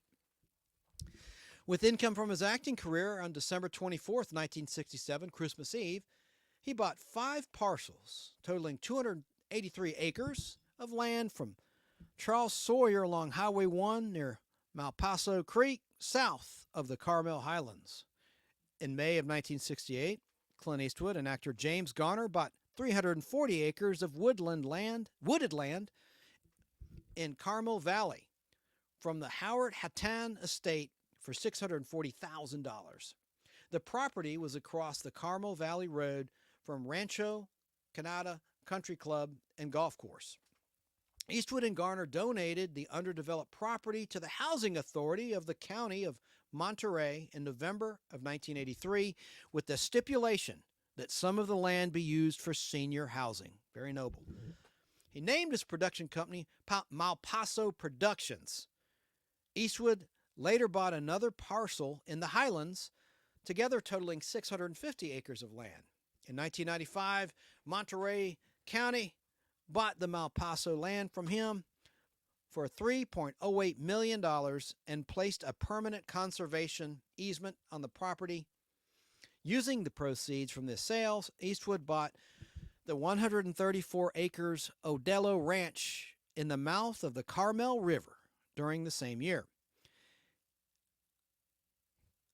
He paid to lower the levees along the southern side of the Carmel River to protect the Mission Ranch resort he owned, along with neighboring Mission Fields residential neighborhood on the north side of the river, both of which were flooded in 1994. In 1997, Clint Eastwood and his former wife, Maggie Johnson, acting on the Eastwood Trust, donated 49 acres of land to the Odello Ranch property east of Highway 1 to the Big Sur Land Trust, along with the associated water rights.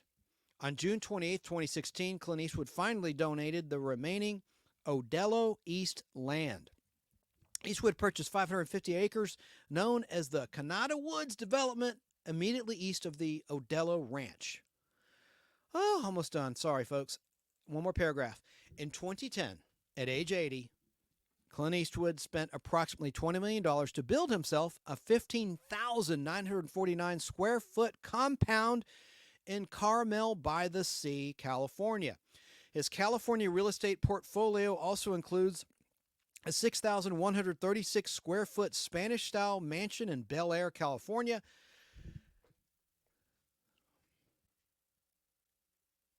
The 1,067,000, that can't be, yes.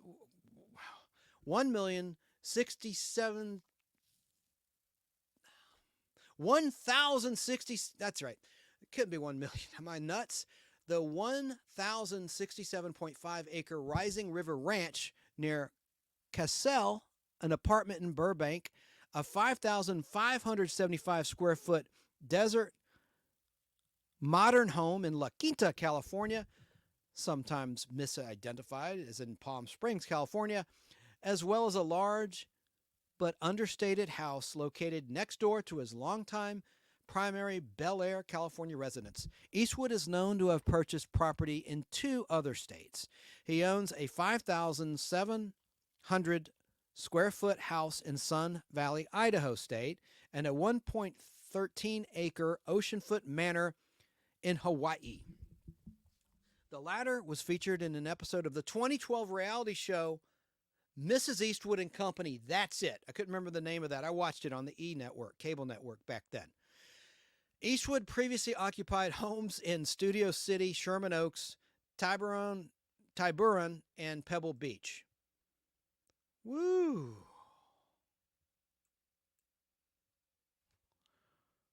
Okay, I think I've covered all this. I think I can take a breath, move along before I pass out. I might die doing a Podblast one of these days live on the air, just pass out. Unbelievable. That was a lot of stuff. But I want you to have, this is an educational show. This is an educational lecture. I'm going to bring some other people on, maybe Sarah towards the end of the show. I got to send her the link to come on as we're live. Hear her thoughts. Maybe she could clarify some of my mispronunciations of these California cities and towns and terms. I'm sure I mangled a lot of things, and hopefully she can help me clear that up. Or BBB. By the way, I'll be on BBB's fine channel. It stands for Brain Benders Banter on YouTube and on Facebook. She has a great new Facebook page. It has like 16,000 people already there. She puts wonderful puzzles that keeps your mind sharp on YouTube and on Facebook, on her Facebook page. Please check it out and like it and follow it on Facebook or subscribe to her YouTube channel. It's awesome. And we do a Saturday night panel. I'm just one of many panelists, along with Jim's camera at dawn and My Flock, Sarah My Flock, and Snarky and Lobo. And we talk about pop culture and we answer her questions. And she tries to keep it to 2 hours. All right, so as we said tonight, just to reiterate, Clint Eastwood has contributed to over 50 films during his career as an actor, director, producer, and a composer. Did you know he did music? I think that's fascinating. And he's acted in several television series, including Rawhide, which put him on the map, I think, on a national scale with television audiences back in the day. He started directing in 1971 and made his debut as a producer in 1982 with Firefox. Okay, I don't need to rehash all that. It's all in the show. Happy 94th birthday to the great Clint Eastwood. Now I'm going to address some comments. What is your favorite Clint Eastwood movie? Hang on. Let's see if this is a call from the show.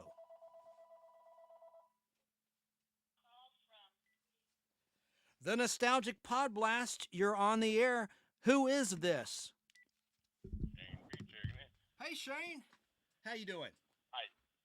Doing all right. I just wouldn't have felt right if I didn't share this story right quick before you end your Clint Eastwood segment.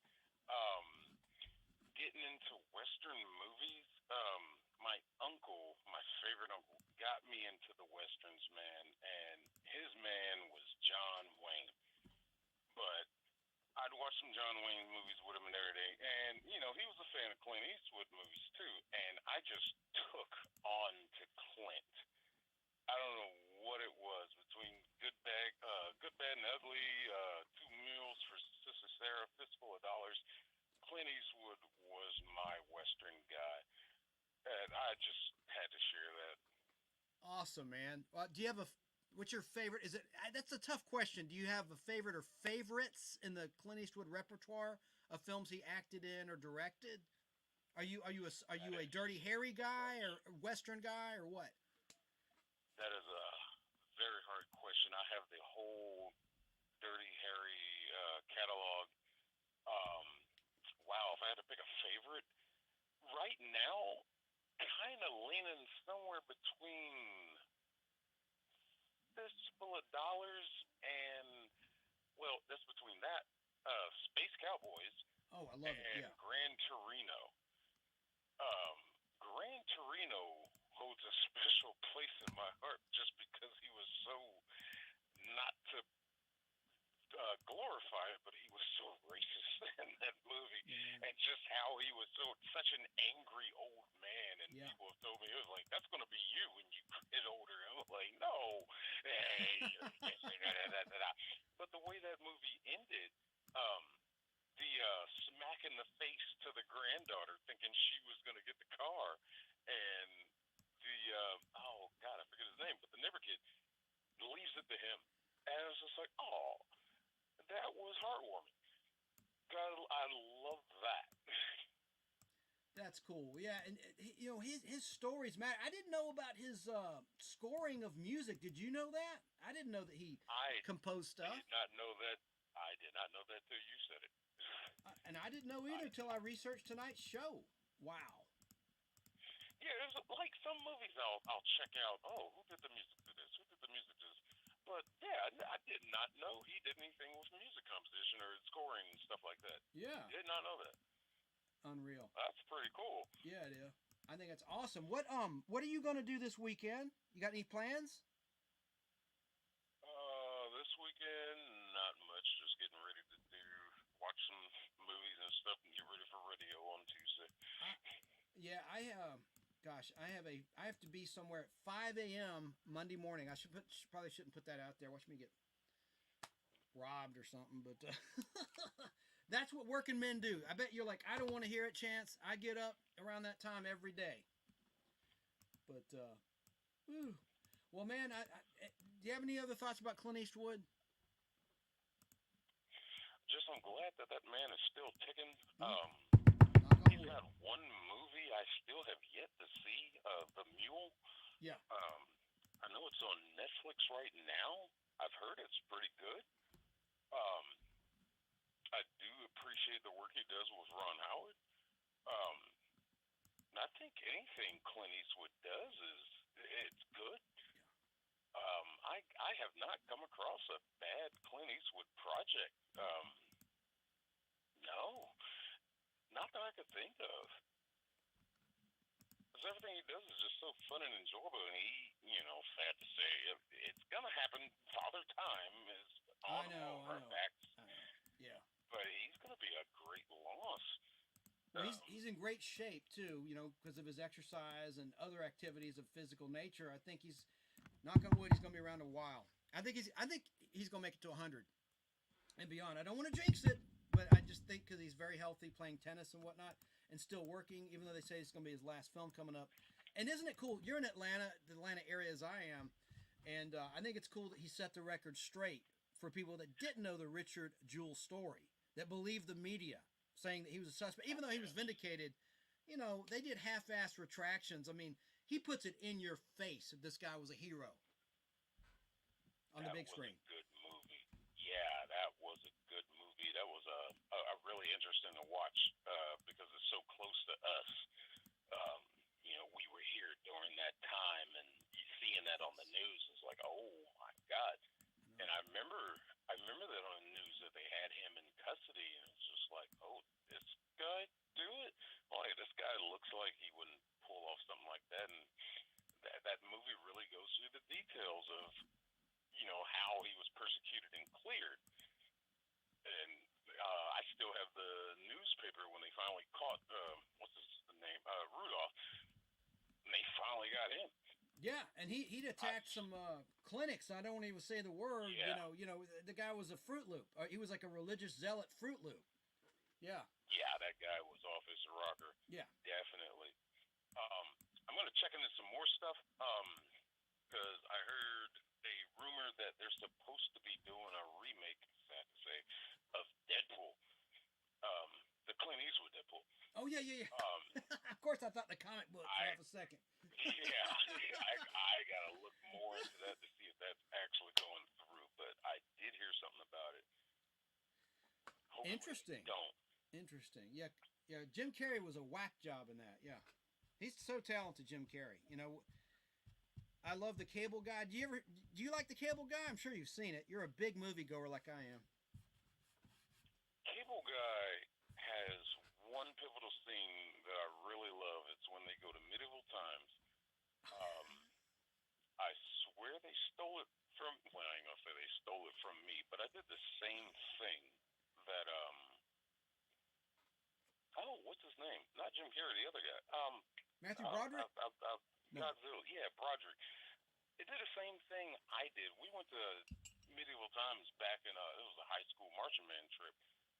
We went down to one in Florida, and, you know, they're bringing around our food and stuff, and Coke, Pepsi, blah, whatever.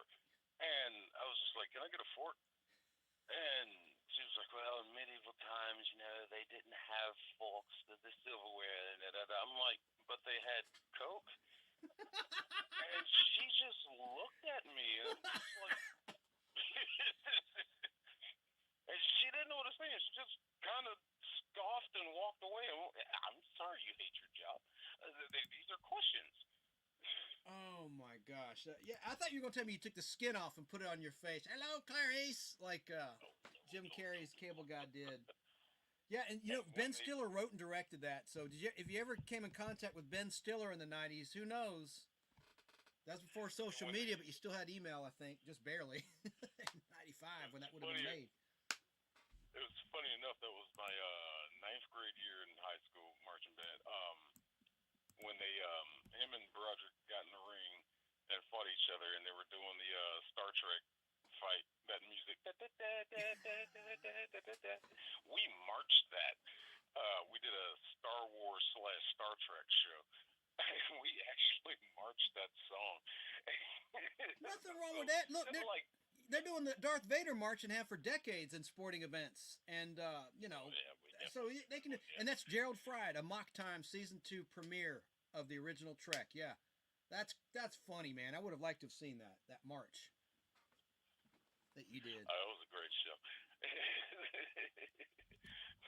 But yeah, cool. Man, that's my 2 cents.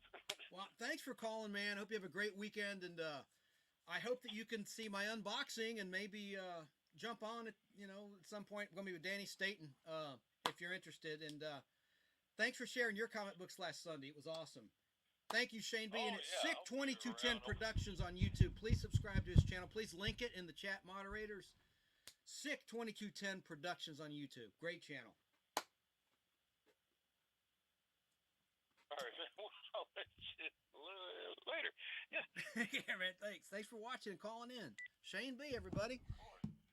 All right. And there is Corey's Comedy Channel. Now, I asked what are your favorite movies by the great Clint Eastwood. Had some answers, some good answers. We had for our friend Kim Ponder watching on Facebook Live. It just jumped.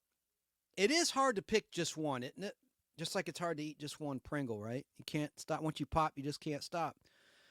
Where the heck is it? Now, I've got to... please link Corey's Comedy Channel. Yeah, I need to breathe. That's right, Southern California. There we go. Danny Staton said, tarantula. With a giant tarantula. We talked about it earlier tonight. Danny Staton says tarantula where he blasts that big spider. Says Danny Staton. Kim Ponder chose the good, the bad, and the ugly. You can't go wrong there. Those spaghetti westerns filmed in Spain. I said Italy, and then I said Spain. Anyway, hello to Corey's Comedy Channel. He's live every Sunday night. Cracking jokes, dad jokes. It's a family-friendly show. If you don't want to hear a bunch of F-bombs or GDs that makes you uncomfortable, like it does me at times, please check out. If you just want to laugh, take your mind off bad news, if you're having a bad day or having a good day, go to Corey's Comedy Channel. You'll be glad you did. It doesn't cost you anything. And subscribe while you're there. High-quality production value, high-quality jokes, jokes I've never heard before, and occasionally magic tricks. He's in the Las Vegas, Nevada part of the country, of the USA. And can't say enough good things about Corey's Comedy Channel. Please link him up, moderators. And it looks like Sarah already did. She is on it. On it. Love you guys. Yeah! Yeah, I'm in Georgia. Sometimes my southern accent comes out there, Corey. All right, links are dropped, says Sarah. Thank you for that. Thank you, Danny Staton in South Carolina. He'll be on with me Sunday at 3 o'clock Eastern, noon Pacific, going through another comic book box. Hey, the show we did, this is no disrespect to my other co-hosts, was the highest viewed one thus far.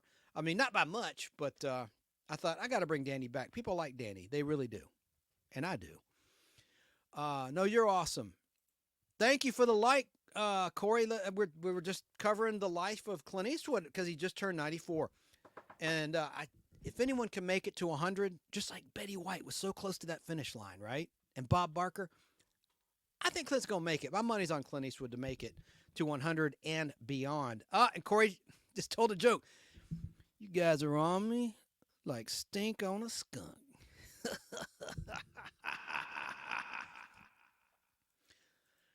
Yes, Danny Staten is awesome, says Corey. I agree. Super D is what he's coined him. I like that. That's copyright Corey's comedy channel, Super D. He says Super D is awesome. All right, so we got to get on with the show because, my gosh, I've gone 3 hours, 25 minutes, and I still have Character Actor of the Week to cover and the game show segment. A lot of my fellow wonderful game show people have probably been hanging in there patiently, or maybe they're going to check back.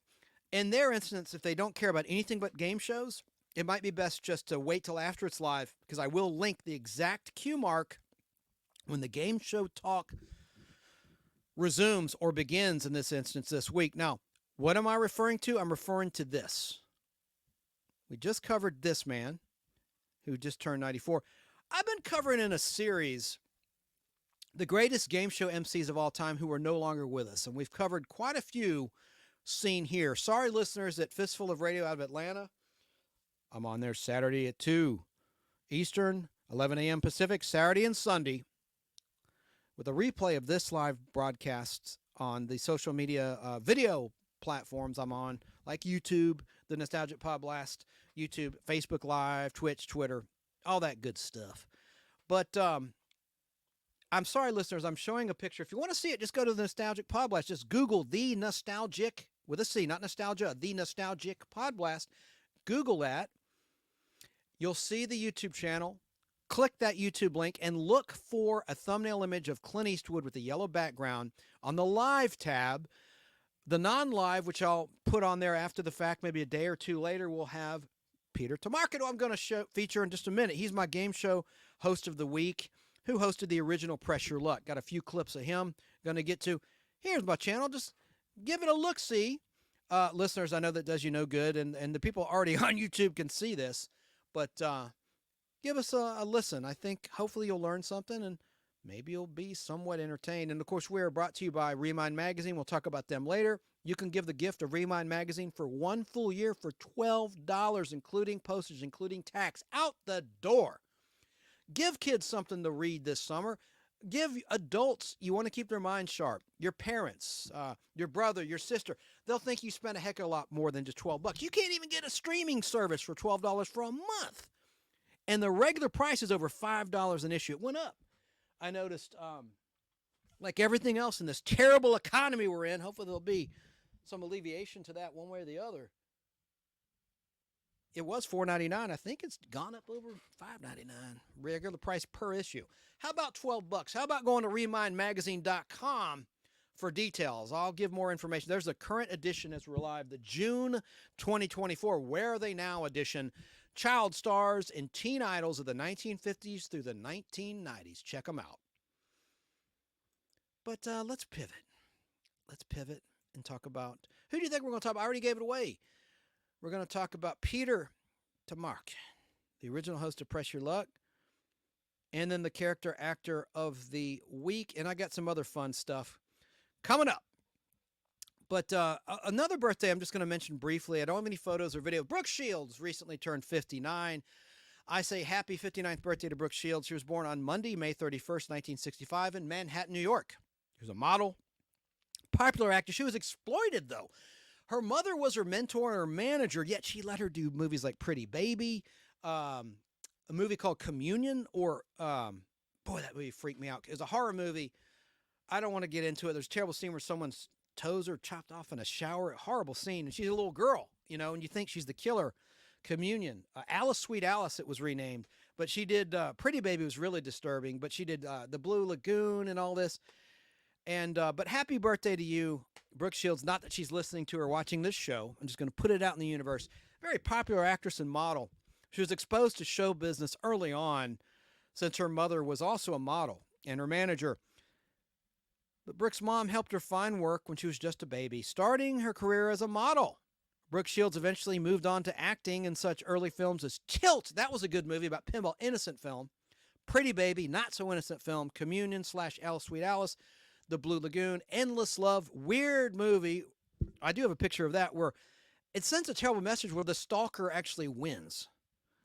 Nothing funny about that. But let me show you the album cover. And my friend Ryan Settles joked, we did a Podblast with Al Hardy and I think Tom about interesting record albums and album covers, and I showed him this soundtrack to Endless Love. First movie, fun fact, with Tom Cruise in a speaking role, and he's not the dude on the left, anyone watching. That's Alan Hewitt. And he was obsessed with her character, and the terrible message is the stalker wins, and he does all these terrible things. He directly causes the death of her father. He burns their house down when he's trying to pretend to be a hero. He lets a stack of newspapers on fire so he can save the day, and things go awry. The wind blows another direction. The house burns down, so they have to move clear across the country. Anyway, great soundtrack, though. And they remade that movie, and I played a paramedic driving an ambulance in the remake of Endless Love, shot right here in Atlanta, Georgia. And I administer CPR to one of the leads who played Captain Christopher Pike in the Star Trek movies by J.J. Abrams. You know what I'm talking about? Greenwood. I administer the first aid to him in a fire scene. But happy birthday to Brooke Shields. Let me just go now. What did Ryan say? He goes, it looks like I can see the stalker won with that cover. Jeez. And that's never a good thing. Let's see here. Oh, and then there's a movie called Freeway. You know, we're a family show, but that was an early movie starring Legally Blonde and boy, that was a weird year for her, 1996. Reese Witherspoon. Don't you know who I am? I'm kidding. I met her on the set of a true life story set in 1993 about the death of her kids. And that was, The Devil's Rain. No. Hang on. I can't believe, I was there and I can't remember the title of the film. And I've never seen it because I didn't like the subject matter. Hang on a second. Hang on. Let me look this up. Reese Witherspoon. This is why my shows are 5 hours, you know? I do prepare. What the hell was that movie called? What the heck was that movie called?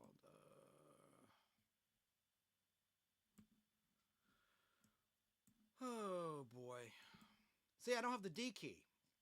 And my laptop, the key fell off because I pressed too hard on my keys. You can hear me typing. And what the hell was that movie? It was a true story. God bless America. Arrgh! Let me just do this. I'm going to IMDb it. All right, there we go. This is just going to drive me up the wall if I can't remember the name of this movie. Let me breathe.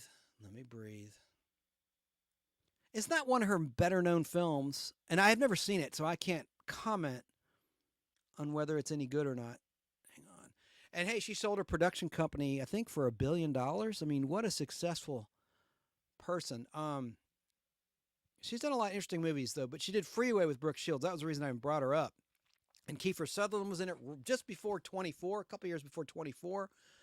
Bizarre movie, and she played a hitchhiker, and then she was in Fear with Mark Wahlberg, which is a terrible film, thriller. But what a cast! It had like the star of Judging Amy and the star of To Live and Die in L.A., Peterson, and Alyssa Milano was in it. That was a weird movie, but where the hell is that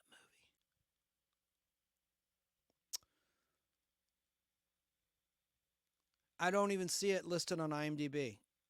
But I was there. Where the hell? Let me look at her filmography on Wikipedia. I can't let it go. I've got to.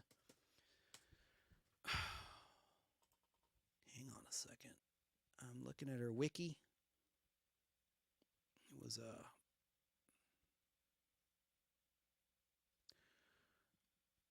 let me do this real quick. I'm sorry, listeners. This is really bad. Well, I liked when she played June Carter Cash. That was an awesome, awesome performance. She's done a lot of great movies, but I don't see.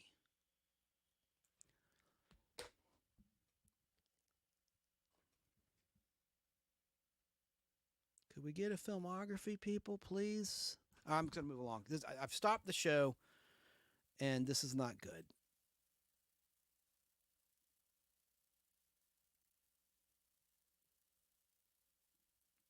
I almost said The Devil's Rejects, but that's a Rob Zombie movie. That's a horror movie. God, why didn't the freaking D key work? Gosh darn it. All right, here we go. I'm going to find this one more time, and then I promise I'll move along.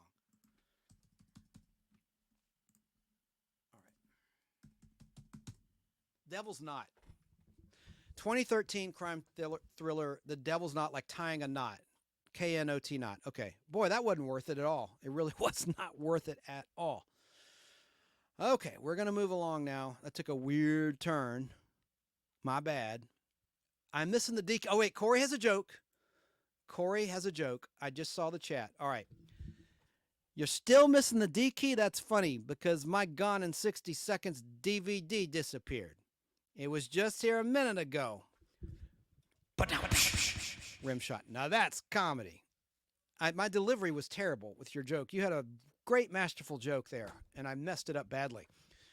You're still missing the D key? That's funny because my Gone in 60 Seconds DVD disappeared. It was just there a minute ago, and that's comedy. Okay, so that would be V. The D's disappeared. Okay. I got to get back on track. Okay, Corey, no, nothing beats Corey's comedy channel. He's a quick guy. He's a funny guy, and it's a family-friendly channel. You don't have to worry about watching it if you're with your grandkids or something, or your kids. If you have little kids in the room, you sure don't. Or if you're a person of faith, you don't have to worry about being offended to the core. So that's good. So happy birthday to Brooke Shields. All of that was just to say happy 59th to Brooke Shields. And of course, she did TV work. We know that. Been around for a long time. She did Broadway musicals. Now, I've got to say this. This is a family-friendly show, but guess who, let's just be polite and classy, deflowered her? Trivia. It's well known. It's in the press, so it's not being creepy. Dean Cain. TV's not, well, of course, George Reeves was really TV Superman, but Lois and Clark, The Adventures of Superman. Yeah. And anyway, I just read that. Okay. Now I've gone creepy. I've gone off the rails. I apologize. All right. Let me move on. I just put some weird facts out there. Let's move on to the character actor of the week, and then we'll get to the game show. Let me ask you if there's any game show people out there. Should I do the game show segment next, or should I get to the character actor of the week? The character actor of the week ties into Clint Eastwood. It's brief. I promise it's brief. And there's a lot of clips that are brief that are good. Yes, what is happening, my flock? What is happening? What would you like to see? Should we talk game show for our game show segment, remembering the great MCs of game show history are no longer with us? Or should we go with the character actor of the week? Well, I'm going to go with the first person who commented. That's Kim Ponder, Facebook Live, game show. So let's do that. Let me skip ahead. No, I do the game show, says Keebler. No, I want to do yes or no. I don't know what that means. Game show. All right, that rules majority. All right, so Shane B, Sick 2210 Production said game show. So let's get on to game show. This is a brief one, I promise you. This is not going to be as long as the 2-hour plus Clint Eastwood biography channel summary of his life.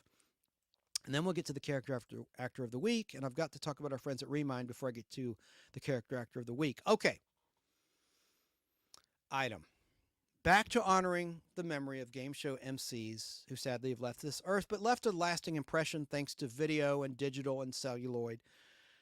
Peter David Tomarken. He was born on a day that will live on in infamy, December 7th, 1942. How about that? He passed away on March 13th, 2006. We'll talk about that later. But he obviously was a TV personality, primarily known for being the original host of Press Your Luck, which debuted in 1983 on CBS. He was born in Orleans, New York. But before that, let's show some video to remind everybody who Peter was. Excuse me, I just burped right into the mic. That's the coffee. Let me show you this clip. I played this at the very beginning. It's only 40 seconds, if that. But here's a promo to Press Your Luck from 1983. It's 21 seconds long. I sit corrected. Weekdays, it's an exciting challenge of a lifetime for big cash and prizes with Press Your Luck, the game where any contestant can win a mint $1,000 or chance to lose it all. Join host Peter Tomarken weekdays and dare to press your luck. The Whammys were the star of that show. They just were. And I have a little compilation I want to play of the Whammys, these little creatures, these Tasmanian little devils that would take people's banks.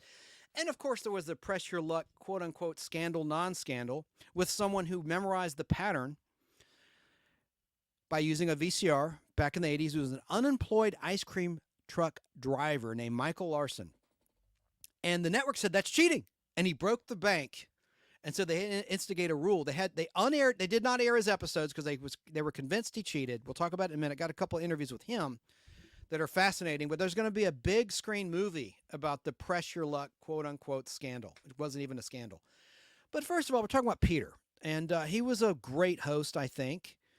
Great personality. And so we got to do this right. Let's shift gears. At the very beginning of the show, I showed the classic NBC in color. We got to shift gears to the CBS in color since this was a CBS game show.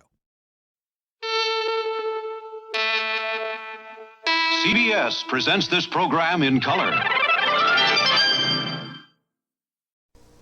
Weekdays on CBS, it's time to Press Your Luck.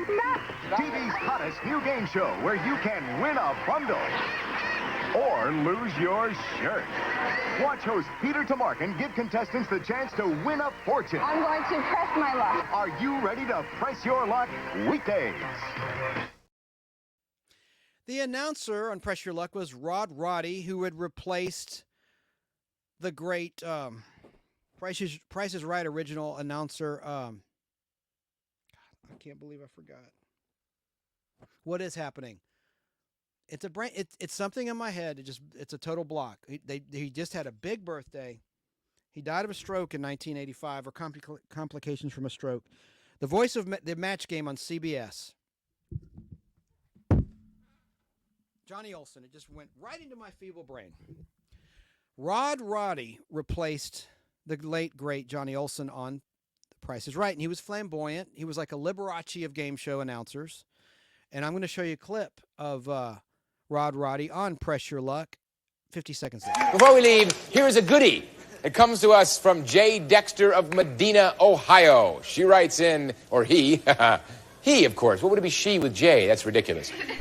Where is this man you call Rod Roddy, whose dulcet tones invade my body? Is Mr. Roddy camera shy, or is he really a talented guy? I am proudly representing most of your viewers who want to see who Rod Roddy is, and I'll bet your studio audience can see this announcer whiz. So give old Rod a one-time shot. You have some time left, so why not? Come show Rod on camera 3 and say to us, Peter, and now by request, here is Rod Roddy! Yay! Thank you, Peter. Well done, Rod. And now, until next time, this is Peter Tomarken and Rod Roddy saying thanks for pressing your luck. Bye. There you go. Now, I want to play a compilation of Whammys. Now, we need to say a prayer collectively that the streaming gods on YouTube do not take down my stream when I play these. These are courtesy of the Buzzer Network. I love the Buzzer Network. It's a national network. They have local affiliates all over the USA. They're also on Pluto TV with a free streaming site, absolutely free. But I love Buzzer. It's classic game shows. And so their social media put this out there on Facebook and on YouTube, so I captured it. Let's watch a nice little compilation while I put the rest of your comments on the screen I've not yet shared of every single Whammy, nearly every single Whammy in the original 1980s Press Your Luck.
out, Bird. Look out, Kareem. Look out, Magic. Okay,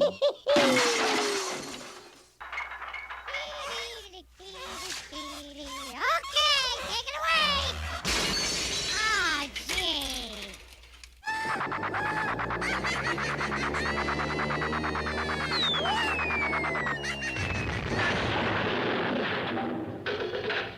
Surf's up. Hang 10. I got your money. It's a wipeout. Now that I'm a star, I need makeup. Makeup! This ought to do it. Oh, no. Oh.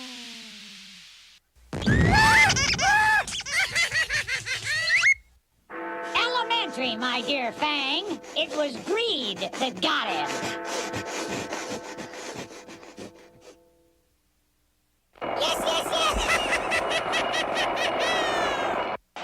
Give me everything you got. I'll knock it out of the park. Whoa! You're out!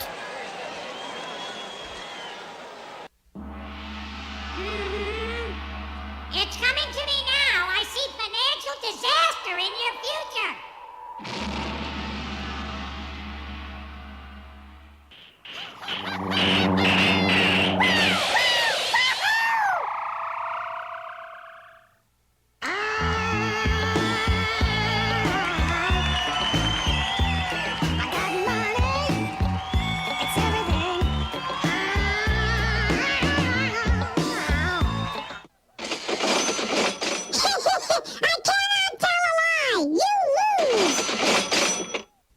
Hello, do you know me?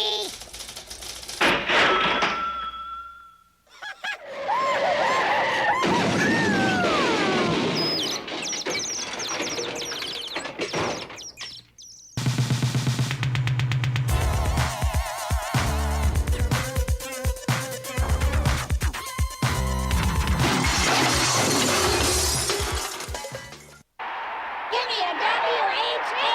Give me an M-M-Y.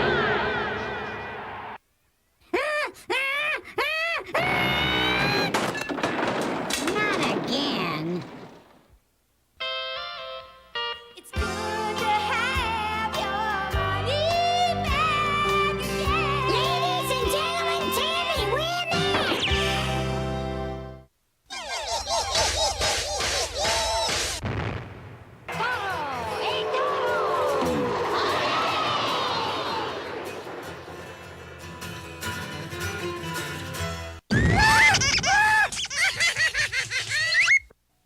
Springtime is so romantic! Spring. When a young Whammy's fancy turns to...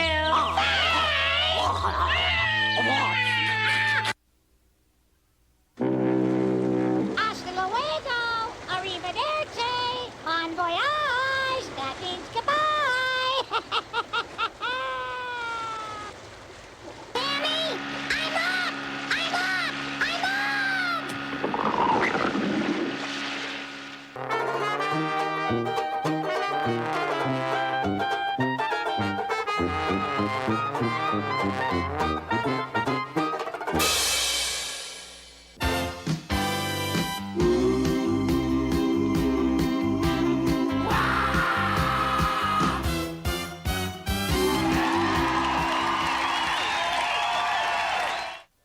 We got your cheese, pepperoni, tomato, how about some spaghetti?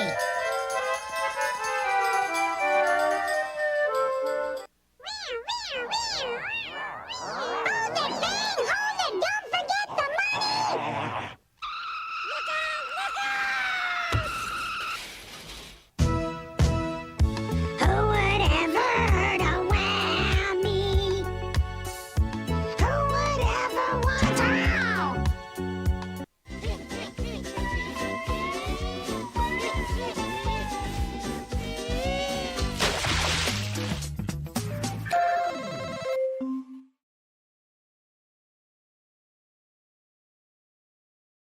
And I'm down. I know, it went down. That's okay. I know, sweet Sarah tells me, I know. Let me go look and see what it says. I'll be right back. Be right back.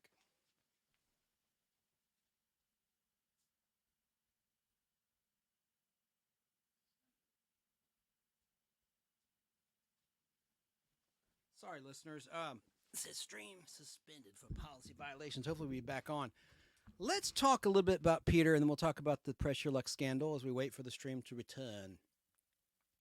Hang on, let me leave a little comment. Oh, shucks. I hate it when this happens. Hang on. Whoopsie. We'll be back. I hope. Hang on. We'll be back. I hope. I'm typing in the chat. Make yourself a drink. I know I did. Just for you, Brandon, since you love Pepsi so much. Let's see here. We'll be back. I hope. All right, so I do this. All right. On YouTube. Let me specify that because I know I'm still live everywhere else. On YouTube.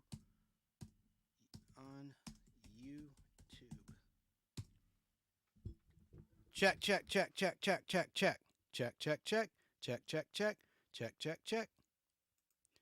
Well, I got to talk about Peter. So those were the Whammys.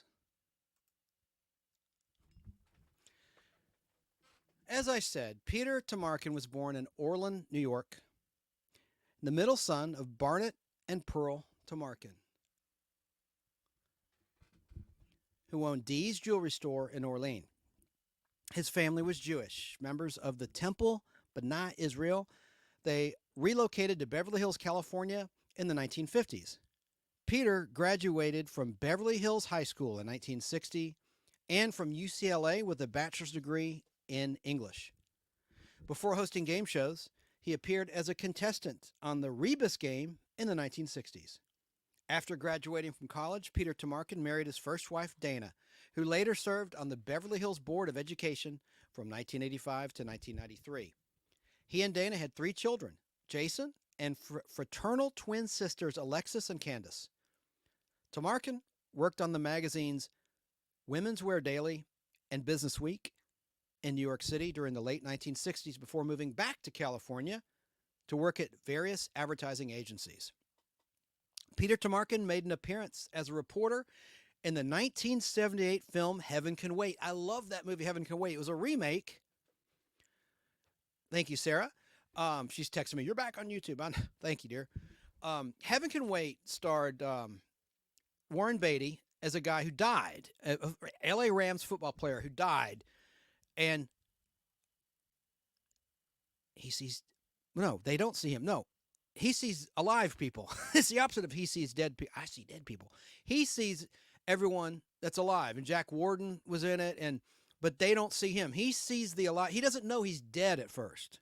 And Heaven Can Wait was really, I think James Mason was in the remake. I like the remake better than the original. The remake came out, I think, in 1978.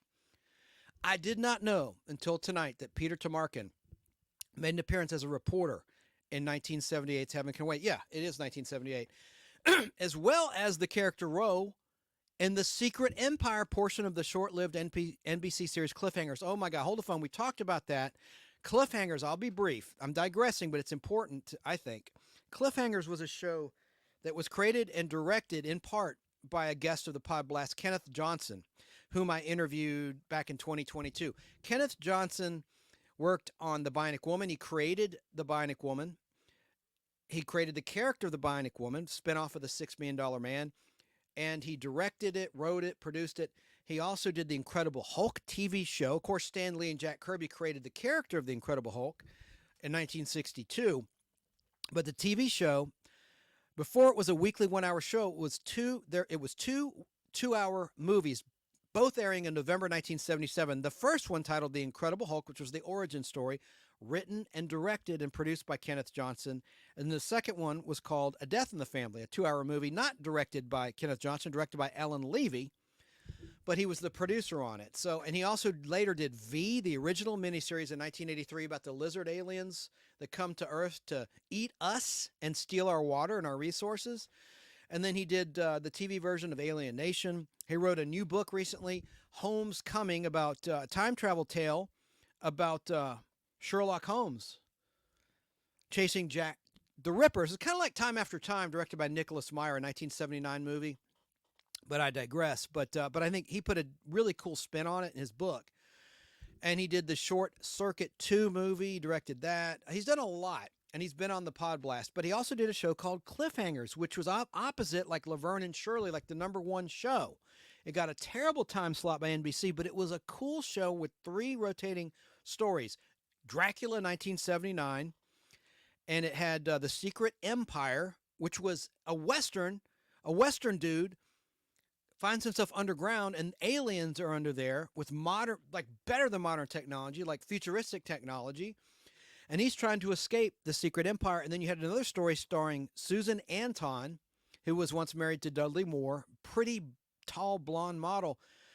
And that segment was Stop Susan Williams. And the guy that did the music was Joe Harnell. They recycled a lot of the musical cues from Cliffhangers, which only lasted like 13 weeks, in The Incredible Hulk and other shows. But the same guy that did the music for the Hulk did Cliffhangers, and I loved it. And I didn't know Peter Tomarken was in Cliffhangers. So he was an actor. A lot of actors got into game show hosting, like Richard Dawson. Family Feud, the original Family Feud host, of course, was in, best known as Newkirk in Hogan's Heroes, among other things. He was in Monster Go Home, a movie he made fun of when he hosted Family Feud a lot. He goes, oh, I was in this terrible movie, Monster Go Home.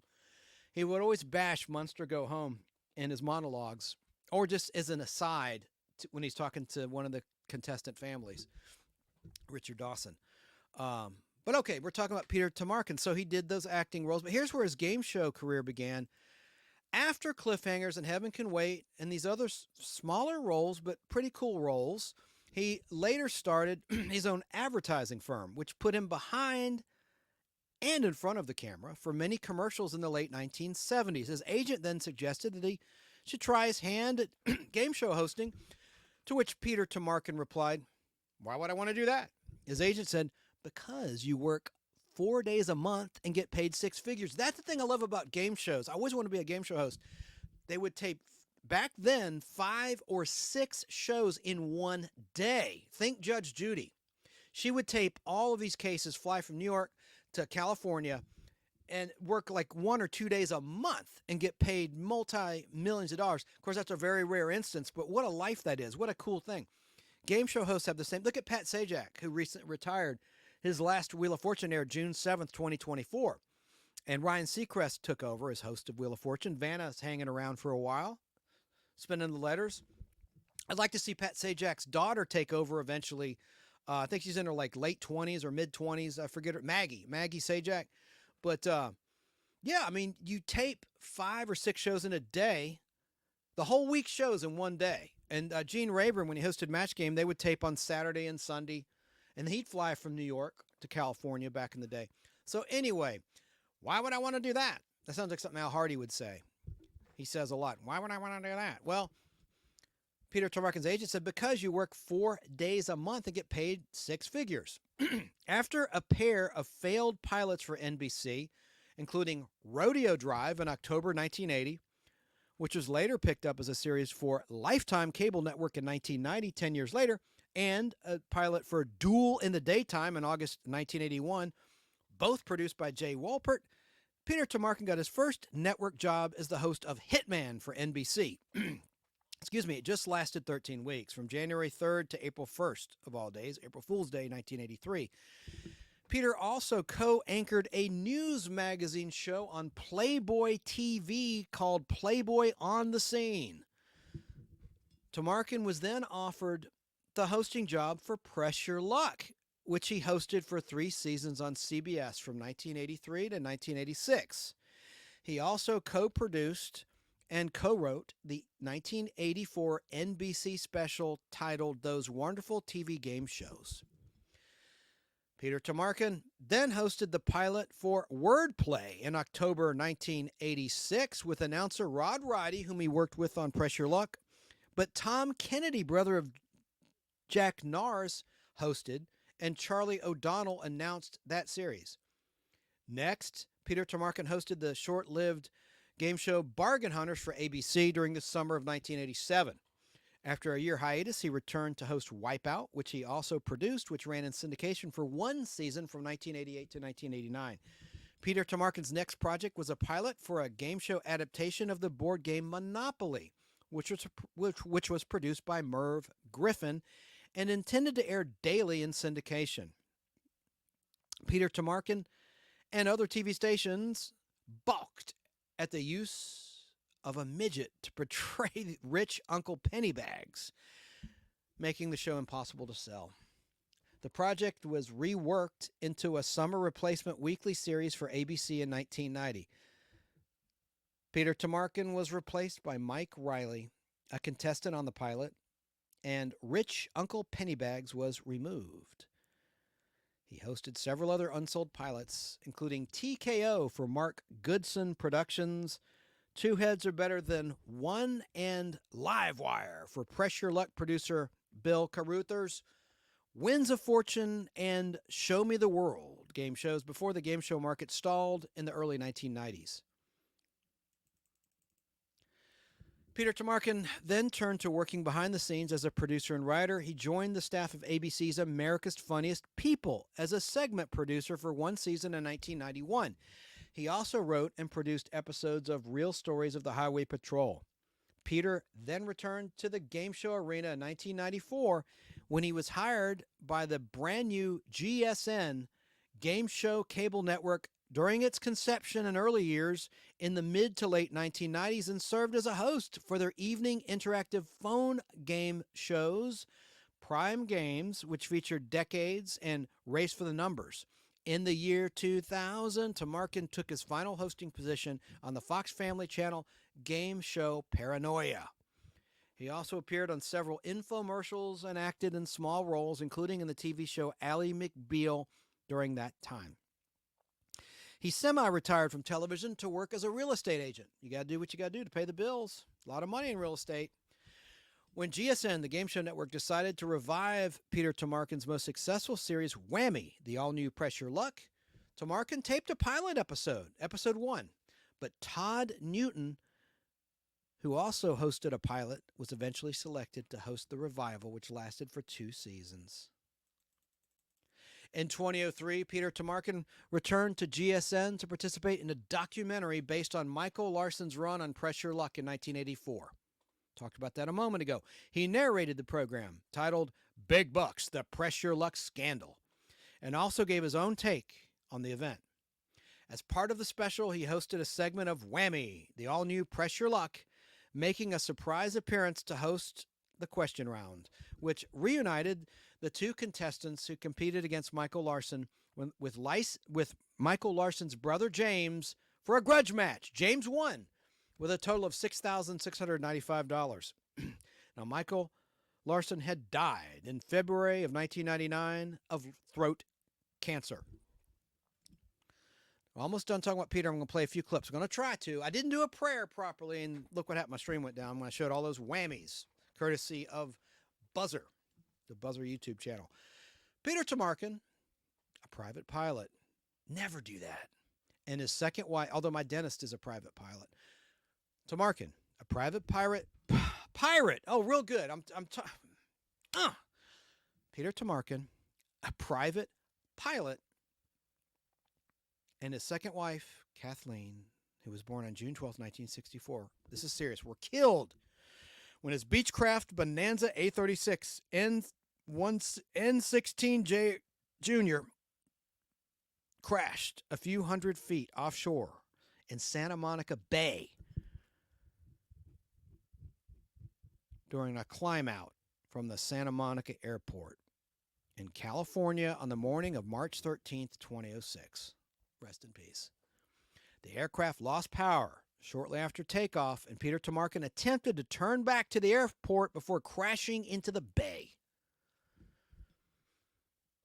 The NTSB, National Transportation Safety Board, determined that the Tomarken's chances of survival, quote, would have significantly increased had the plane been equipped with a shoulder harness in addition to lap seat belts. The cause of the crash was determined to be an improper repair to the aircraft engine that resulted in a complete loss of power.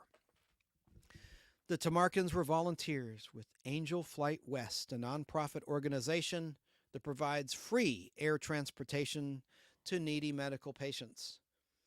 They were en route to San Diego to pick up a cancer patient who needed transportation to UCLA Medical Center for treatment when their airplane crashed. The charity and the Tomarken children have since established a Tomarken Heroes Fund in memory of the couple. Peter Tomarken and his wife are buried in the same plot at Hillside Memorial Park Cemetery in Culver City, California. Wow, rest in peace. Let's try to play some clips now. That's tough, you know. Look, Bob Denver was Gilligan. John Denver died in a plane crash too, is all I was trying to say. Good grief. I am so all over the place tonight. I just want to tell you now, because I didn't prepare this. How old was Peter when he died? Some of you may have done the math already. He was 63 years of age when he passed away in that plane crash.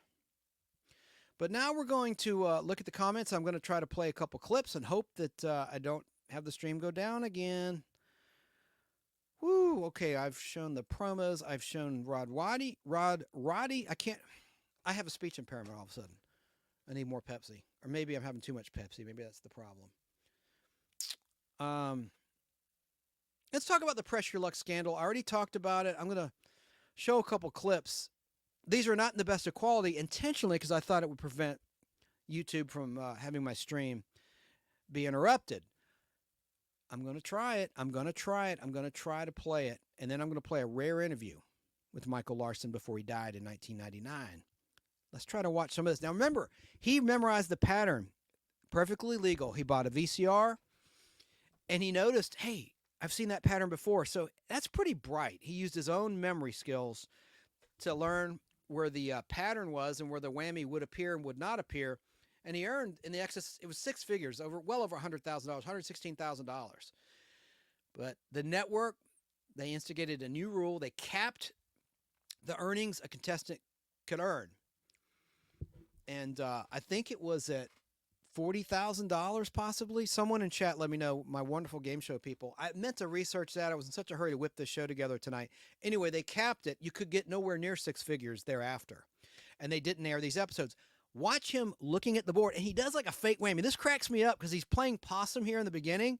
He knows it's going to be a whammy. He's just trying to sacrifice himself in the beginning, and then he doesn't hit a whammy for the longest. Please let the stream not go down. Please, Lord, please. Let the stream remain up. Here we go. Let's take a spin. Come on, big bucks, big bucks. I'm going. Stop! He got away.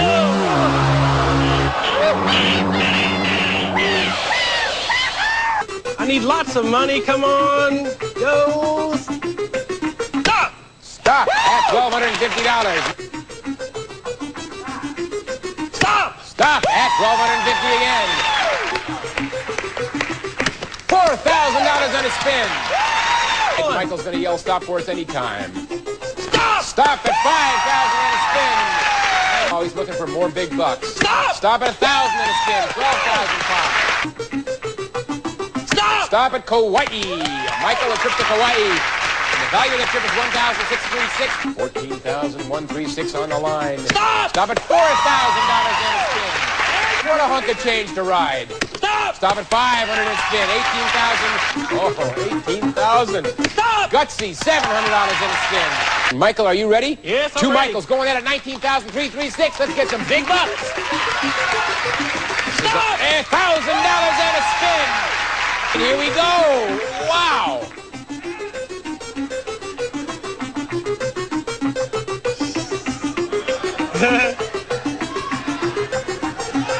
Stop at $750 and a spin.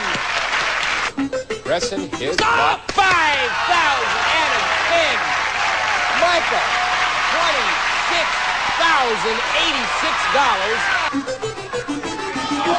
Stop! Stop, pick a corner. $22.50, $1,500 in a spin, or $2,000, Michael. $22.50. $22.50, you got it, Michael. 28,336, and Michael says, let's go. Unbelievable. Stop, a sailboat. A sailboat worth $1,015. Michael, you're at $29,351, and you're going to keep going? This is what we call the show Press Your Luck. Stop! $3,000 and a spin! $32,351, Michael.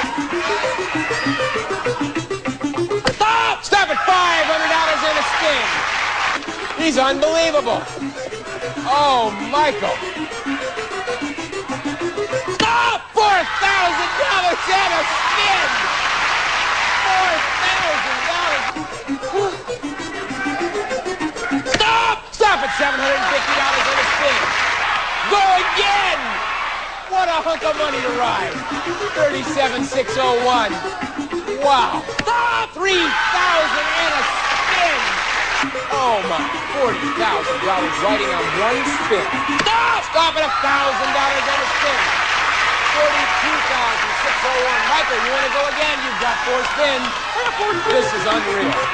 This is unbelievable. We've never had this happen. Oh, big bucks. Stop! Stop at $1,000 and a spin. Oh. Stop! Stop at $1,000 and a spin. Highest ever we've ever had. 44,601. Will he keep it? Stop! 3,000 and a spin. Stop! Stop at 750 and a spin. You can't get rid of spins, Michael. That must be at least 15 spins. Pressing your luck. That's what they call it. Stop! Stop at $3,000 and a spin. It's going to keep going with over $51,000, $500.51. I was pressing my own luck there. I pressed my own luck a little too far. Look for the movie. There's going to be a movie about this really, really soon, and I can't wait to see it. I'm going to play an interview with him. I know I'll be okay with the interview. And how about that? I think that's pretty damn cool that he beat the system, and it's perfectly legal. It was not illegal. I just like his acting job at the beginning when he hit that fake whammy. He knew there'd be a whammy there, and he's like, "Oh no, I'm a loser. I'm not going to do good on this." He knew damn well he'd run the rack, and that's exactly what he did. Rest in peace to Michael Larson. That is one of the greatest game show stories, I think. One of many. I thought it was fantastic. And it's too bad I couldn't play. The whole clip is on YouTube. It's 9 minutes, 55 seconds long if you want to see the entire edited compilation. I thought I could get away with that because it's an inferior quality versus the ones off Buzzer TV. But those episodes, again, never aired on CBS daytime. They aired in years later in syndication on the Game Show Network and GSN. So look for the movie. Now, let's see where we can go. Now, that's our tribute to the late, great Peter Tomarken. What a life. And it's too bad that it was cut short in a tragic accident in that plane. So now, I do have another clip, but I'm going to wait for the stream to come back up on YouTube. I know I'm still on YouTube Live, and listeners, bear with me. I know this is awful when this happens. Let me address some comments as I wait for it to come back. My Flock on Facebook says family show. PDFL's YouTube is making us mad. Leave Chance alone, YouTube. I know. You really did it this time, says Lobo. I know. I got whammied. The whammies got me. Oops, again. I know, Corey. It's a whammy. I got the whammy. I know, Sarah. Thank you.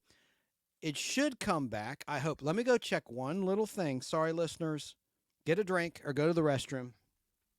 I've already gone 4 hours, 14 minutes. 4 hours, 15 minutes. Unbelievable.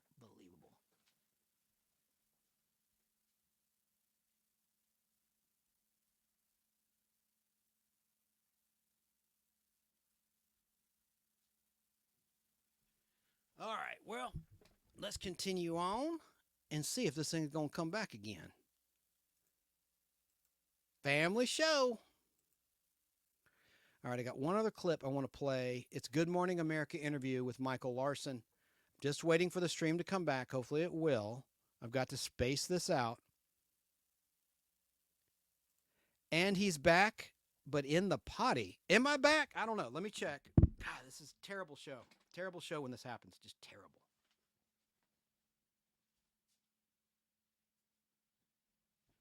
I am back. Thank you, YouTube guys and gods. I mean, you know, it happens, man. It happens. I'm going to repost this. It should be in its entirety. I couldn't play the entire clip, but I should be able to. Thank you, my flock. She's texting me, you're back. I never went down on Facebook Live or Twitch or Twitter or X, excuse me. Only here. But no, I wasn't in the potty. I have a monitor going, and I always go check it, and I have it on low audio, so there's no feedback, so I can, even though there's a delay, I can tell when I'm back up. Now I want to play a little interview. I know you're saying, don't do it, but this is a historical educational lecture. Got to complete my point. This is Michael Larson. This should be okay. Should be. But it's from Good Morning America. But it's in bad quality. But let's just try it. 5-minute clip. Movie's coming. The Press Your Luck scandal. Movie's coming. It's a great story. Let me see. Chat, should I try to play it? Would this be my third strike and I'm out if I do this? Hey, Lobo Grill. By the way, we'll all be on tomorrow night on BBB Brain Bender's Banter channel. Please link it in chat. Not that she needs the help from me. She's killing it. She has 40,000 subscribers or something on YouTube. But Sarah, will you please link, because you'll be on there too, and so will Jim's camera at Dawn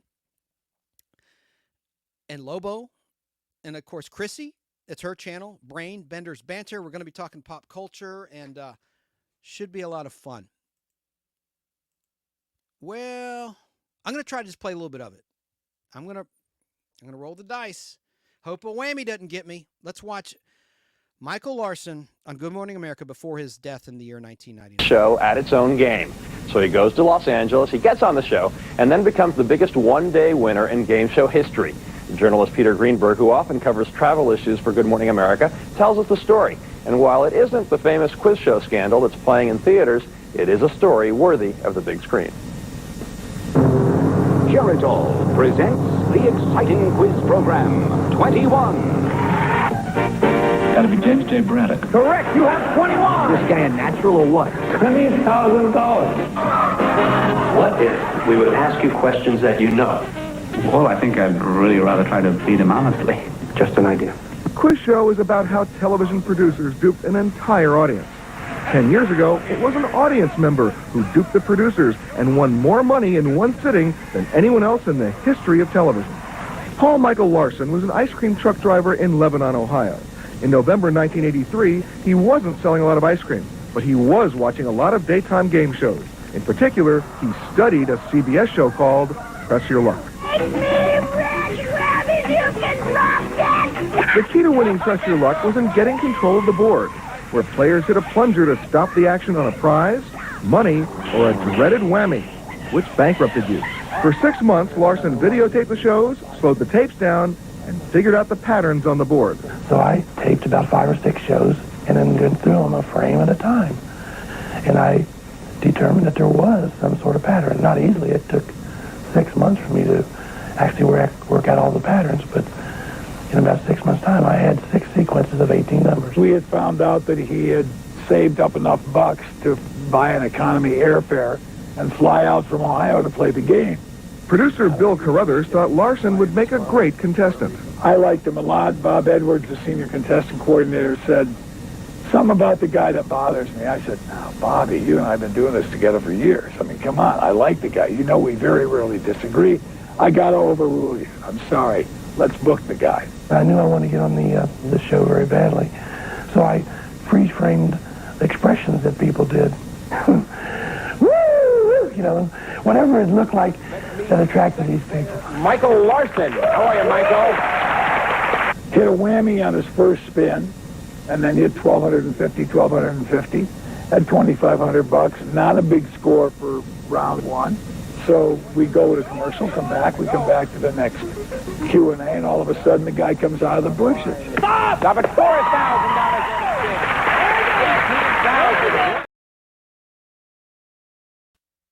I'm going to stop it right there, not press my luck. I saw your comment, Corey. But, oh, I'm down again? Uh-oh. There goes that. Let me go check again. Wow.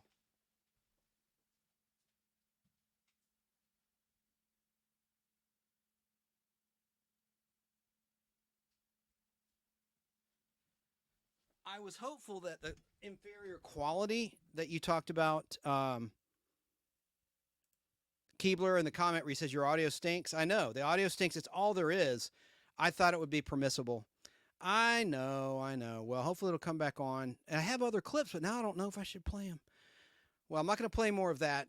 The interesting thing is the poor guy got robbed. You know what he did with all the six figures? He had the bank deliver them to him in $1 bills, and he kept them in his house, and he got robbed.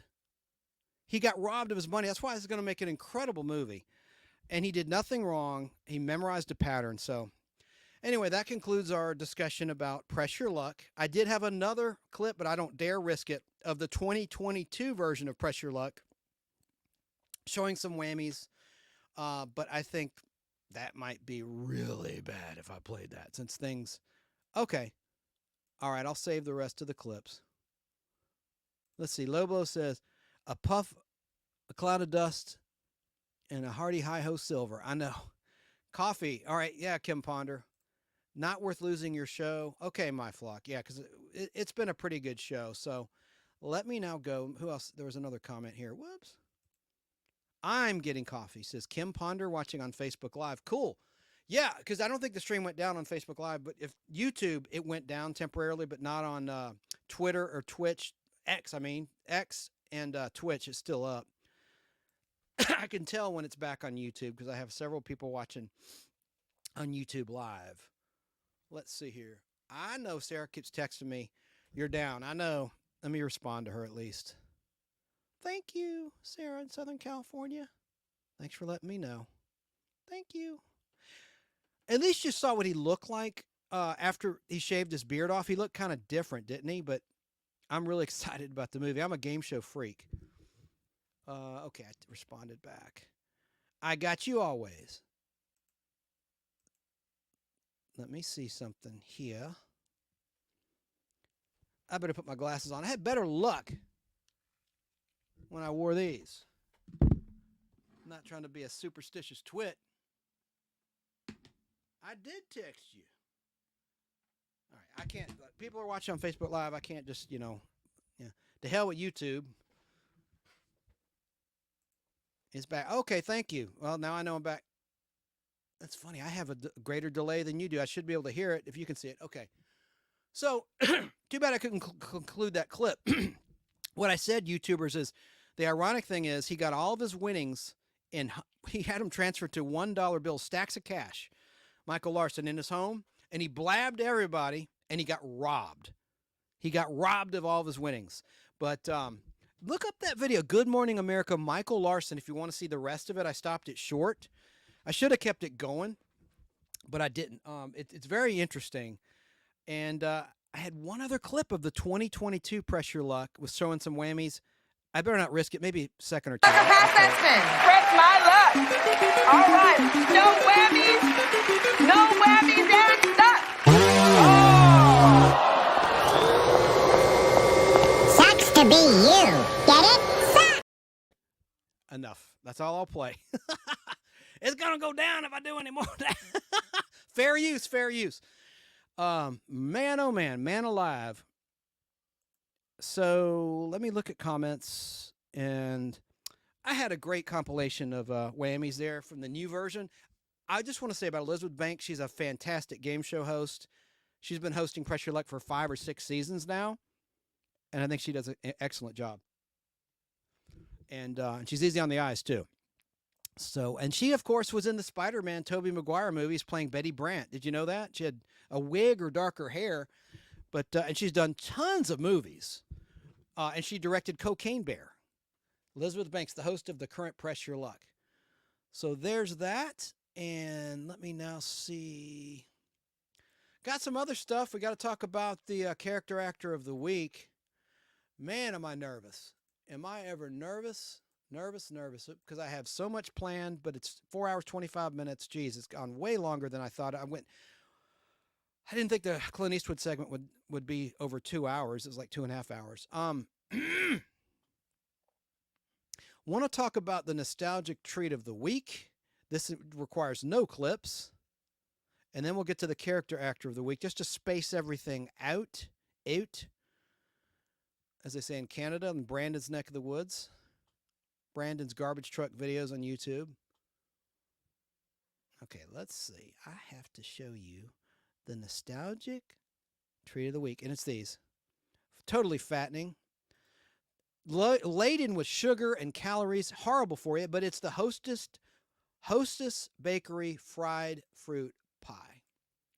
This isn't long, folks. That's my nostalgic treat of the week. When you're a kid, it didn't matter. We burned that energy off in our sleep. But look at the mascot, the Fruit Pie Magician. Fruit Pie, the Magician, was the official mascot for Hostess Fruit Pies over 3 decades, from 1973 until early 2006, the year Peter Tomarken and his wife died in a plane crash.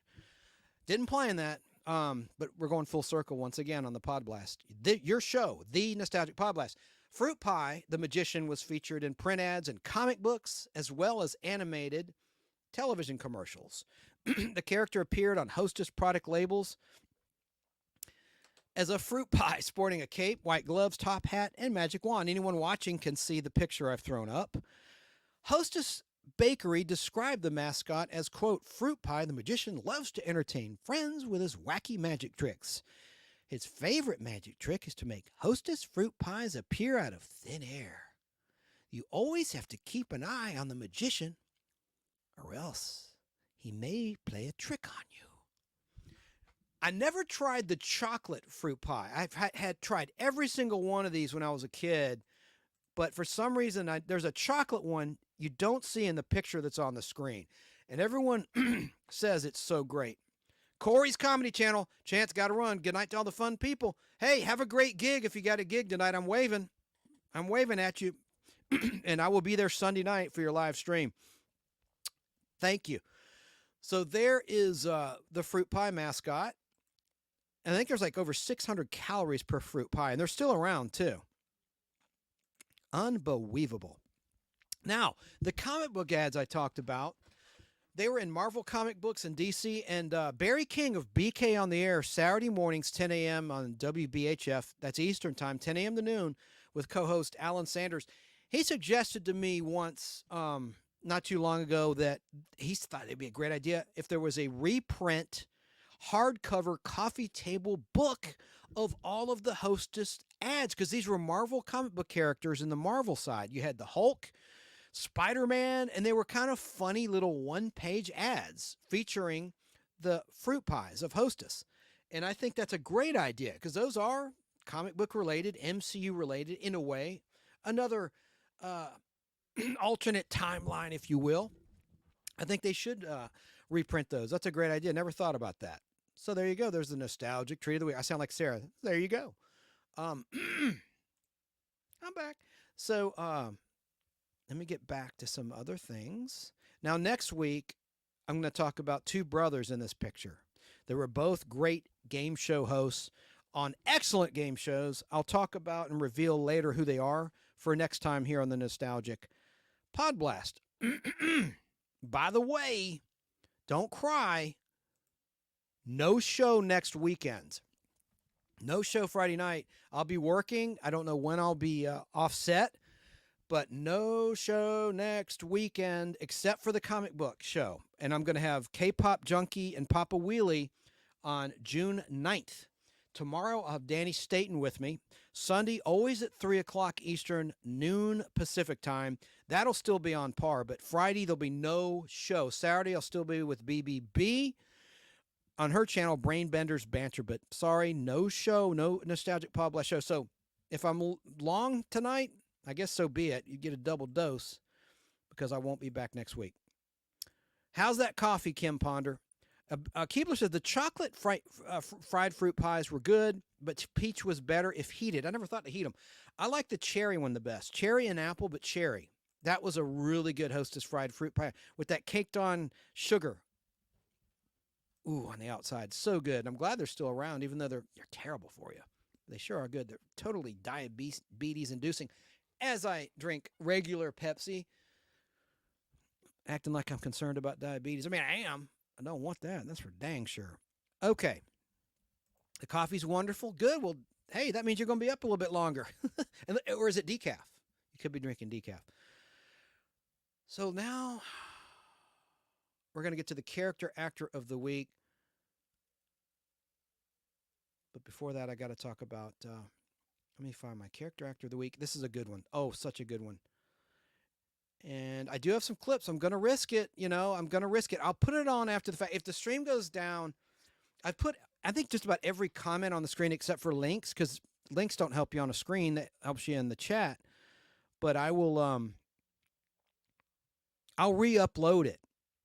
If the stream permanently goes down, I'm just going to risk it. I'm going to play the clips because I worked hard on this show to make it a good educational lecture, and I want to keep that going no matter what.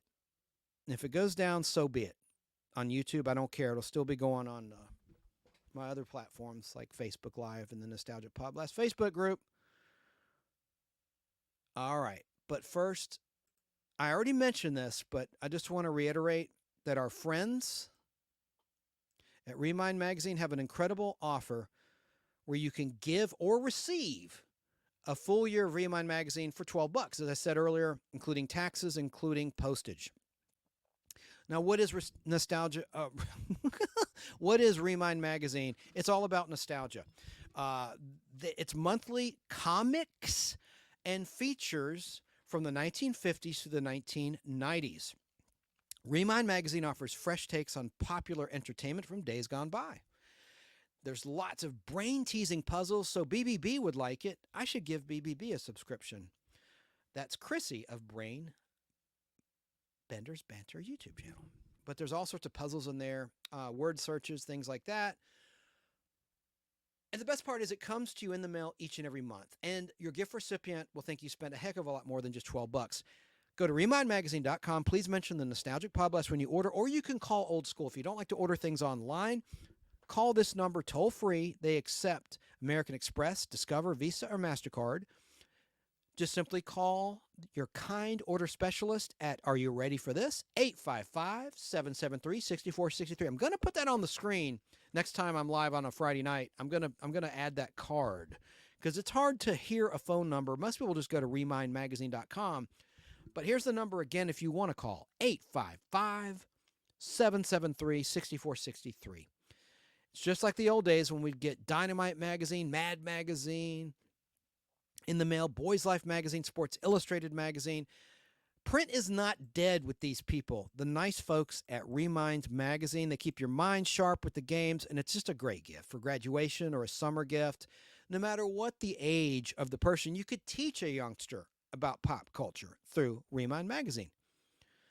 Now, let's get back to the regular program and talk about our character actor of the week. I had a few comments pop up. Let's see here. Private conversations going on. Well, not private, but public. Asking about, we did a game show on a couple Wednesdays ago on Keebler's channel. Keebler No Sugarcoating Truth channel. And it was a lot of fun. So hopefully there will be a game show. It doesn't mean I'd be a contestant because I lost. Sarah and I lost. Mostly my fault, partially her fault. I picked a comic book category with the highest monetary value to start the show, and I was wrong. It was a DC question. I didn't know the answer. I'm a Marvel guy. And then Sarah didn't pick a category that she was running the rack on to maintain control of the board. Doesn't matter. We probably would have lost anyway. But it was my fault. But I like to play that show again. All right, so now we're going to move along here. This is how I feel right now. I'm so upset. I feel like I'm so upset because the stream went down a couple times. I don't think I've been that great tonight. Keebler is saying, no regular programming. I don't want to see the stream unavailable again. Yeah, you know, sometimes after the fact, when it goes down on the YouTube side, after it processes, what you missed comes back up. So on the replay, it should still be there. But let me get back on track because I'm just blabbering, and it's 4 hours, 35 minutes in. Ridiculous. Character actor of the week. Who do you think it is? We talked about him tonight. He's been in a lot of movies. I'll give you a hint. He's the father of someone I talked about. He was the right-hand man for Clint Eastwood's character in the Every Which Way You Can, Any Which Way But Loose movies. I'm talking about Jeffrey Lewis. Jeffrey Bond Lewis, born July 31st, 1935. Great actor. He appeared in more than 200 films and television shows and was a character actor principally known for his roles opposite Clint Eastwood and Robert Redford. He often portrayed villains or quirky characters. That's what a character actor is. He's not a leading man, and he had a great character look. He was in shape. He had a lot of muscle if you looked at this guy. But he was born in Plainfield, New Jersey on July 31st, 1935. But he spent much of his youth in Wrightwood, California. He studied theater arts at San Bernardino Valley College for 2 years, then worked as a truck driver and at other odd jobs before launching his career as an actor. He took acting classes at the Neighborhood Playhouse in New York City and performed off-Broadway and at regional theaters in Massachusetts. He tried breaking into Hollywood in the 1960s. Jeffrey Lewis, and that's spelled with a G, appeared in the TV shows Bonanza, Gunsmoke, Mannix, Mission Impossible, Cannon, a QM production, Barnaby Jones, a Quinn Martin production, Mork and Mindy, The Golden Girls, Lou Grant, Mama's Family, Magnum P.I., The A-Team, Titus, Murder, She Wrote, The X-Files, BJ and the Bear. It was a great episode of BJ and the Bear titled Siege, like Under Siege, but just Siege, Little House on the Prairie, Highway to Heaven, Starsky and Hutch, Walker, Texas Ranger, Law and Order, Criminal Intent. And in 1979, he appeared in Salem's Lot. The first on-screen version of a Stephen King book was Carrie. But Stephen King, of course, wrote the book Salem's Lot, and it was a miniseries, a 2-night miniseries. But it was after Halloween. It was in the month of November of 79 when it aired. I don't know why it didn't air leading up to Halloween, but it aired like closer to Thanksgiving, kind of strange. He also played opposite Polly Holiday, Kiss My Grits, in the Alice spinoff show Flow from 1980 to 81. Played a bartender, for which he received a Golden Globe nomination. He also appeared in a Fall Guy Season 5 episode, King of the Stuntmen. And he also co-starred with Fred Dryer in Land's End from 1995 to 1996. His film credits include the movies Down in the Valley, The Butcher, Maverick, and When Every Day Was the 4th of July. Maverick, directed by Richard Donner, based on the TV show. And it had a great cameo, more than a cameo, by James Garner. And, of course, the Lethal Weapon star and Mad Max star, this is not my night, starred as Maverick. Passion of the Christ. Boy, I'm losing my mind. Mel Gibson. It came back to my mind. Mel Gibson played Maverick in the movie. But we're talking about Jeffrey Lewis here. Of course, I already talked about Any Which Way You Can,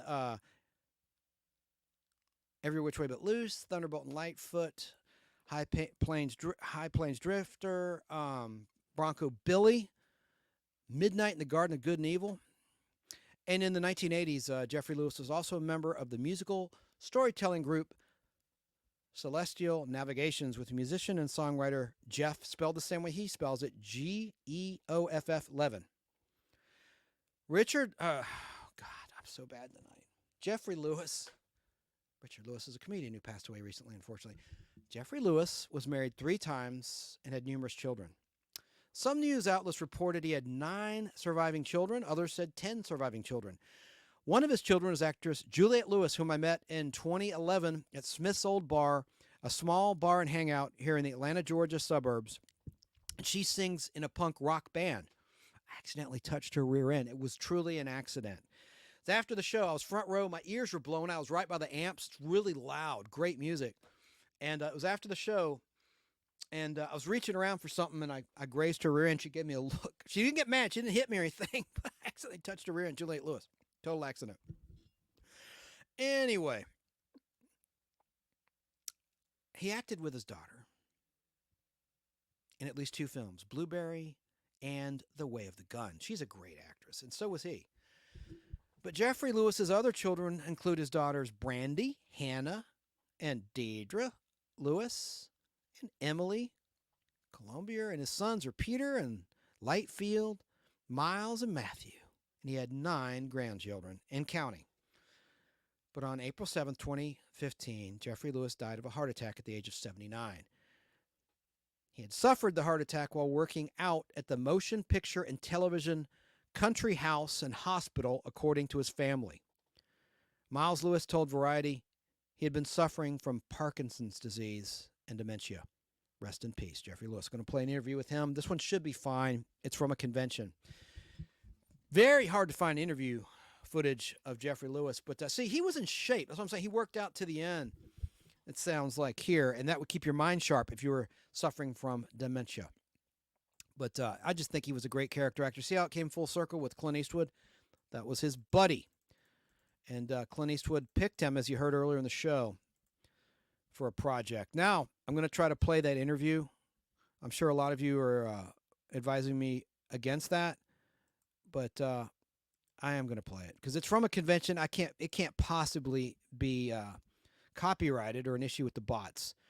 It's from 2009. Passed in 2015.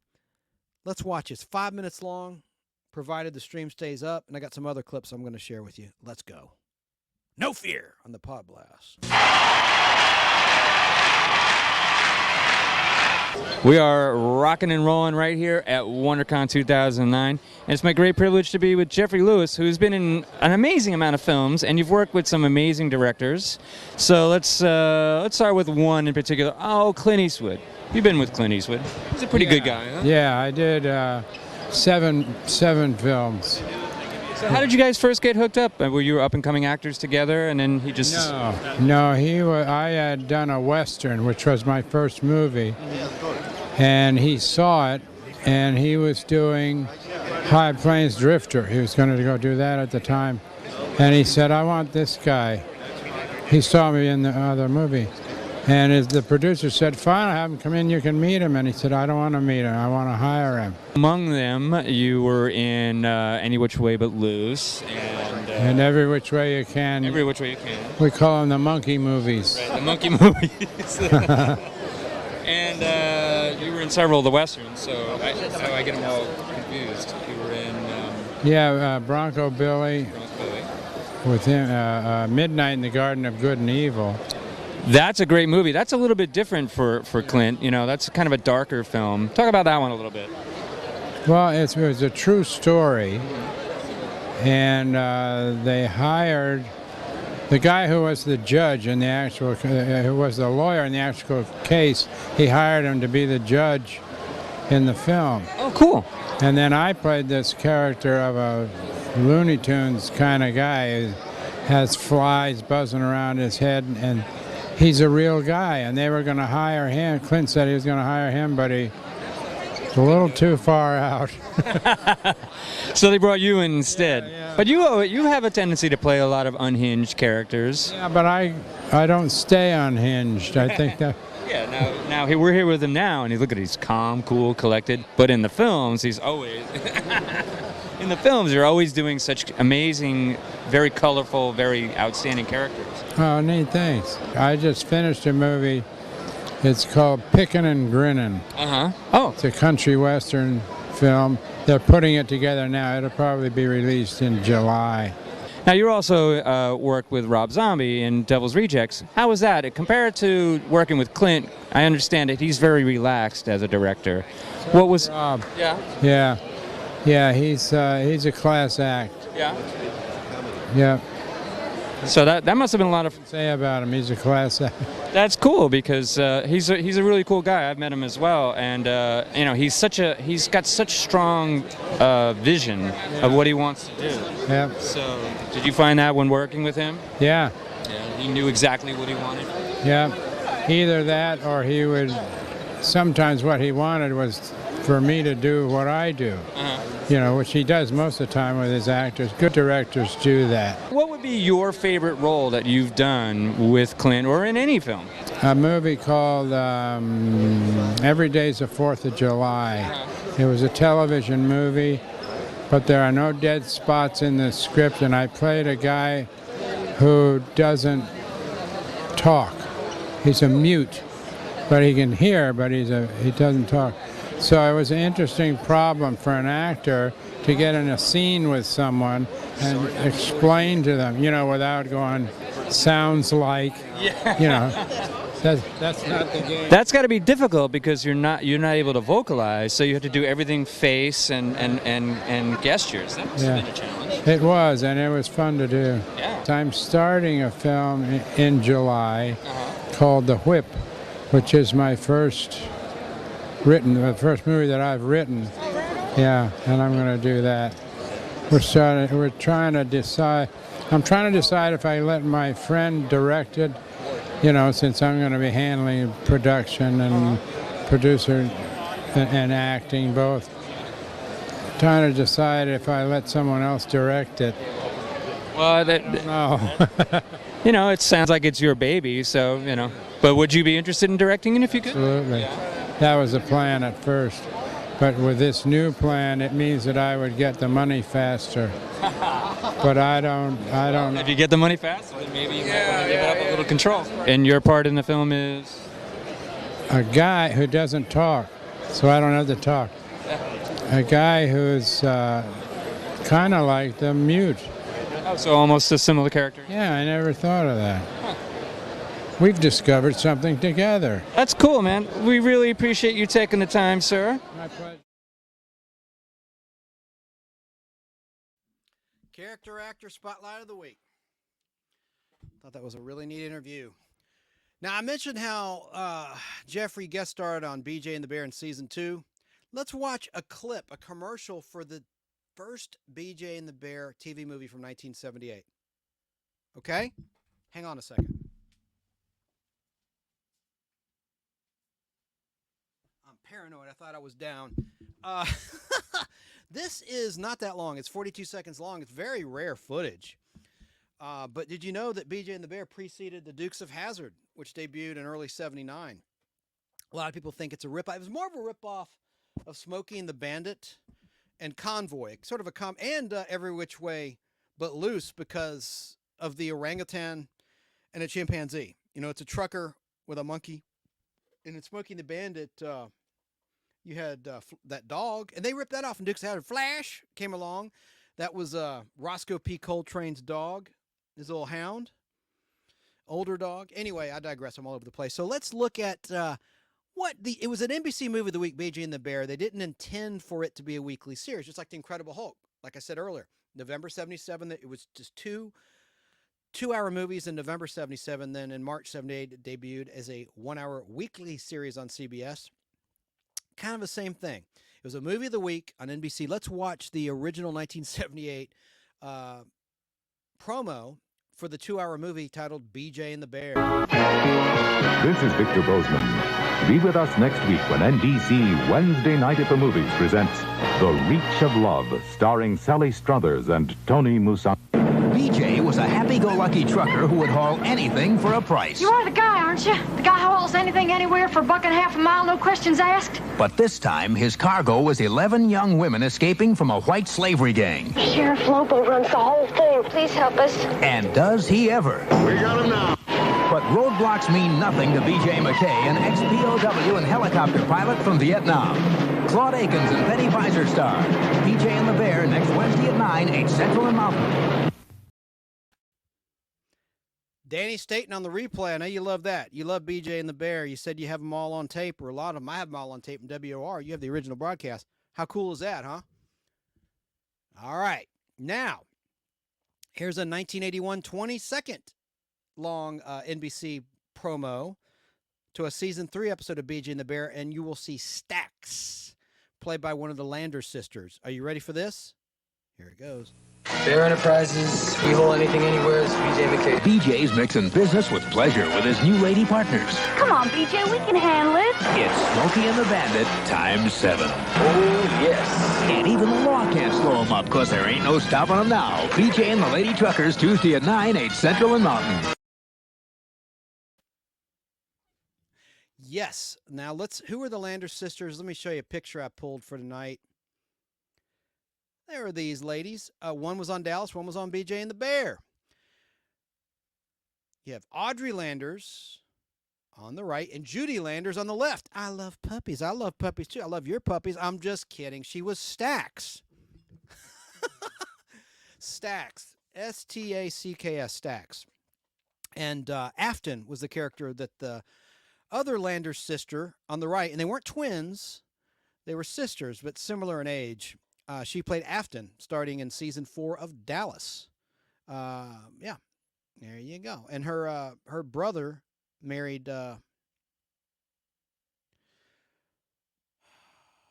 Dallas. Her brother married Charlene Tilton's character. Charlene Tilton. Who was that guy? I'm losing my mind. Or I just need some sleep. Lucy Ewing. Thank you, brain. All right, so now I have a couple more clips. Oh, some comments have come in.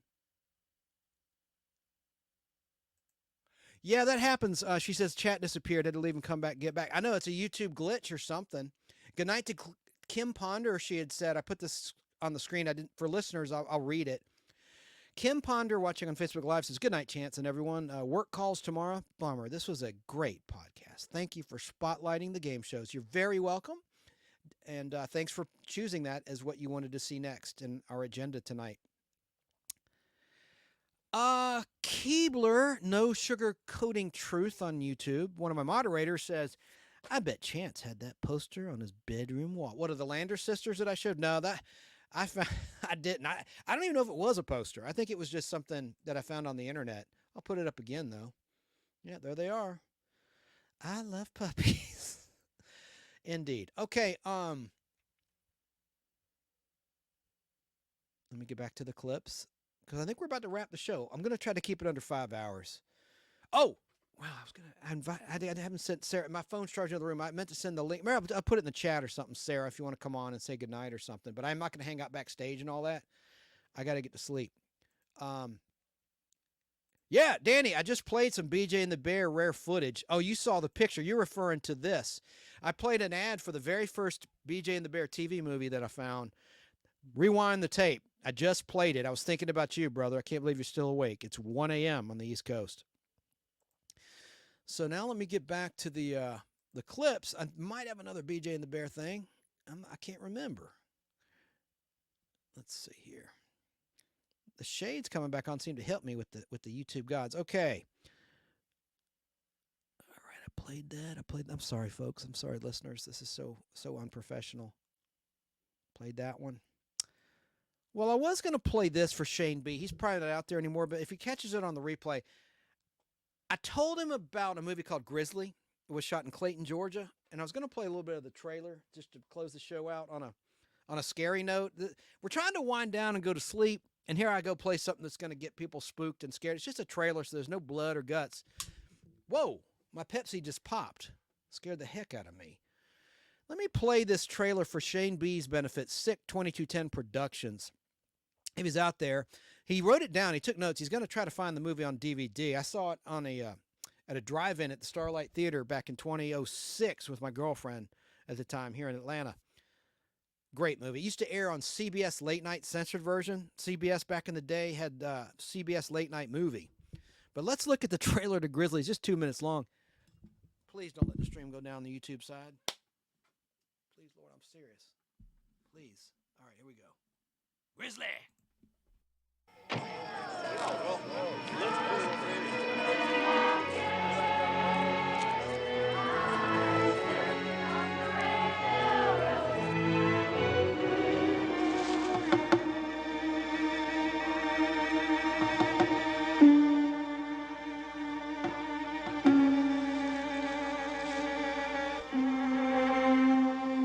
June?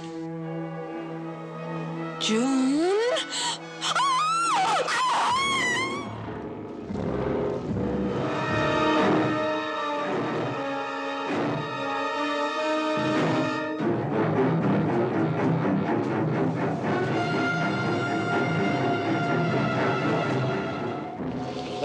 kidnappers come in here, they leave food around, the bears get the smell of it, and that's it.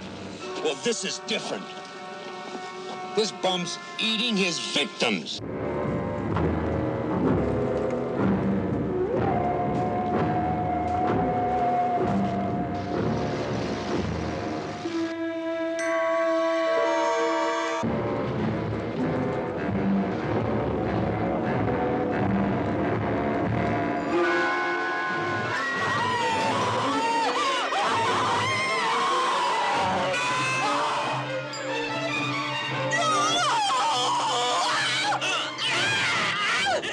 That thing seems to know what we're thinking. A grizzly is an animal, Kelly. Don't give it human qualities. See, he doesn't understand that we're dealing with a highly intelligent beast.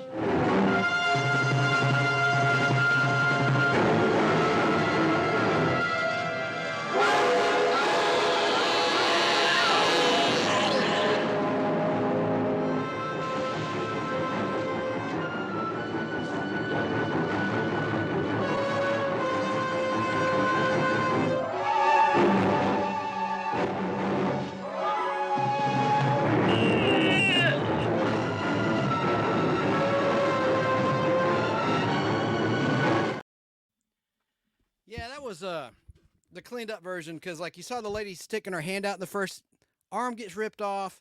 The lady going, that's the lady who's doing her laundry, and it rips her kid's like a wishbone. It's fake though, but I mean, anyway, it's just a good little drive-in movie, I think. So nothing to be scared about. And it's better than Cocaine. Well, I never saw all of Cocaine Bear, but Cocaine Bear's more of the comedic side. This is straight up horror. There's some funny parts and stuff, some TNA for sure. It's like a pre-1980s slasher movie. It's good, though. The uncensored version. Where's the DVD? I showed it before. It should be right handy, because I had it pulled to show Shane. Well, wait a minute. There it is. Let me just show y'all. Did the stream go down again? There it is, Grizzly. And that's an official, it's an official release from like a lower rent type organization. I forget what it's called. What is it? Shrek Show? That can't be right. I think it says Shrek Show. Anyway, I'll tell you next week. Or I mean, I'm not doing a show next week, in a couple weeks, but Grizzly. Very entertaining movie. Shane B., I wanted to show you that trailer.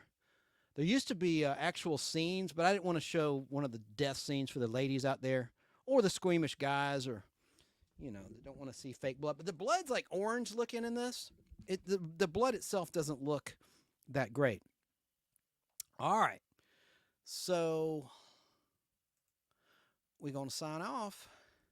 I wish everybody a great week. Oh, my shout outs. I told you about BK in the Air. Check them out. Check out, I've talked throughout the show about a lot of these places, but let me just do my quick shout outs. Of YouTube channels I like, and Facebook groups I like. I like classic television shows on Facebook. Great resource for some rare trivia about classic television shows. I like The Fun World of Classic TV by Steve Russo in Massachusetts State. Classic television shows is out of California State. And I got some others, but you know what I forgot to do was talk about the nostalgic toy of the week. I'll just grab it. I won't be long. I showed this on BBBs. It's the Fisher-Price and Kenner Viewfinder hand crank. No audio. You put in a cartridge with Super 8 film, and you go like this. Sorry, listeners. You turn it, and you can see an image. You need to have light, a light source here. Natural light, not the beer, but natural light is in the sunshine, or a lamp, and you hold it down, put in a cartridge. There were Star Wars cartridges. Kenner Toys did this, released this before the Star Wars toys of March of 78. This is for the $6 Million Man, as you can see. Copyright 1973. That's the year that they got the rights to the character from the Martin Caton novel Cyborg that the show and the movies were based upon. Again, it was like a series of 3 TV movies before it was a weekly series. I think it debuted on January 18th, 1974 as a 1-hour weekly series, $6 Million Man. That's my nostalgic toy of the week. Talk more about it another time in greater detail. Just can't tear myself away. So shout outs. Shout outs. Tomorrow night, Brainbender's Banter. If you're watching, there's her channel on the screen. We will be there answering her questions in a panel. And then Sunday, I'll be right here with the great Danny Staten doing another live unboxing. I have 7 boxes left, down to the final 7. And that's going to be going on right here on this channel, The Nostalgic Podblast. It's not for audio content because it's all visual. I'm showing comic books, about 300 comic books. I've never gone through this box. And I let the person in chat pick the box. I think of a number between 1 and 10, and the first person that guesses correctly in the chat, a panelist can't guess, so Danny can't pick the box. It's all legit. I've not gone through these boxes, and there's books I want to find very much so to complete a set that I think I did see in there when I just flipped through a couple boxes when this person delivered them to me to justify what they're asking for, and I saw enough to justify it.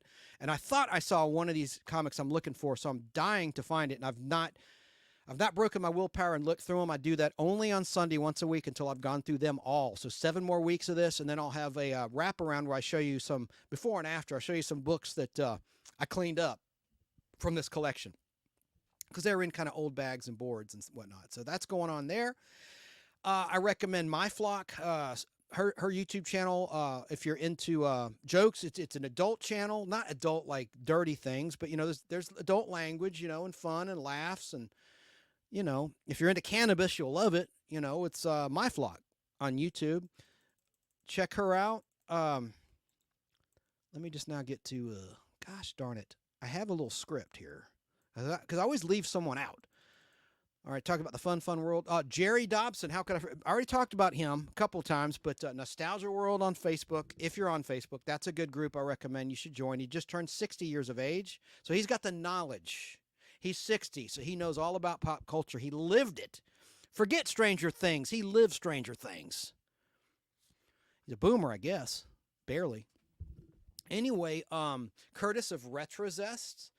RetroZest.com. He interviews celebrities that worked on movies, actors, actresses, musicians, authors, high caliber audio quality, production value. He has merchandise, t-shirts, pins, affordable. Go to RetroZest.com and you will see the links to his podcast and his store. Great guy, and his shows air also on Fistful of Radio out of Atlanta, Wednesday nights and on Saturday and Sunday. Great guy. Curtis Langclose is his name. Nostalgia's his game. BBB talked about her. Brainbender's Banter on Facebook and YouTube. BK on the air Saturdays 10 a.m. to noon on WBHF Radio, which streams through their app or through their website. Just go to WBHF or just Google it, WBHF, and you'll see the Listen Live tab. And it's 10 a.m. to noon Eastern Time, so that's 7 a.m. on the West Coast in Sarah and Chrissy's territory. But they also are after the fact documented, excuse me, they have a YouTube channel, but it's more fresh on their website, and you can find like the current episode on the website. But that's BK on the air, like Burger King, but it stands for the host's initials, Barry King, BK on the air. Cartersville, Georgia, and they don't do video, but that's okay. It's radio. And then speaking of radio, Geek to Me Radio, live for 1 hour from St. Louis Radio, KTRS in that market, big station. James Enstall hosts the show. He has people that are in the industry, whether it's a comic book artist, an actor, a writer, a director. He has many directors on, talking about what they are doing now in the business. There's a lot of authors. Great program. It's on at 7 o'clock Pacific time, 10 p.m. Eastern time, 9 Central, their local time, on Sunday. It's a 1 hour show. It's also on YouTube. Geek to Me Radio on YouTube, and they're on Facebook as well. Geek to Me Radio, James Enstall. Check them out. K-Pop Junkie YouTube channel out of Michigan. She's been interviewing a lot of Asian comic book artists, meaning from the continent Asia, or of Asian descent. I mean, they're Americans, but, Asian. It's like Asian Comic Book History Month or something in May of 2024. It was. We're now in June 2024. But she did a great series co-hosting that. And she's in Michigan State. She has a lot of artists, does some hangouts, some live hangouts on occasion. usually in the wee hours. And she's going to do an unboxing with me with a nice guy, Papa Wheelie YouTube channel. And they're going to be on together with me on June 9th, 2024 on the Nostalgic Podblast YouTube channel at 3 o'clock Eastern. So, but her channel's awesome. And it's spelled letter K, letter P, letter O, letter P, _ JUNKI. Again, listeners, letter K, letter P, letter O, letter P, _ JUNKI. K-Pop Junkie. Check out Man Cave 101 podcast. They're on Thursday nights in the evenings around 7 o'clock Eastern time for a couple hours talking about the latest movies. It's nerdy stuff from a black man's perspective. I really like that. I like hearing their perspective. And they're just funny. It doesn't matter. You know, I'm just telling you what it is. It is. It's a black panel. I like that. And then you got Retro Nerd Girl and Superman Homepage, which they don't need my help. They're a huge outfit based out of Australia, Steve Eunice. They're live every Monday night at 10:30 Eastern. They're kind of late in the East Coast because they're geared towards the West Coast, 7:30 West Coast time. 1 hour show, hard stop after 1 hour. 3 guys talking all things Superman, but there's clips. They show comic book covers, the latest scoop on the new movie, all sorts of good things. They keep you abreast of all things Superman. Jerry Seinfeld's a Superman fan. Do you know that? And Pat McCormack, Golden Rage of TV on YouTube. He interviews a lot of celebrities. You know about Dave Sundstrom on YouTube, big YouTube channel. He does a lot of lives. He has exclusive content for members that pay just $2 a month. So there you go. And I hope I didn't leave one out. I guess Al Hardy, and of course, Tom Williams, Al Hardy, Nostalgia Rewind on Facebook, and Tom's YouTube channel, or he doesn't have a YouTube channel. His Facebook group is, I never can remember it. Basil's Original Nostalgic Podcast, I think it is, but he doesn't really do a podcast. He does one with Al or with me, but whatever. Anyway, but he has good content, funny content. He creates original content, memes and things. If you want to laugh, he's a really good job, good friend of mine. Director at the Weather Channel, too. Tom Williams is his real name. Basil's Nostalgic Podcast on Facebook. So those 2 guys are just on Facebook only primarily, but Al has a YouTube channel too. I never can remember it. He needs to have one consistent brand. He's a friend of mine. I'm not knocking him, but he's got all these different names. I mean, be one thing, be one thing. People remember you. The name that's most known is the one that's most visited or the product, the brand that's most known is the brand that's most used. Same thing with social media and YouTube channels, brother. So I don't know why. I think it's Al Hardy Entertainment, Al's Place. What a clunky name for a channel. I mean, I like him, but dang, brother, rename that quick. And June 15th is the 5-year anniversary of this show, The Nostalgic Podblast. Hoping to do it at Al's Place. He's probably burned at me now, burning. And when he watches this tomorrow on replay, I'm not knocking him. I'm trying to help you, man. You need to have consistent branding. But that'll be hopefully at his studio. It's a Saturday, so hopefully Tom can be with us as well if he's off that day. He's usually off on weekends unless there's a big storm. We don't know what the weather will be like June 15th, 2024, but that'll be the official 5-year anniversary of this show, The Nostalgic Podblast. So hopefully be there for that. Going to have animator James Tim Walker. He's won Emmy Awards, Oscar Awards. Great story to tell. He suffered from Parkinson's, still does, but he's really battled hard and beaten it back. And he's going to tell his story. I played a great trailer last week at the end of the show I did with Al Hardy, 65 questions about war movies. If you want to shuttle search through that and see his trailer, it's amazing. And going to get back next time. No show next week, as I said earlier, but going to talk about Tom Kennedy and Jack Nars, the brothers in real life, 2 great game show MCs no longer with us. Those are next on the agenda. So, all right, well, that's going to be it. And let me show you a picture of the brothers. I think I have that. Jack Nars and Tom Kennedy. No, not clips, pictures. Hang on, guys. I just can't tear myself away. It's funny. I'll go for 5 hours and there'll be something I forgot to say, and I'll slap myself. I don't watch myself. I do shuttle search through to make sure the clips got on, especially when the stream goes down. I want to make sure after it processed that it got back on. Hang on, guys and gals. There's the brothers there. I knew I had them in later years. Jack Nars is on the left. Tom Kennedy's on the right. Tom Kennedy hosted Name That Tune, Password Plus after Alan Ludden passed away, many other game shows like whoosh. And Jack Nars, one of my favorite game shows of all time, he hosted Now You See It. Very complicated game show, lasted a year and a half, the original incarnation on CBS, 74 to 75, 1974, 1975. And guess who did the theme music? Of all people, you're not going to believe this. Quincy Jones, who did the Sanford & Son theme about a year before he scored this theme, and Bill Cosby. Quincy Jones and Bill Cosby did the theme. It's a funky theme called Chump Change to Now You See It, the original Now You See It. Please like and subscribe. Tell your friends about this show, The Nostalgic Podblast, on YouTube and everywhere else. The Nostalgic Podblast. Just Google search us. And we will catch you next time. Right here. Should I play this? I don't know. And don't forget about the Space 1999 live stream on Shout Studios. Every episode ever made, all 48, uncut, back-to-back in production order. It's a hell of a lot of fun. This show, here's the season 2 theme.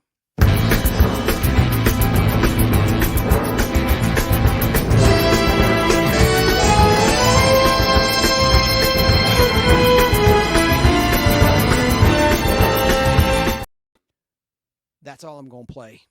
I had so many problems tonight. You've heard it before. And a lot of people like the season 1 theme by Barry Gray a little bit better, but to each their own. I like both.